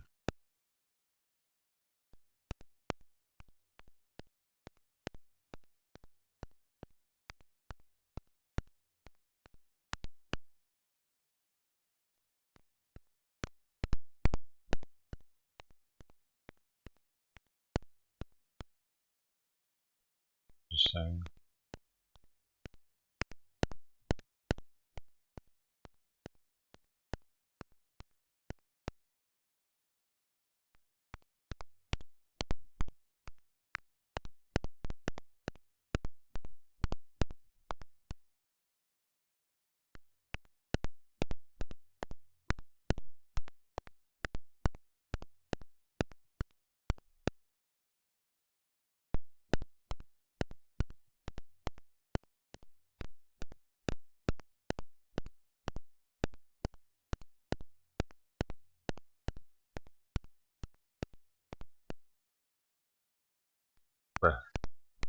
I'm just humping a rock over here. Forget about it.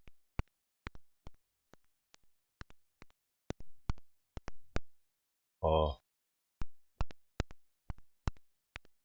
Like.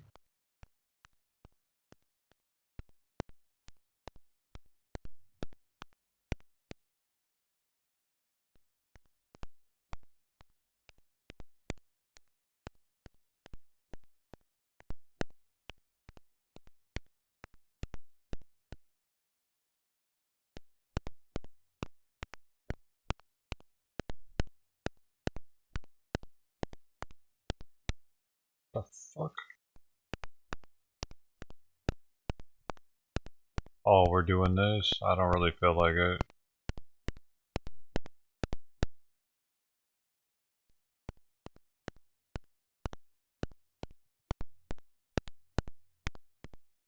We're doing it.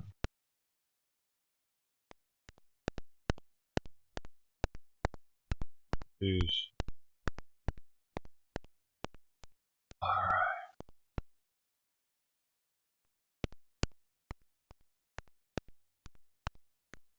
Dude. How dude.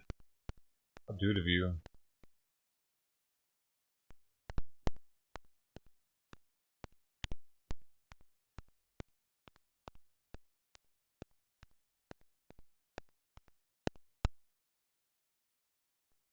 Do we just have to stay in the zone? Oh, we get it? Oh, we have to stay on it with this dude.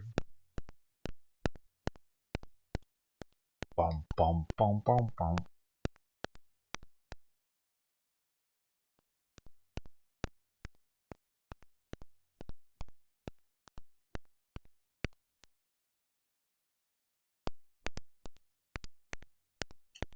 Look. Oh.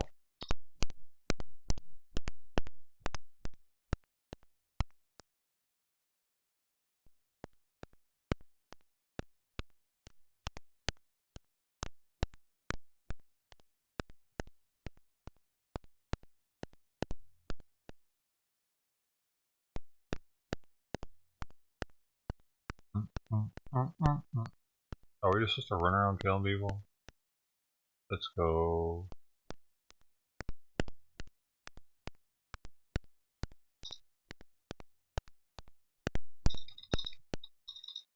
Fuck.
Bruh.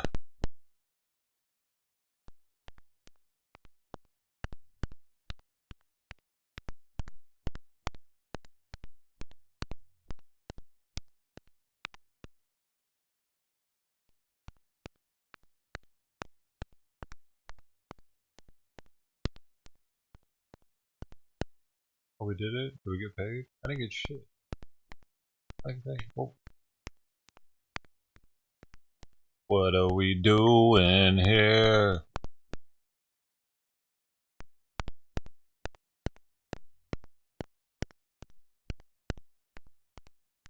This is where we're staying, or what?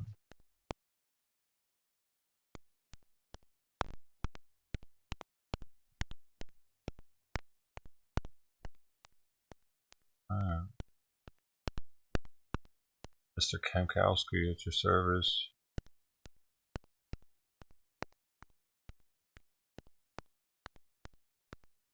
Those are bots though, bro, but thanks. They weren't real. real slow.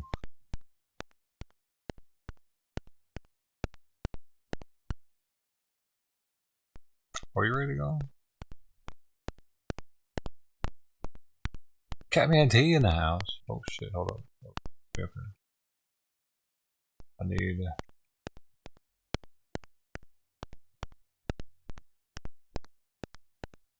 You followed me up here, you motherfucker, dude. It wasn't supposed to be that kind of party.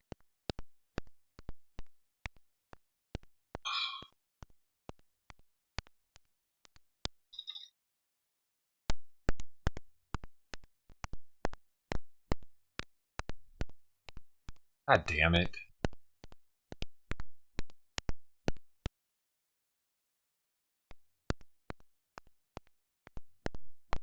Fuck. I thought that was a fucking real person or not, dude.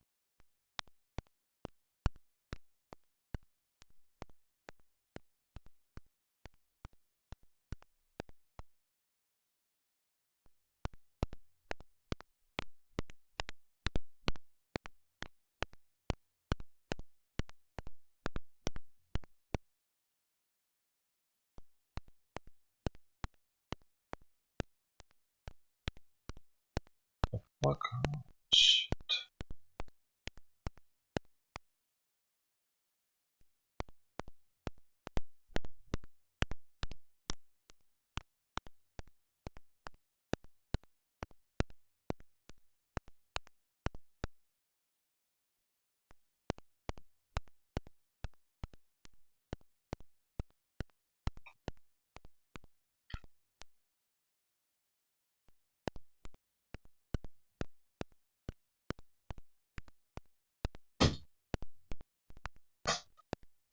Don't stop believing.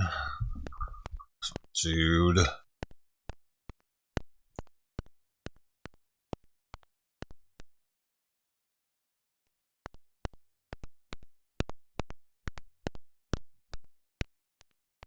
that thing in the zone?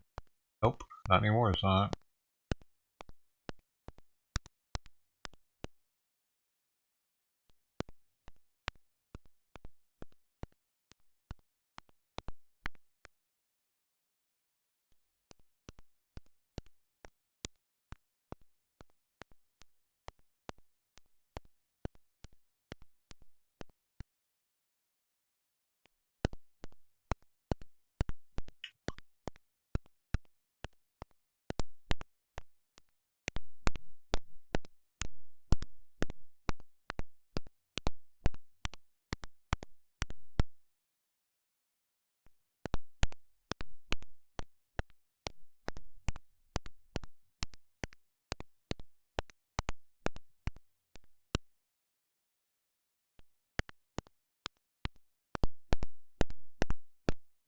Dude, he's fucking right in front of you! Holy shit! God damn it. Fucking idiot. These these people aren't even playing with headsets, dude. That's the thing. Dude, if I can't play with you if you don't have a headset, man. They had to have heard that dude fucking shooting right next to him. If he would have had a headset, he would have, and he would have turned and shot at the guy at least. He just let the guy run up and hit him. Horrible. Horrible, horrible playing. I can't play with people like that. If you intentionally play like that, you gotta go away for a while and then come back.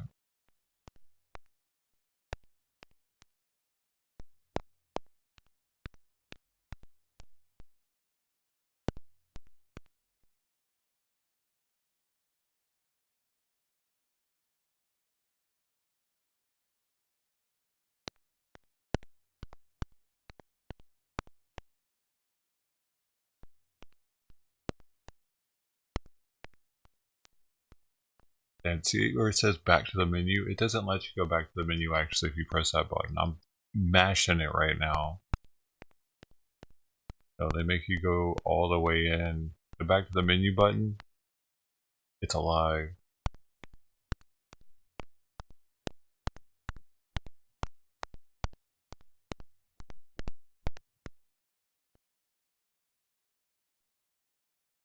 Try that again.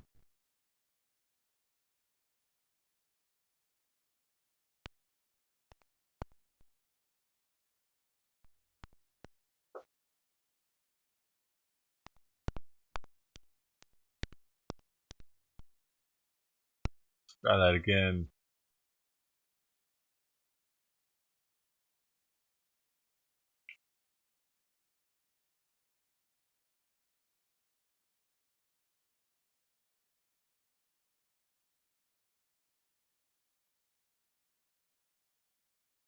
You either play with kids or they make you wait forever to load your game.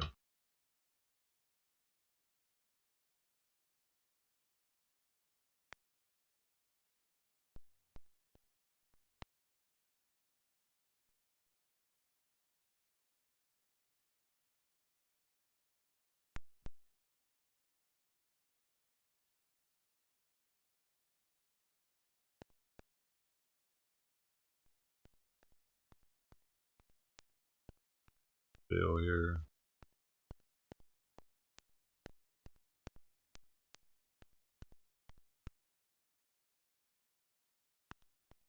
Was it?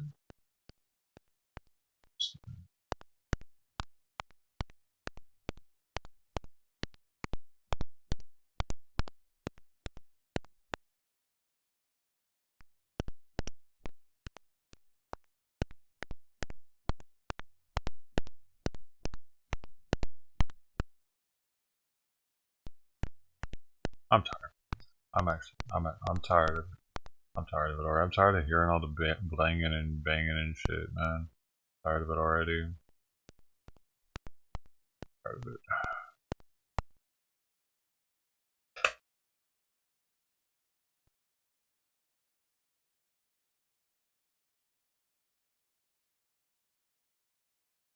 Oh.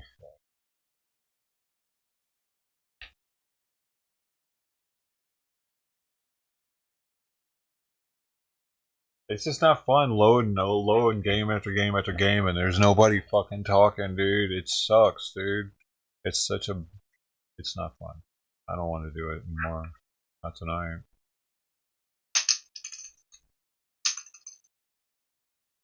One of the reasons I didn't go live this morning. I didn't feel like doing that.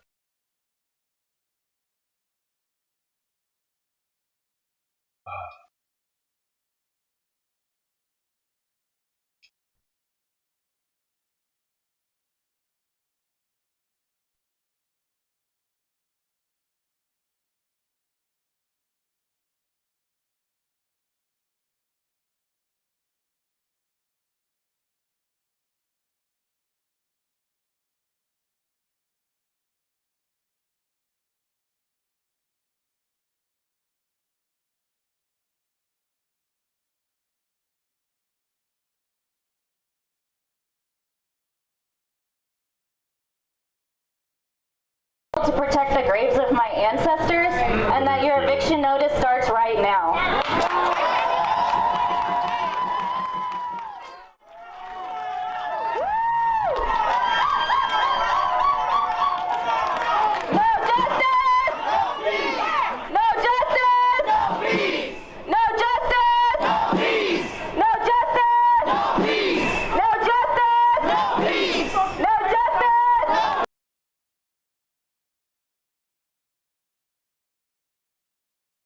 Which is, if you haven't already and you're not already, please join an organization. I'm partial to Community Movement Builders, that's where I organize, but there are so many other folks out here that are down to connect with you if you want to know how to get plugged in past that. And with that being said, we're going to hear from the founder of CNB.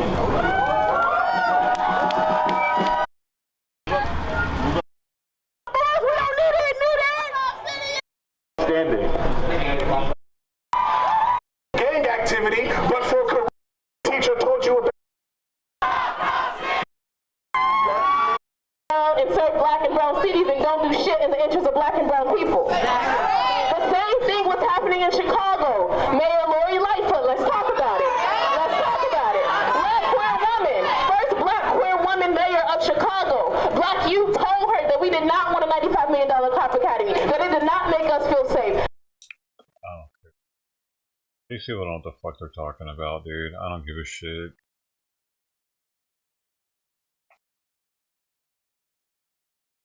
Nope. There's simply not enough of them.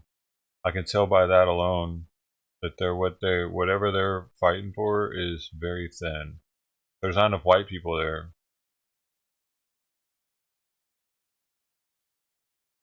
There's just not enough white people there, dude. I know that sounds weird, but there weren't any white people at all that I could see, and that's weird. There should have been at least one white guy. They should have had an honorary white brother up there, showing that they had solidarity with the white man. You know, they make us do that. They make us have one black dude up there.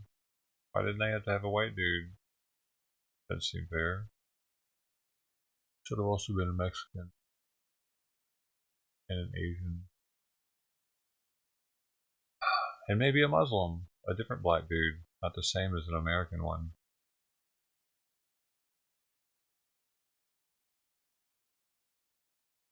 That means we get 2 white dudes, though. Fair.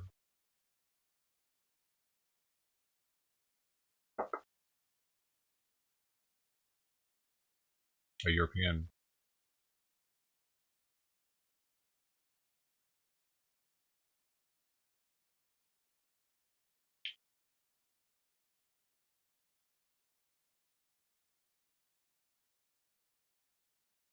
They get the people on it.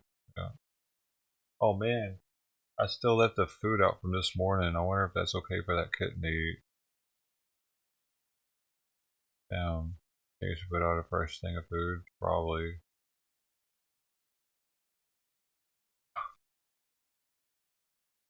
Alright, right? Oh. But dry food. I'll probably just eat the dry food if it senses the wet food being bad for it.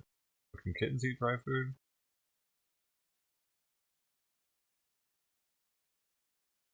Man, it's just crazy. Getting out of the house, man. Supposedly they pulled the bill back.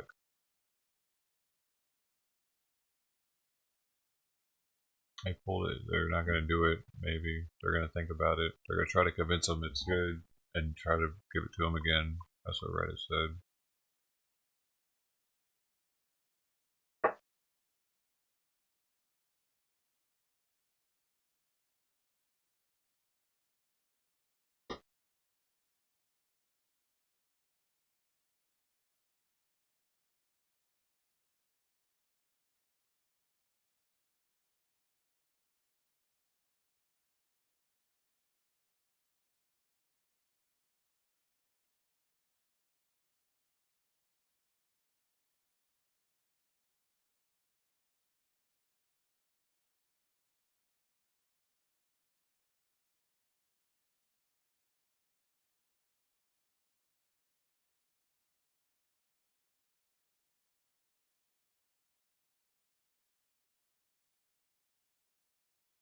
See, is Georgia to drop foreign agents law after a massive protest? The people at Reddit think they're just doing it to, like they're going to try to sneak it in later.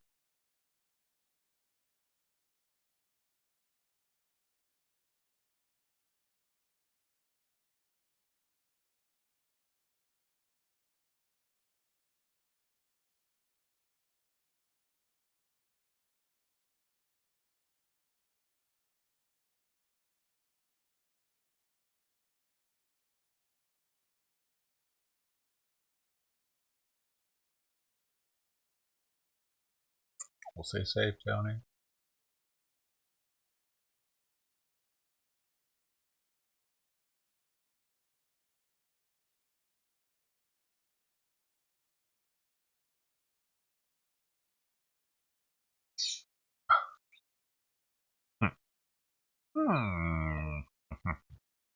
Man, I gotta get my shit checked out, man. Hopefully each stab isn't killing me more and more. The VIP experiences here, says the McDonald's app. Dude, I'm about to be a fucking McVIP. What do I get?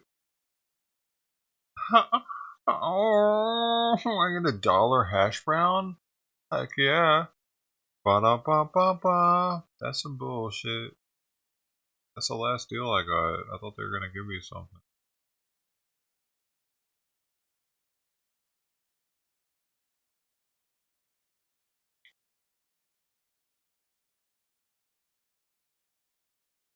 Ba-da-ba-ba-ba.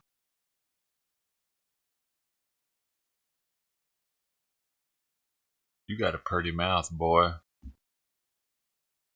Yo, down to 5. 5 of the awesomest people ever. Duh. Oh, no.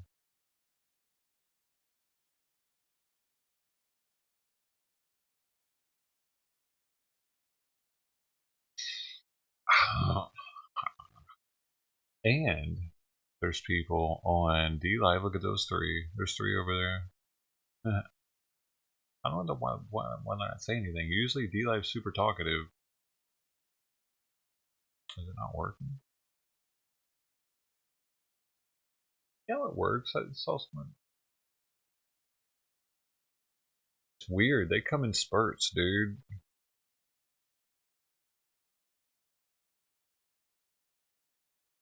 I still wonder if I should maybe put some fresh out for it, but no, it'll be alright. It'll be alright. I don't know. I could put a fresh one out real fast.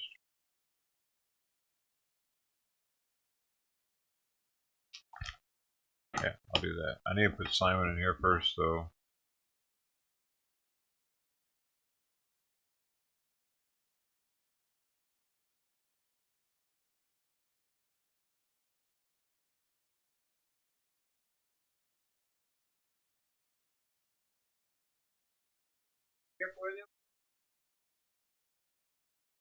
Oh, you are the kings.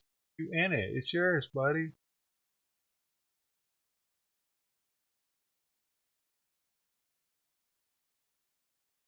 Y'all good to see you.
Move. Why did you move? Oh, I can still see you. Wait. Oh, I forgot the headset.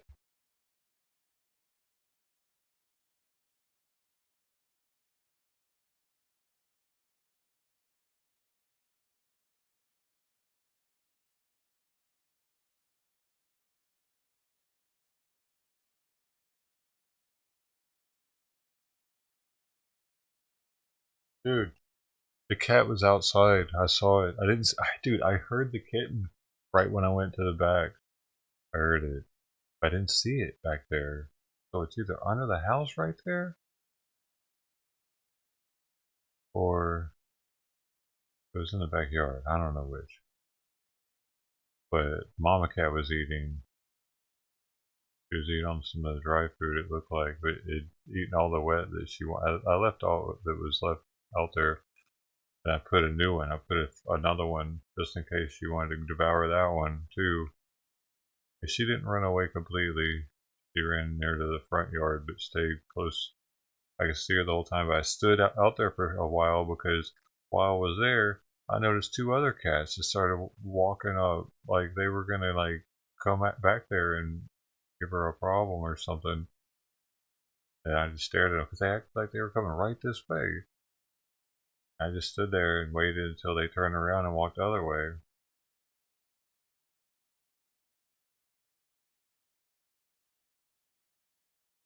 Like they knew to come check after it gets dark to come see if there was food there or something. But she moved.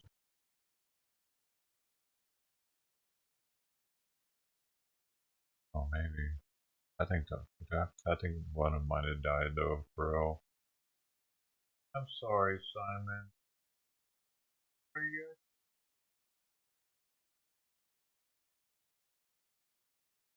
But hopefully I just won't hear any cat fighting. I've heard that over there before. That'll mean that they came to try to steal the food. Wild how she was out there right now. The sun just went down, didn't it? What was sunset at? 6?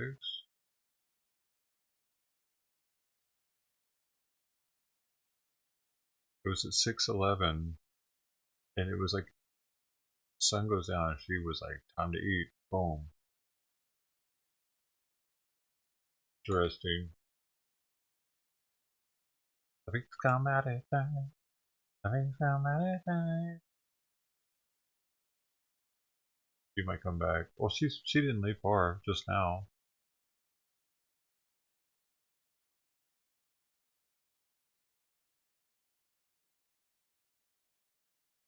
I could see her the whole time when I was out there just now. Happily she left. She stayed there. She didn't leave. I was worried that I was going to scare her off. I just went as I walked up to it, got kind of lower to the ground.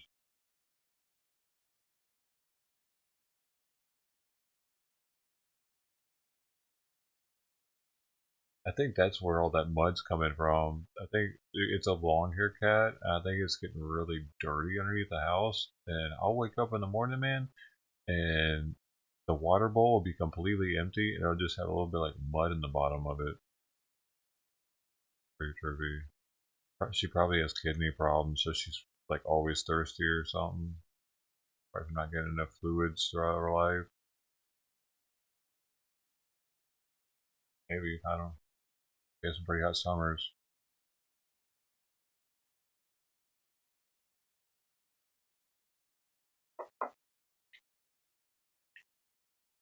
You know, it's either that or someone else is feeding her, right? I mean, that was my first thought. Hopefully she like knows that that's me that's putting it there, realizes that I'm trying to help.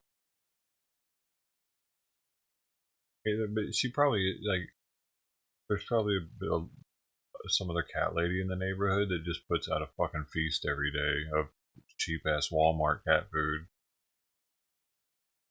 That's veterinary diet though, right there. That's prescription diet. You actually have to have a prescription for that.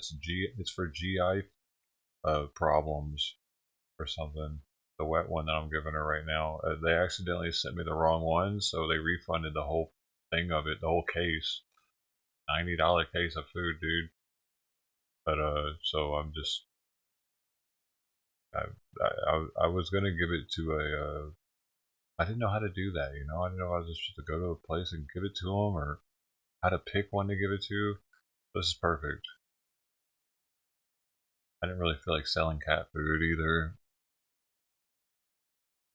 Sounds like good food, man. I'm giving it wet food and a limited or a grain-free dry food.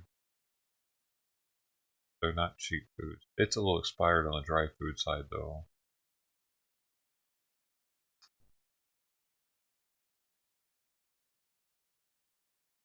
Yeah, the wet food. Cats need wet food, man. Fluid in her. She definitely needs fluid if she's still nursing. It's just if she has kidney problems. Who knows? She could be getting really taken well care of by somebody else, but highly unlikely because she's not super fat, you know, and I don't know.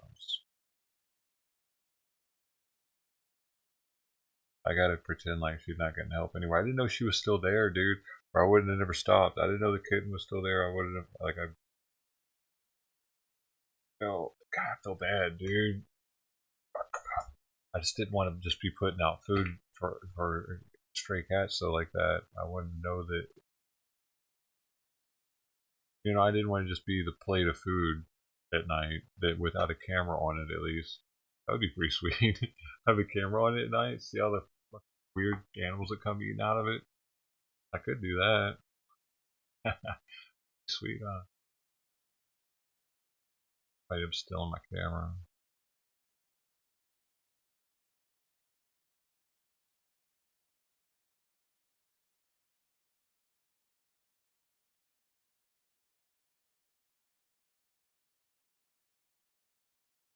Thanks, man, but I can't help it. Wonder if I could have helped the other one survive somehow. It's a bummer not hearing the second meow. Cause I remember I was in the bathroom. I could hear him right under the bathroom floor. Meow, meow, meow, meow, meow, meow. Really high pitched meows then. They're not as high pitched now, and it's just one.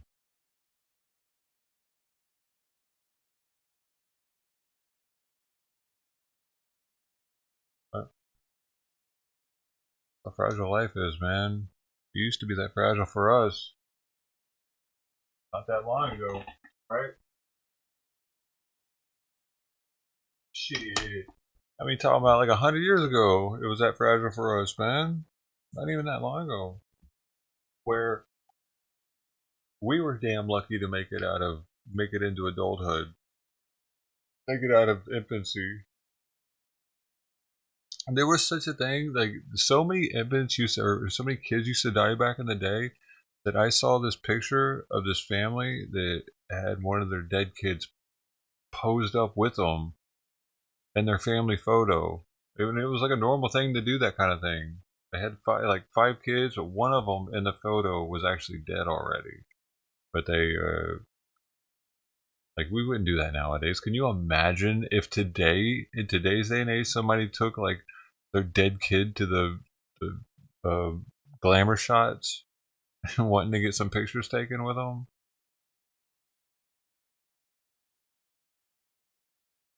They would be locked up, dude. They would be so locked up for that. Just the other people seeing the dead kid at the wherever would be like, "Oh my god, it's a dead kid! What is happening? What is he?" I don't know how, like, what the whole story is on that, but I could probably find it. It was on Reddit.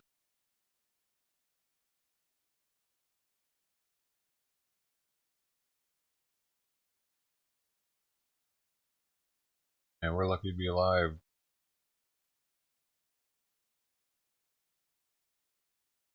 Pretty soon they're gonna solve aging, right? People live twice as long. Part of that's no sugar or alcohol, probably.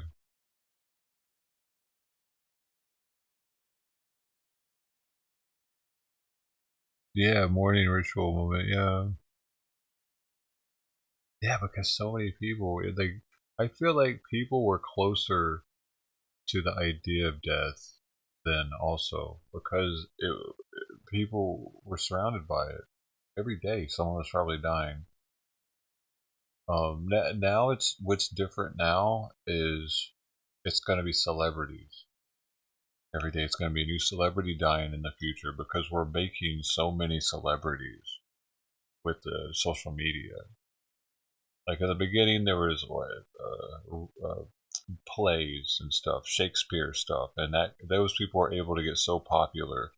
And then you have radio, and those people are able to reach a certain amount of people, and then video, and that it's able to reach more people. But now that we have internet and social media, so many people are able to find out about different famous people or whatever that you're going to be just hearing about inundated with famous people. So and so died. So and so died. So and so. You're like, who is so and so? I never heard of that dude. Oh, he was famous. I think that's what's about to happen. It's going to be like it was like in the 1800s, people dying all the time, but it's just going to be famous people.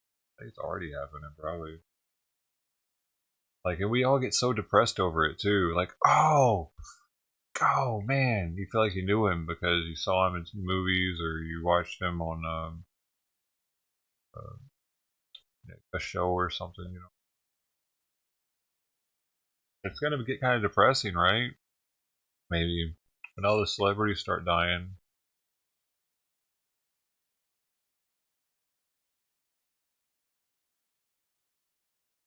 That's why it seems like more and more celebrities are dying every year. It's like, God, man, God, they got a lot of celebrities that year. They made more celebrities that year, 50 years ago or whatever.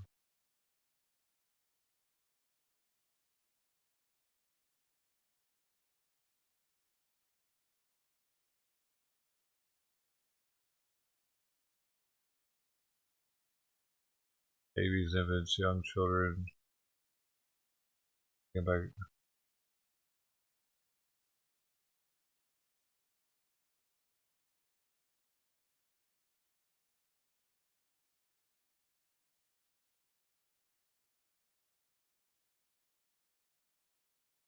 That's interesting. I wonder what the lack of that, what impact that has on parents. Does I feel it. This abortion, for instance.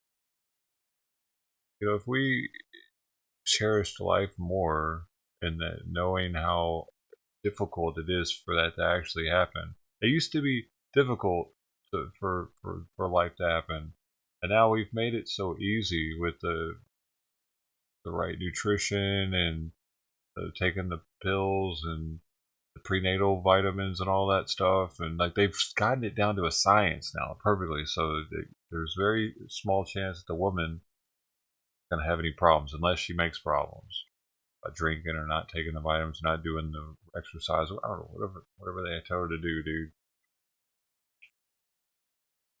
So they take it for granted now. Women, everybody takes it for granted. Life, don't they? Well, not everybody, but more than used to. A higher number of people take it for granted than they did in the 1800s.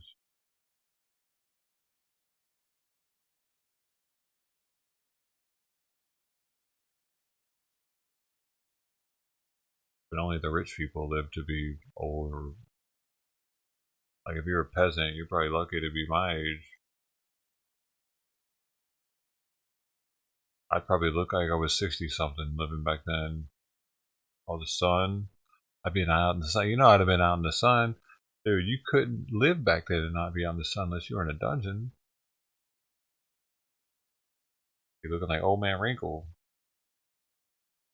All wrinkled up.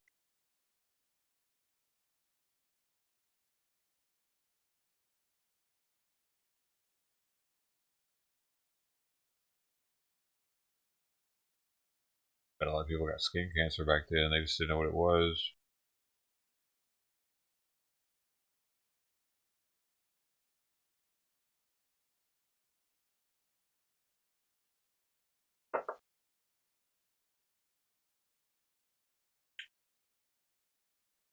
I wonder how many Egyptians got skin cancer out there working on pyramids, dude. That's all they did every day out in the sun with their shirts off, right?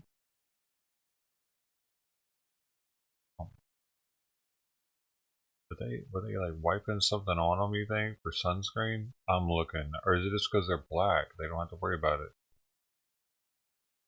They weren't even fully black though, were they? Egyptians? Those Egyptians that are in that area?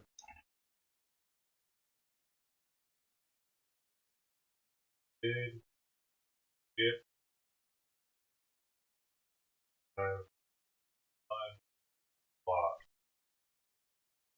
the first record of sun protection began with the Egyptians. But what do you know? Who used ingredients such as rice bran, jasmine, and lupine.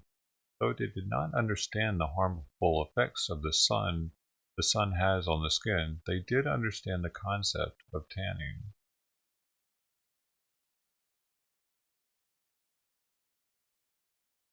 I had no idea, dude. That just happened right now. I had no idea they invented sunscreen, dude. That just actually just happened. Walking through the aisles of any convenience store, it is easy to be amazed by the countless bottles of sun protection stocking the shelves. There are sunscreens and sunblocks, lotions, gels, and sprays. The list goes on and on. Browsing the scented and water-resistant or vitamin-added formulations makes one wonder where the idea of sun protection began and how it has come this far. The first record of sun protection began with the Egyptians, who used ingredients such as rice bran, jasmine, lupine. They did not understand the harmful effects. They understood tanning. In a culture where lighter skin was more desirable, the purpose of their sunscreen was solely cosmetic. It has only recently been discovered that rice bran absorbs UV light, jasmine helps repair DNA, and lupine lightens skin. How the fuck did they know that? We just recently discovered that? Are you serious right now? Man, that's wild. Other cultures have tried their luck at sun protection with varying success. The ancient Greeks used olive oil. Some Native American tribes used pine needle, which was also effective in soothing sunburns. It is surprising that these cultures were able to formulate sunscreens long before the cause of sun damage was understood. In the realm of sun protection, our ancient predecessors proved to be far ahead of their time. Yeah, but the Egyptians had it the most right, it sounds like. They had 3 different things in there that were working for them. Wow, man.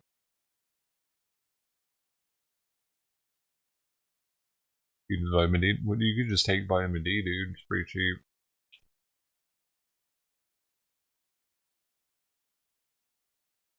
I hope you're not serious.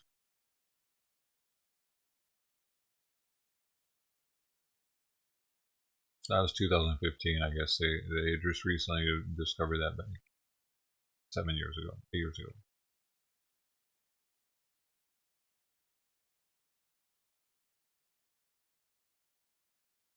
Yeah, I think it would make it worse. Right?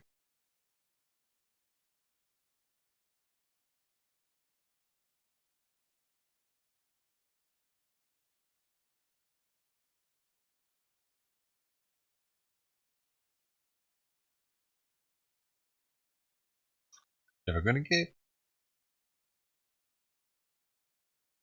all the cold stuff. Why you don't use it for the hot stuff?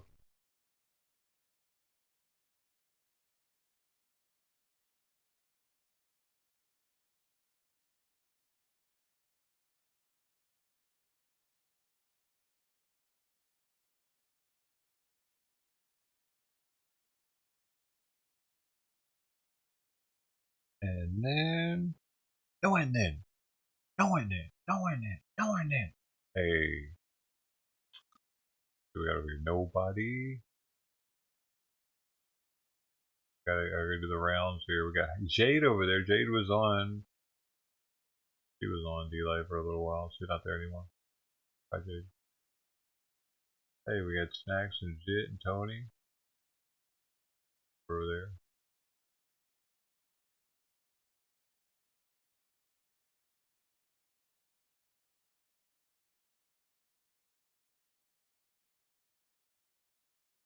Okay, okay. Zinc and elderberry lozenges. Is that what you're sucking on?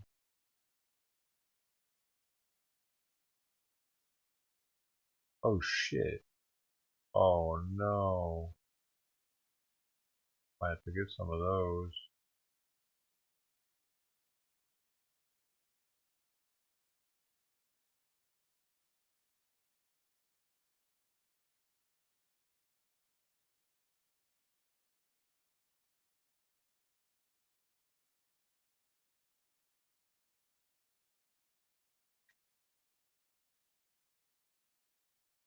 It's great for high. Why don't you use it for high then? I was getting kind of scared.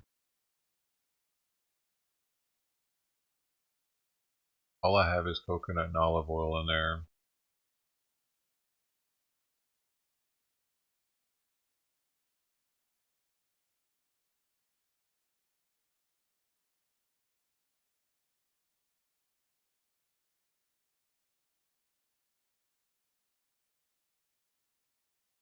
Are you ready?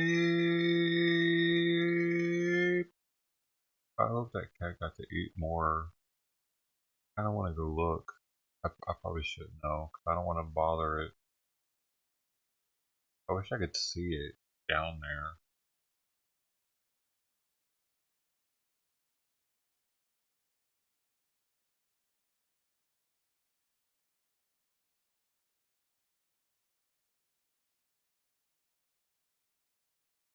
Yeah, I know you can burn olive oil though, right? One of those ones that will burn. Coconut oil is better, harder to burn. But it imparts that coconut flavor, which can be good depending on the dish. Like pancakes? What? I was saying, gives that nice like coconut pancake flavor, and then I put some almond butter on it with some maple syrup. Forget about it.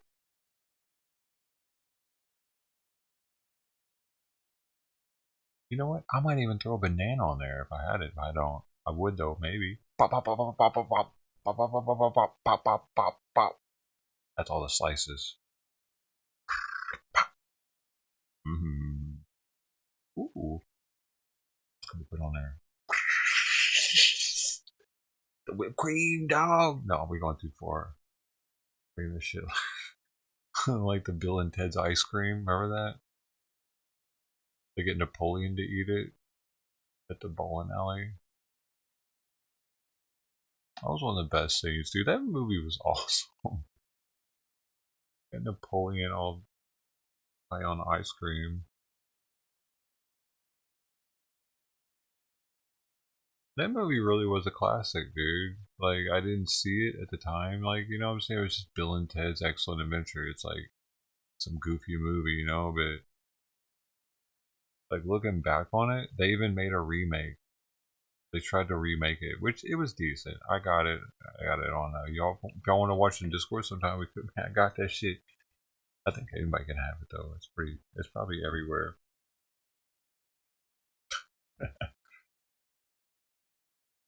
But I watched it because I was curious, and it was alright. But man, it's like damn, they pretty much did the same thing, man. Like it was really a classic. They just remade the same movie. Y'all see it, the new one? Yeah. It wasn't bad. It's just they pretty much just did the same thing, dude. Actually, I was expecting like this is what they do. If y'all don't know what they do, I'll tell you what they do. Here's what they do. They wait roughly 20-something years after a movie comes out, and they remake it. I'll tell you why they do that. Because by that time, the people that originally saw it now have kids, and they can take their kids to see it. with them and relive the old movie with their kid who doesn't like old movies. They like the new shit in the movie theater. Because kids are kids. And then the dad's happy because he's like, yeah, I'm watching the old movie with my kid. We're bonding. Yeah. And maybe I can convince him to watch the old one now. You know? They wait till the people are old enough to have kids. Yeah, it's a marketing gimmick. It really is. It's annoying, dude, because we aren't getting any original content. Like when Top Gun, I mean, it was alright, but it was kind of a remake. Like they're just like they're kind of remaking movies over and over and over, and people are paying for it. I don't see how Hollywood's still in business, honestly, with all the remakes they've done. And for a movie buff like myself, it's extremely annoying. I used to like watching movies, dude, but it's got to the point to where I've already seen that movie. You're just putting different characters in it. I mean, nobody wants to get a book and be like, hold up. Be halfway through the book and you're like, damn it, I already read this book. Just calling the people different names or whatever.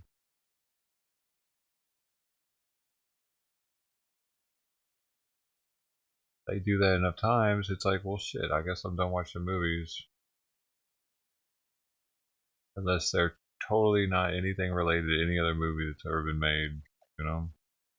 It can't be like part 2 of something or anything anymore. Those are all ruined. I don't even go for the seconds of anything usually now because they suck. Hollywood's falling apart, let's be honest. It's not what it doesn't. Guess what killed it? Just like it does the internet, dude. The internet's killing it, dude. It's killing it out here. It's the balls. It's getting people fired. Teachers are losing their jobs because we don't need them as much anymore. You can learn everything from the internet. You can get anything from the internet, so it's putting brick and mortars out of business.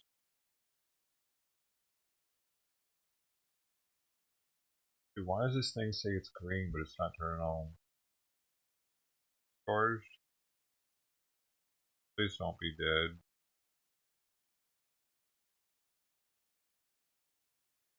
Oh, dude. The internet is going to be the death of this, isn't it? We're too connected.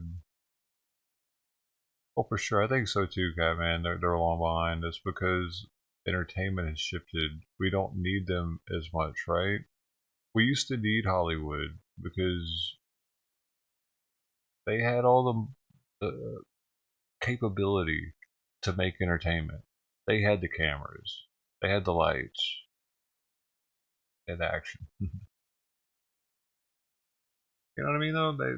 I feel like that is what happened. And just like Napster took the power away from the music industry, along with LimeWire and then afterwards, following them was all the torrent sites like Pirate Bay, BitTorrent. Just how that killed the music industry pretty much, big time. That put a huge dent in the music industry, dude. And I think it still is. I don't use it anymore because I just use Spotify. But it made them turn to places like Spotify. You know what I mean? And so you didn't have to pay that fucking $15 for a CD anymore. You remember that shit? It was $15, $20 just to get an album back in the day, dude. You know that hurt the record labels. Not getting that anymore. And then you didn't even know half the time. In the beginning, you didn't even know what it sounded like. You just hoped that it was going to be good. You couldn't return it either, right? So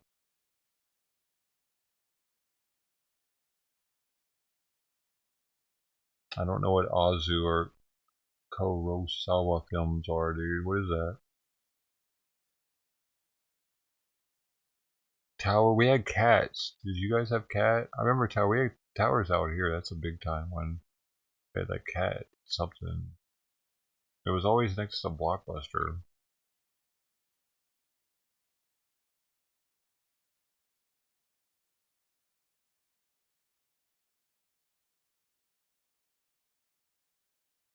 Or they listened to the City of Heavens. Right, well, that was eventually we had that. But in the beginning, we didn't have that. There were some stores that implemented that, like I don't know, 5 years before CDs were done, roughly, before iPods and shit were out. Like once MP3s hit, it was over. So, but yeah, we did. Goody, something Sam Goody, another one. There's a couple, wasn't there? The music stores. Oh shit, that's taking me back there, dude. Stores full of CDs. I mean, you can go to stores that have records and CDs. I'm sure they still have them, and they're pretty cool actually. Checking them out, seeing what they have in there, but like they're not. I just wish they were as needed because I mean, back in the day, those type of stores when they first came out, the ones where you could dive and find something, they were way cooler because if you found something, it was a gem, dude. Like you could introduce it to your friends, right? And they were like, couldn't get that anywhere. Yeah, like you couldn't just get it. Like go to YouTube and type it in, listen to it yourself. Your friend had to come over and you had to have the physical copy to put in there, and and then you could hear it together. Like that's all gone. It's interesting that it was almost better having that because it made us more connected. It made us have to see each other to share stuff, physical items, Just that's one way that the internet's disconnected us. But we're happier, right? Because we have instant gratification with what we want. No, we're not because we have disconnection with one another. We're social beings. We're fucking up, man, a little bit. See, I'm sitting here looking at this scene right here, and I'm thinking, we're so far away from this right now. Right here in the back.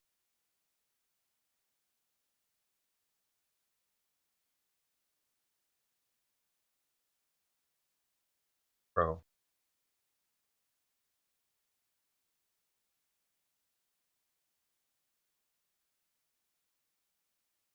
Peaches. What's that mean?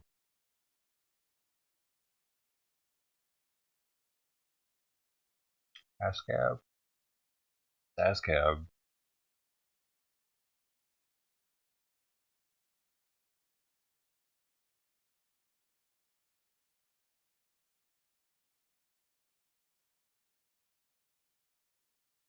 Man, I bet there's something growing inside of me, dude. Like, just then, I could hear this go into my stomach. Something is going on with the stomach. We're gonna figure out what it is.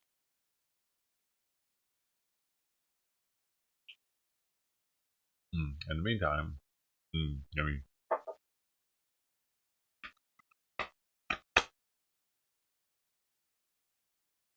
What do you mean Peaches was huge? Who's Peaches? Is that a person? It's Peaches.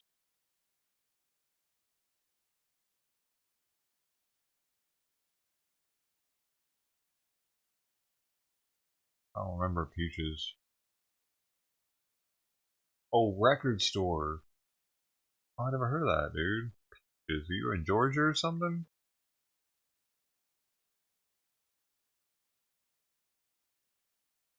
Oh, it's a musician also, apparently.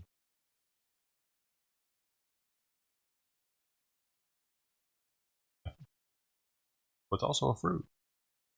I love them. I do. I really do like peaches, though. My favorite Jolly Rancher is the peach Jolly Rancher. Man, it's delicious.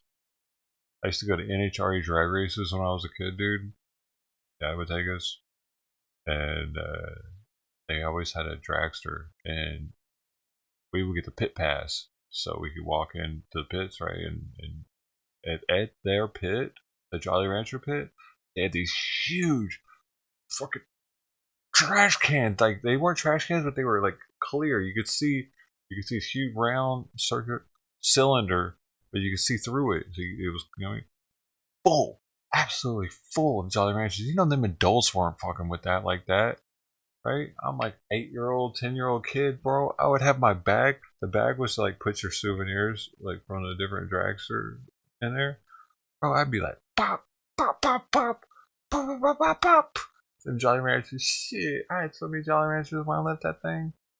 And underneath the bleachers, there's always stuff to find down there. You can find all kinds of shit down there, dude. Drunk ass people be dropping shit. But you gotta be careful, because they're dropping their shit on top of you if you're not careful. It can be liquid sometimes. Dude, those are the days, man. Meeting random kids. Because I would never be there with another kid, you know. I just had to meet some other random kid that was also looking at shit under the bleachers. Did anybody else do that kind of shit, man? Dude, where my people at?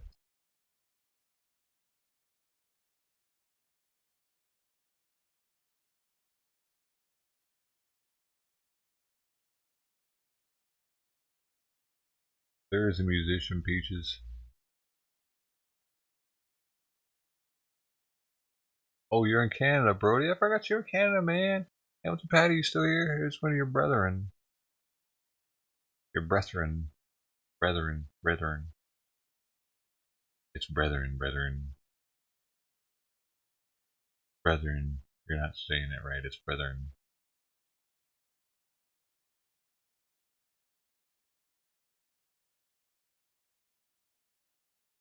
Sounds like a trip.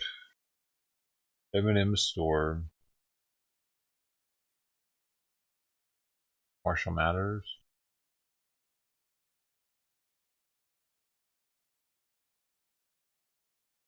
He opened up a spaghetti restaurant. Did you hear about that? In Detroit. Mom's Spaghetti, I think it's called.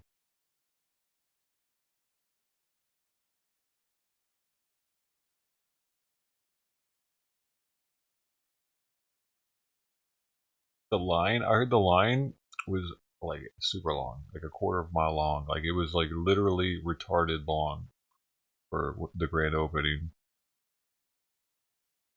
They did a news story on it. And yeah, like, I do this weird burp thing after that. Like, I don't know, man. I'll find out what's going on. It's probably not that bad. What was it called? 8 Mile? I heard it was 8 miles. It might have been 8 miles long. It might have been. Oh, you're joking? Nah. What? It might have been, or it might have been a mile long though.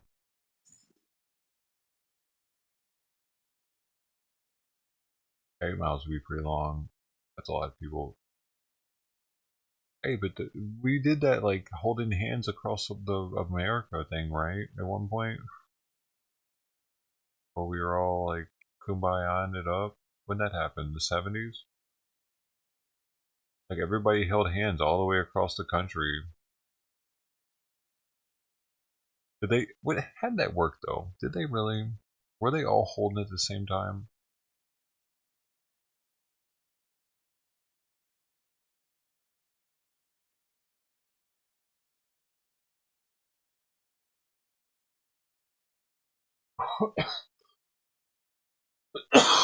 Oh yeah.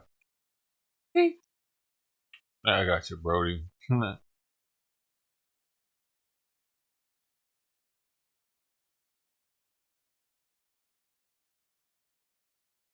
movie, dude. Dug it. It's a shame she's dead, though.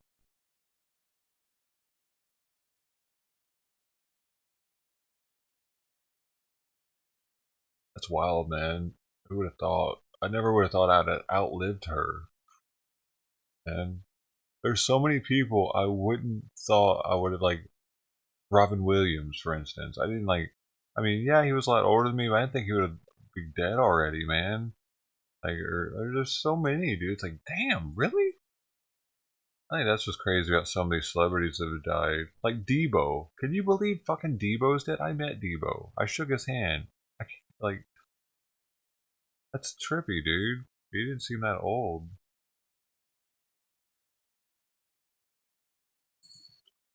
I got a picture shaking his hand.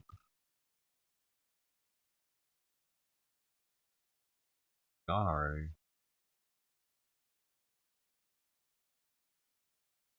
You can no longer meet Debo. I feel privileged to have met him. I feel privileged to have felt how big his fucking hand, dude. If I don't mean this in any kind of racist way, but that shit felt like a silverback gorilla hand. It was so big, dude. It was so thick and meaty. It was like I was holding on to a piece of steak, dude, with hot dogs on it.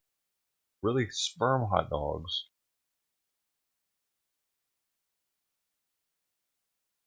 I have never shaken a man's hand that was that big before.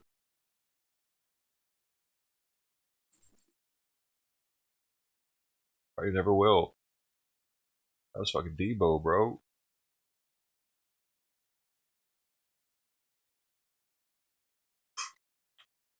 He was there promoting at the Long Beach Grand Prix for a fight. I have the poster in the closet with his signature on it. It was a cons versus cops fight he was promoting. Some boxing match. Debo, man. Tiny Lister is his name. He was in Friday. He was the big ass dude from Friday. That's my bike. You know, dude ended up in Debo's chicken coop all high on PCP. Debo, man. The bully in Friday. Debo is. Well, if you didn't know he's dead, I'm sorry. He is.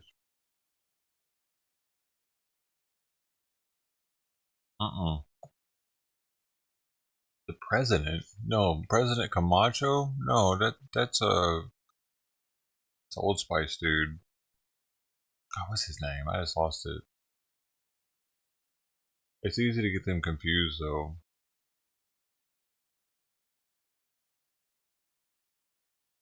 Who is that guy? No, not Fifth Element, dude. That's the other guy. Wait, what? The president in Fifth Element? Is he? He might be, actually. You know what? I think you're right, dude. Now that I'm thinking about it, I saw that in a movie theater too. I'm slipping right now. I think you're right. Now that I'm thinking about it, because Goldman, what's his name, was the he wasn't the president, was he? I thought the white dude was for a second, but let's see. I think you're right. I vaguely remembering him in there, man, for some reason. I don't know why I forgot that.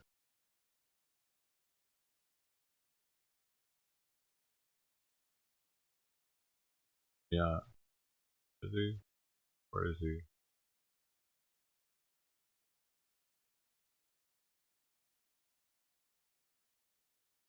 Oh. Yep, he sure is. President Lindbergh, Tiny Lister. Tom. Goes by Tom, actually, sorry. Tom Lister. But it says Tiny also here. So. There you go, you are right. That's it. No, not Michael Duncan Clark, but that's close too. He's gone too, man. Damn, you know what I mean? Damn, man. He's gone too. Why are they taking all the big black dudes, dude? Dude, that other one's probably next, though. He better watch his back.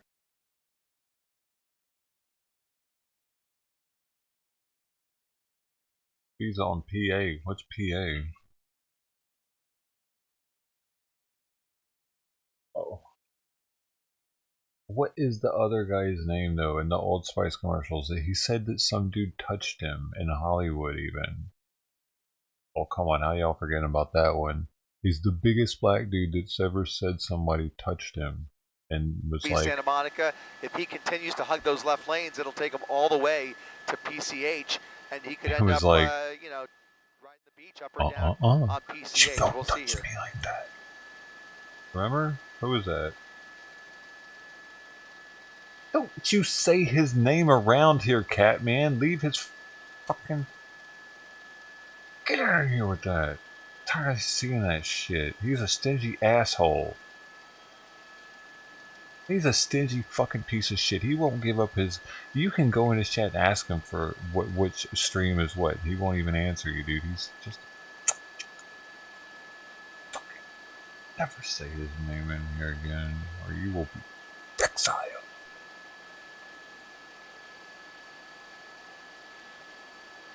Doesn't help me at all doing that.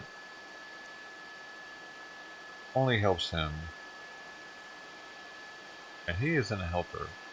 Yeah, and ironically, some guys have all the luck because as we make our way further west here, it does start to open up quite a bit. Ironically, all of the eastbound traffic on the opposite side. This guy's cooking it right now. Slow that's going, but the direction he's going let me know if this is too loud. loud. Actually looking pretty favorable for him until he gets a little bit closer to the 405. He does have the option of the 405 coming up here in the next couple of miles. We're just passing Culver City, still holding steady in that number 1 lane, that far left fast lane. They're right behind him, but again, he's going to have some big decisions coming up here between Venice Boulevard, the 405, and then a few exits in Santa Monica before. Oh, that's why he said that. Oh, that's why you said that. I didn't know that was you. I didn't even look at who said it. Actually, I just deleted the comment. I didn't want to know.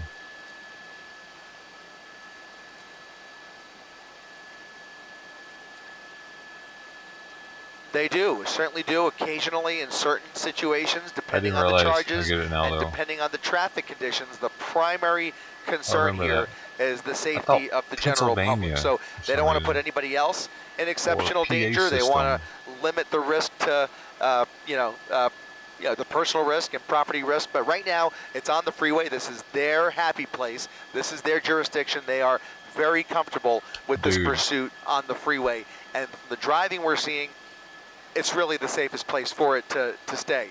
They don't have to do anything too crazy. They just want to keep a visual of him. They don't want to lose him. Time is on their side. They have unlimited units that they can pour in here and dedicate to this pursuit. Unlimited. He is working on a finite tank of gas they might have that too much eventually money in this system will start to slow him down. Unlimited. Unclear, obviously, how much he started with here, how much gas is in the tank, but he only has a finite amount of time where CHP can continually swap out those units, follow at a safe distance, and especially as long as he's driving relatively safely. He's moving around a lot, weaving around a lot, and going pretty fast, but not speeds that are unattainable for CHP. Those charges. Oh, you saw that too? I think he's done more than one of those, Mark. Actually, because I've definitely popped in on one of those too, and it was like,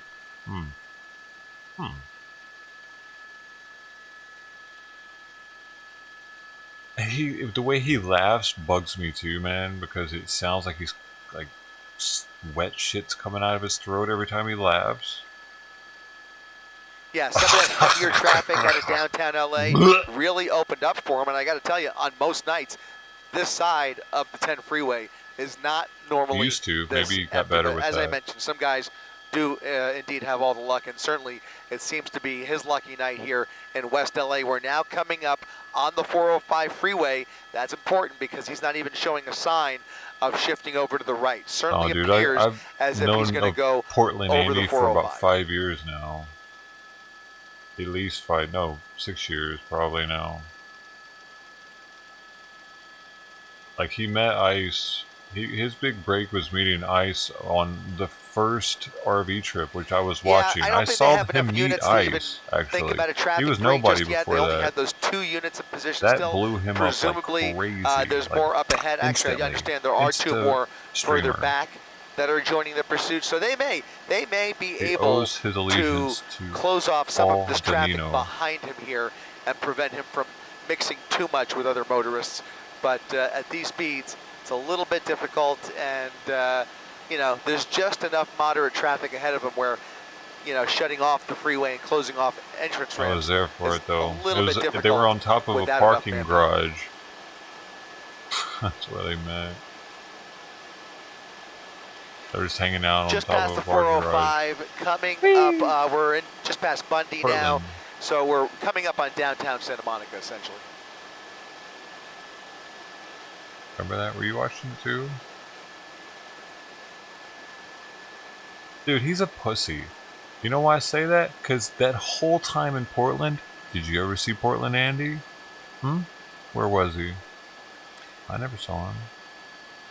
I never saw him. There's so many nights, night after night after night. Portland Andy was MIA. He was the streamer for Portland, dude. He was Portland Andy. It does. PCH all of a sudden wasn't Portland state Andy. road, and now that he's is basement certainly Andy. CHP's jurisdiction. So he's going to move through Santa Monica into Pacific Palisades, assuming that happens, assuming he takes us through the McClure Tunnel onto PCH. He'll move through Santa Monica, up through the Pacific Palisades, and then they have the option of continuing the pursuit. They could hand this off to the Sheriff's Department. They have their Lost Hill station up there. They're well equipped to deal with this, or they can keep the pursuit in CHP's hands here. So they have the option at their disposal. They could. I have a feeling they're going to follow this to the end, especially, you know, with the driving we're seeing here. You know, it's just a matter of time before they find an opportunity. I mean, it's not out of the question if you find an empty gap on PCH, maybe they find an opportunity for a pit maneuver, but you know, it depends on traffic. I'm trying to look out the window here, and there are some reasonable gaps on PCH, and then once you get up towards Temescal, there's a little more traffic. So he's going to have an empty stretch here. Sure enough, he's near, he is indeed coming up on Santa Monica. Ocean Boulevard, and the next stop is going to be PCH here. Wait, where is he? Santa Monica, yeah. I've taken a stream there before. With Alien Alphabet, Corinne was out there. Hey, is that thing over here? I gotta drop that whenever. Good question. Certainly something you don't see on the freeway, but now that we're getting off the freeway, PCH has very few exits. It's a great place for a spike strip attempt, as long as you can, you know, aim it directly at him and not involve any other motorists. So there are a few other cars that might complicate things. There's one unit up ahead here. Maybe waiting. No, he's writing a ticket for somebody else. Never mind. There's another one, though. There's another one coming up here that might be setting up for something. There's a gas station along PCH here. He's got his lights flashing. Not sure if he is involved in something else, or perhaps setting up for that spike strip, which I got to say, David, this would not be the worst place in the world for a spike strip if they had the space. Ocean Avenue, that's the bottom of the incline, the bottom of the Santa Monica incline, continuing on PCH, northbound PCH, right through that intersection. Looked like they had the red light there, continued right through. And I'm surprised the highway patrol's still behind him. Stretch I was telling you about. Oh, because he's on a highway. About 4 or 5 car lengths behind him. So if he turns off of the highway, can they follow him? The beach. If he turns off of PCH, are they still able to travel behind him, or what? How's that work? Because they're highway patrol. They only go on the highway, right? You're not allowed to go on that street, buddy. You're fired. You went on that non-highway street. They have to live on the highway even. Did you know that? They have to live. They have to get a house that's off of a highway. Legally. They can only travel once you become CHP. It's my understanding that you can't drive on surface streets unless like this they're one right highways. Here. He's got the red light going right through the red light. This is concerning because we, in the last couple of minutes, gravel roads, while most of this pursuit has been on the freeway, but we are now highways on PCH, only, which is kind of a hybrid and 2 other between highways. a highway and a surface street, because traffic kind of fluctuates as you come up on these intersections. And with the aggressive driving that we have seen and some of the really erratic behavior even on the freeway that we saw, I really worry if he encounters another intersection where he's got nowhere to go, I can imagine this guy jumping right into oncoming lanes of traffic, doing whatever it takes to get away from that primary unit. Yeah, he might start huffing some nitrous or something even. Then that'll really get them. They don't know what to do with them. So I have to let him finish the tank at least.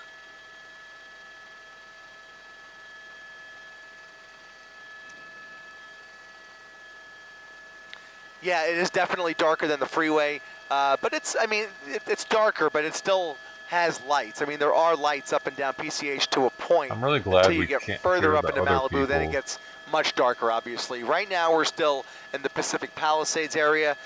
Sunset Drive, I think, is coming up here, and then we just passed Sunset. Did we just pass Sunset?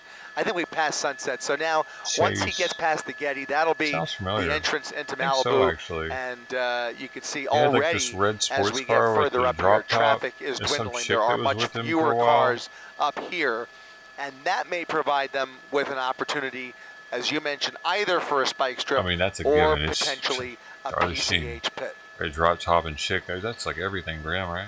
No, before I think he had that in that movie though.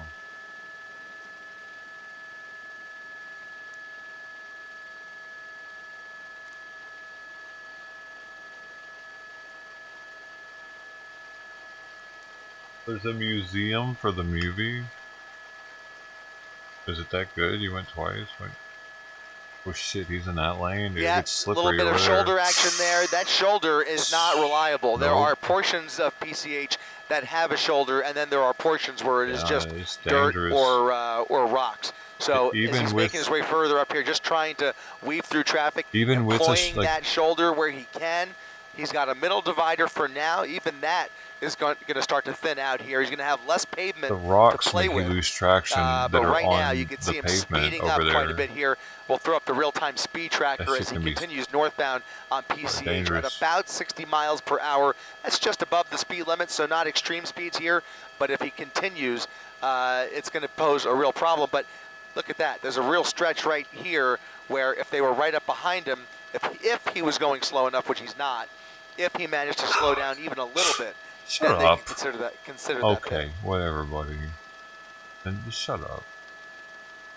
The hypotheticals and shit, bro.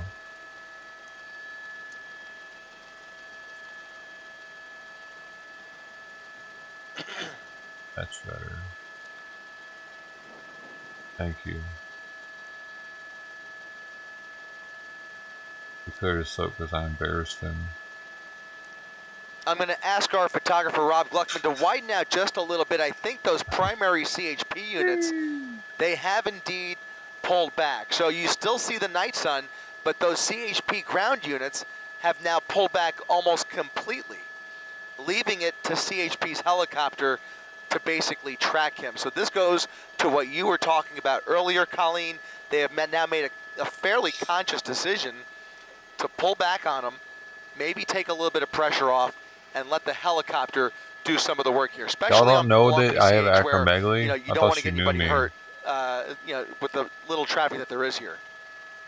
All this time, I thought you knew me. You don't.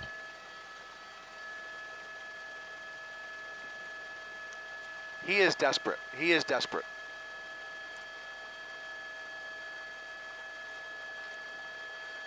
Look at those two cars here. You're going to see.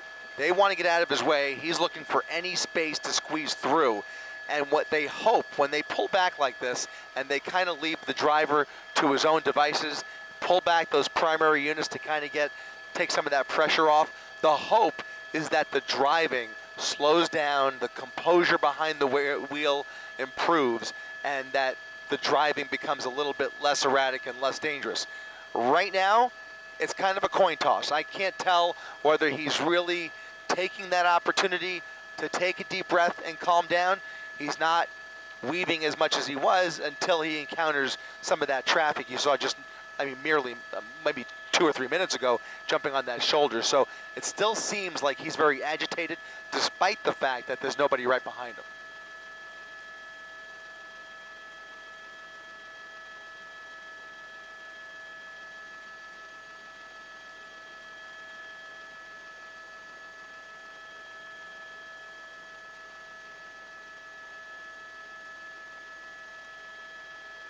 Yeah. So he's actually in the Charlie Sheen area. This is where 2.5 men was shot. Right around the corner from here, Malibu. Like, I'm talking about, he's in Malibu right now, though. Actually, yeah, it says right there, Malibu. Boom.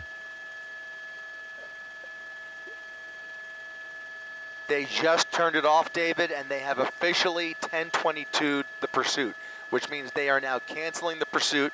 They are dedicating their resources elsewhere, and for the time being, it appears this person is going to get away. What? We are asked often how many of them get away. Well, this is one of that roughly 30% who is encountering a lucky night here. They did give the option to the LA County Sheriff's Department to pick up the pursuit. They have declined. So the Sheriff's Department says we're not interested. CHP says we have other things to take care of. And it looks like this guy is getting away. What I'm looking for now is, again, to see now that that decision has been made, now that the flashing lights are off and the helicopter is pulled off. That's crazy. Does the driving change? And it looks like it has a little bit. He's slowing down a little bit, kind of sticking to one lane, not nearly as aggressive as he was, but just knowing what this guy's capable of, it's still very concerning to have somebody like this driving up PCH like this. But in any event, law enforcement. What in the fuck are our cops doing out here, man? They're taking forever to get somebody out of their car, and then when there's another one that is doing something, they're just like, yeah, no, we're good.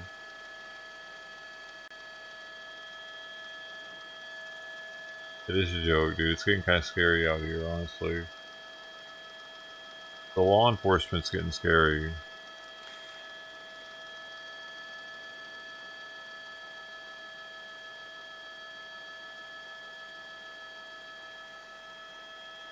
No, this one worked because he was on the highway. He was on the interstate originally, and then he got on to PCH.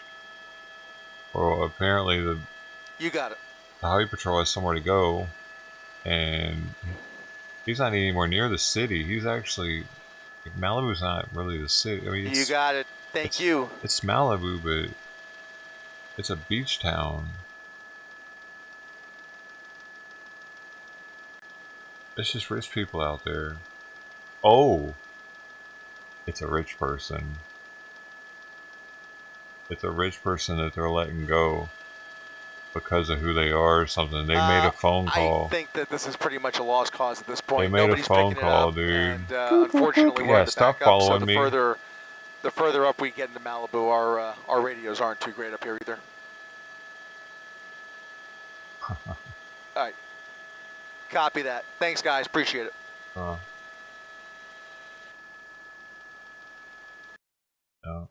Yeah, oh yeah, that guy's got money. Whoever this is, they got money. They're yo. They just paid to get away. Whoever that is, either they donate a lot to the officers fund every year, or like they're going to this year. You're gonna have a nice healthy donation this year. Actually, how about I go ahead and do that right now? Boop, boop, boop, boop, boop. Something just happened. They refunded the police just now. No, they called it off because that dude paid them off or something. Something just happened. That was too weird. They don't just let people go like that. Not in that area of town. They wouldn't do that to those rich people, dude. You know what I mean? Like, what do you mean? Like, those people, you think they would let that go like that? People in Malibu, you're just gonna let? That must be, like, for them to want to put up with the backlash of letting some person go in Malibu, it must be somebody that they know. And they're like, oh okay, never mind.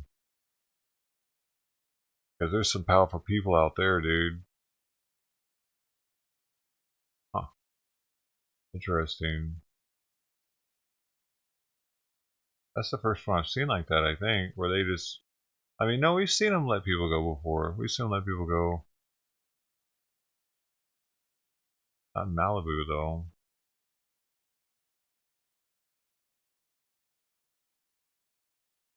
Weird. So is that the thing? Oh man, maybe I'm gonna have to pay attention to that. They've let people go in Malibu a lot now, forever again. Oh, they don't chase them. What do they do?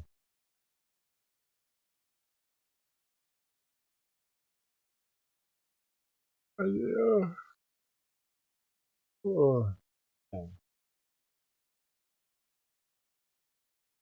Maybe though. Maybe that could be it too. Though possibly that they just don't have enough resources. But then why do they have so many out there today at that dude? But that was LA. They were just in LA County. That could have been sheriff's deputies that would respond to that right now. And they're the ones that declined it. The same sheriff's deputies we watched earlier.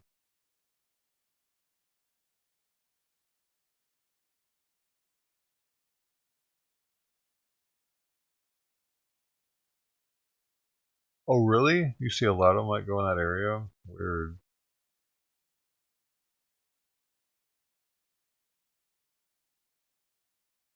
Maybe they're all willing to let go because they're close to home and they're rich.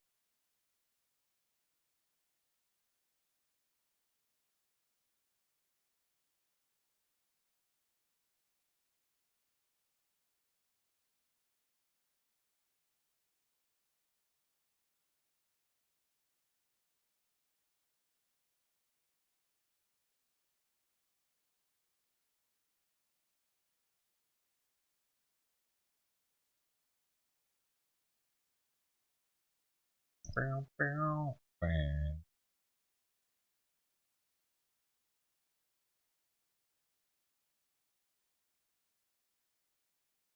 Cool. Hungry again.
Bye.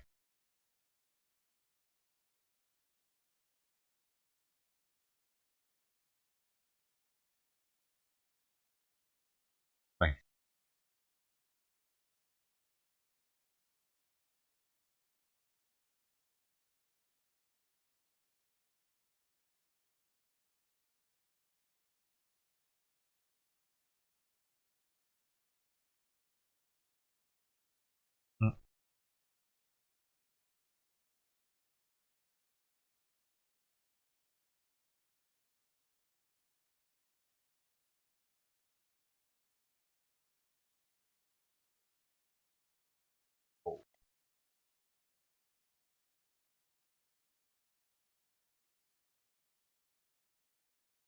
Oh, I should have made the first stream about a chase, man.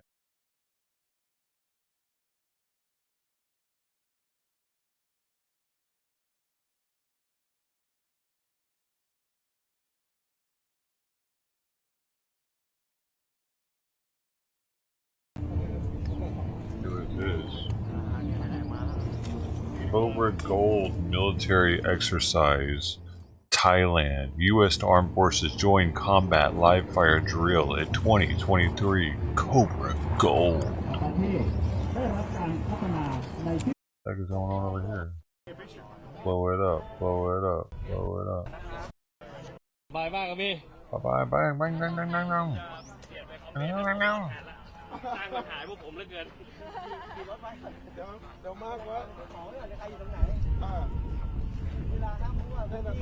is that? Oh shit, you parachute in or what? Look at him go. Oh, look at them all. That's cute. Gotta learn how to parachute. Blow shit up.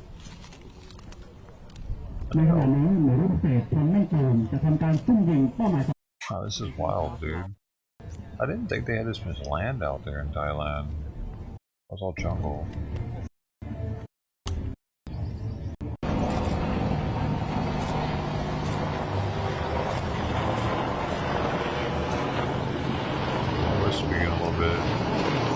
That was my Asian speak. I said a couple words there probably though in some language.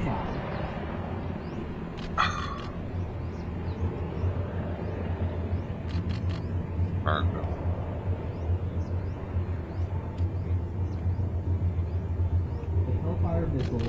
What's Apache move?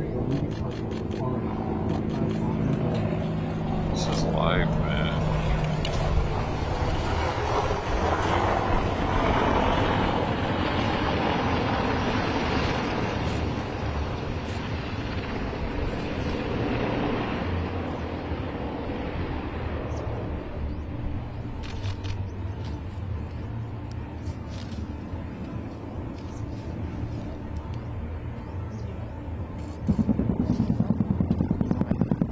Shit, they're shooting stuff.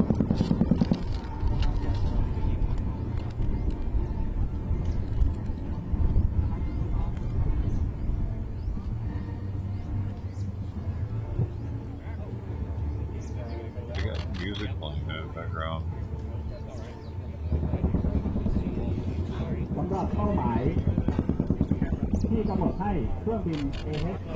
Apache เข้าทำการทำลายในวันนี้เรียกว่า Impact Area อยู่บริเวณสิงเขาสลักใดบริเวณด้านหน้าของท่านผู้ชมครับ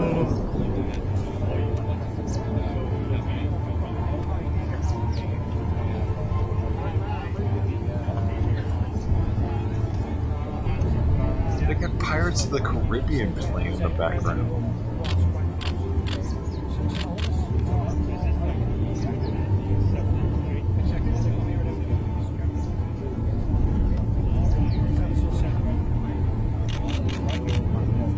Powered by 20 turbo-shaft engines, the Apache can move to speed, move up to speed 150 What a show! It has a range of 476 kilometers and a ceiling of 6,100 meters.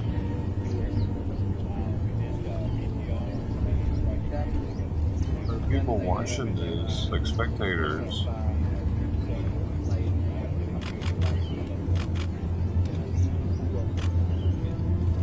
Like spectators with robots, not real people.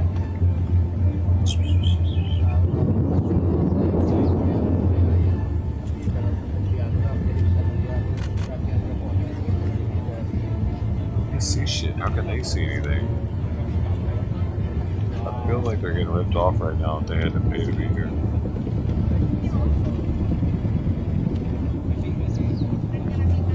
AH-64 Apache มีคุณสมบัติพิเศษสามารถซ่อนตัวในการตรวจจับของเรดาร์ได้อีกทั้งยังสามารถบุกได้อย่างรวดเร็วทำให้ศัตรูภาคพื้นไม่อาจหลบกระสุนได้ทันนอกจากนี้ยังสามารถมีความคล่องแคล่วในการหลบหนีสามารถทำงานได้ทั้งกลางวันและกลางคืนใช้งานได้ทั้งปฏิบัติและติดตั้งตัวเองและโจมตีด้วยอาวุธหนักรบเครื่อง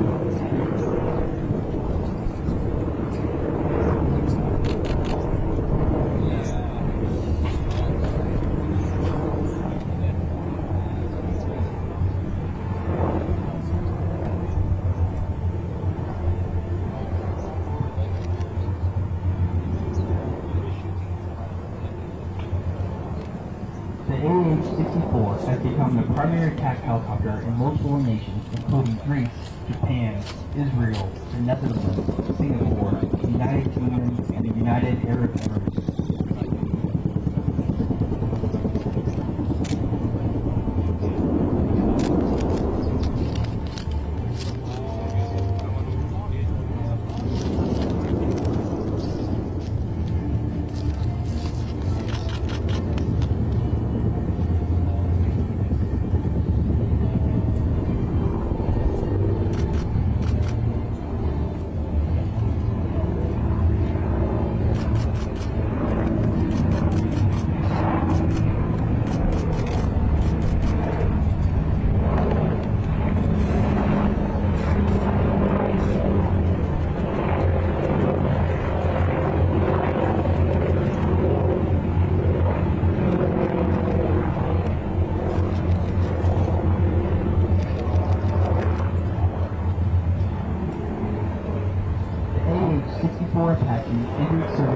U.S. Army in 1986. It was developed to replace the AA-20 Cobra. Since 1986, it has participated in numerous U.S. conflicts, such as Operation Just Cause, Operation Desert Storm, conflicts in Bosnia and Kosovo, Operations Iraqi Freedom and Enduring Freedom. สำหรับเครื่องบินอาปาเช่ยังก้าวล้ำไปอีกระบบด้วยการใช้ระบบคอมพิวเตอร์ที่ล้ำสมัยประมวลผลทางยุทธวิธีการลบสามารถซ่อนตัวให้รอดพ้นจากการตรวจจับของเรดาร์จึงสามารถนำไปใช้ในภารกิจที่ต้องอาศัยความเร็วในการโจมตีสามารถทำความเร็วได้ถึง260กิโลเมตรต่อชั่วโมงมีเพดานบิน 6,400 เมตรสามารถบินได้ไกล407กิโลเมตรมีเรื่องเล่าขานว่า AH-64 อาปาเช่เมื่อออกศัตรูชาใดศัตรูได้ยินเสียงใบพัดก็โดนถล่มไปเรียบร้อยแล้ว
ในขณะนี้เบื้องหน้าของทุกท่านเฮลิคอปเตอร์อาปาเช่ AH-64 ดำเนินการเคลื่อนที่บินทางยุทธวิธีในรอบที่ 2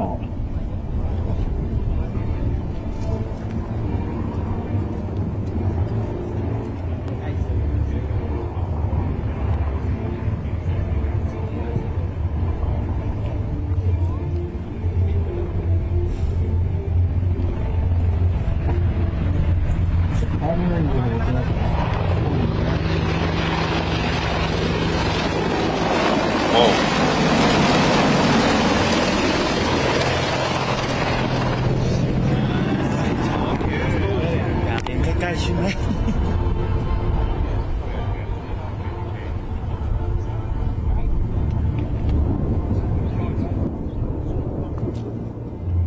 He's not allowed to talk, he's Reuters.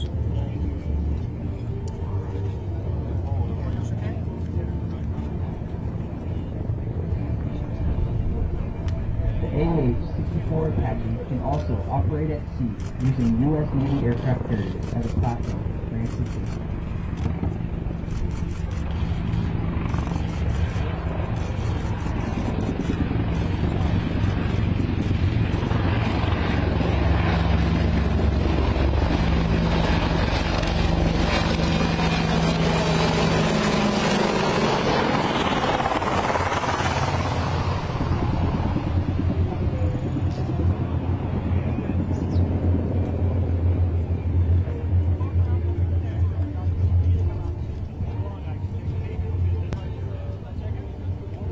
That thing would be intimidating, wouldn't it? If that thing came up to you and you were alone out there in that field or something, what would you do? You couldn't get away from it.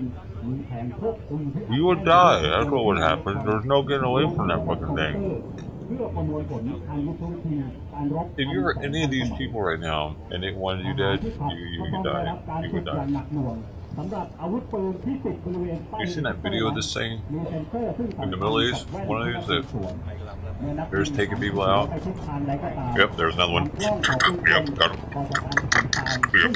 They're like robots in that thing. They don't give a shit about human life. They're ready. They're killers. These are killers. They're ready to kill people right now if they have to. And not give a shit about it, it seems.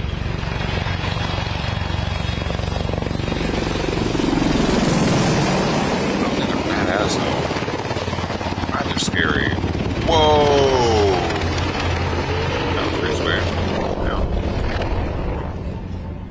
This is has been declared the most successful helicopter in history. There's another car chase? What? I'm fucking car chased out, man. God, dude, I'm tired. Jeez, really?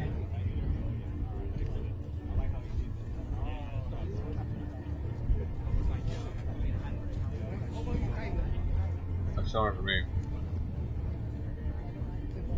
Not yet.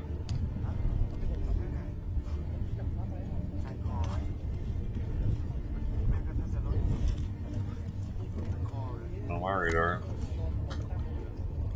For the old days.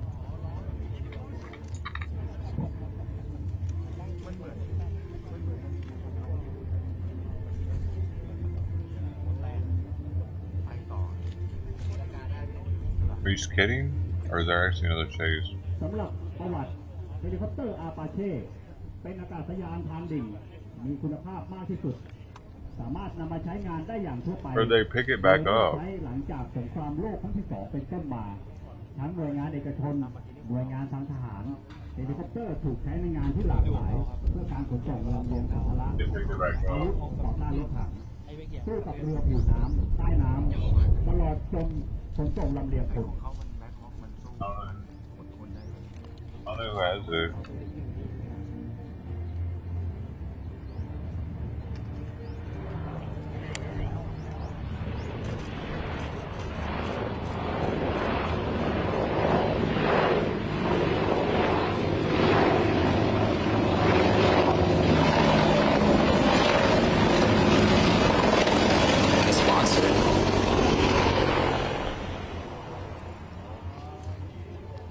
As military technology continues to advance, the needs of contemporary warfare continues to change.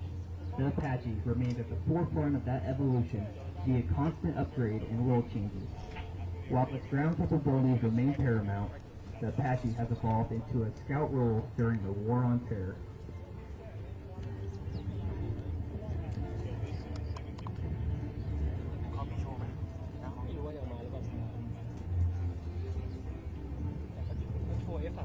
I don't know how these people are finding these so fast, but I don't know where it's at, man.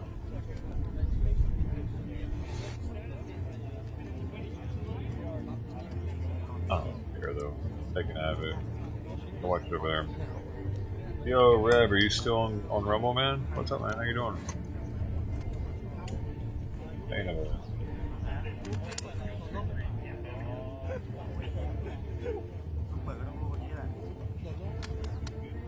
ในการรบห่วงอากาศภาคพื้นมีการกำหนดเพดานการใช้กำลังห่วงอากาศต้องมีการประสานสอดคล้องโดยเฮลิคอปเตอร์อาปาเช่ทำการยิงเป้าหมายออกจากพื้นที่เรียบร้อยแล้ว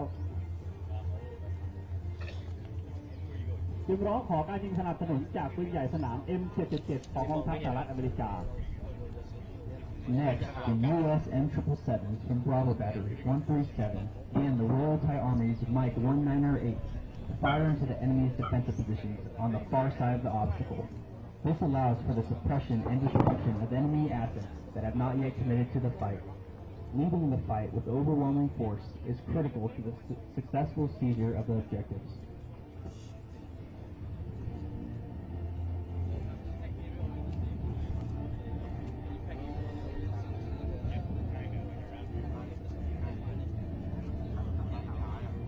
Pepsi.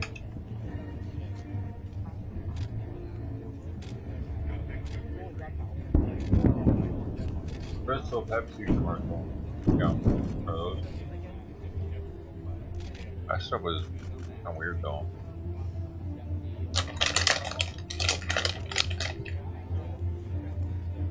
I like my Pepsi brown. Simon decided to come in and open the window because he heard me eating. He doesn't like me eating without him. The M777 is a towed 155mm artillery howitzer that may be combined with a 29mm gauge. A 155mm GPS guided munition which allows an accurate fire range of up to 30 kilometers. ในขณะนี้นาวิกโยธินสหรัฐเคลื่อนที่ผ่านแนวออกตีที่แนวขั้นแดนเพื่อที่มั่นเพื่อทำการยิงสนับสนุนให้กับหน่วยกองร้อย DPR และกองร้อยสไตรเกอร์ที่ผ่านแนวตีต่อไป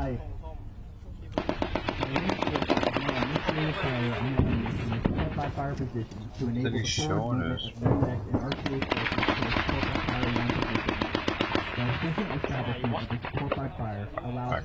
I'm going to bed, y'all. Y'all have a good one. We're down to 5 viewers, and I gotta fucking go. Thanks for hanging out. Sorry, I'm not entertaining enough to hold the people down, but it is what it is. I'm not trying to search for... Just fuck off, man. Bye.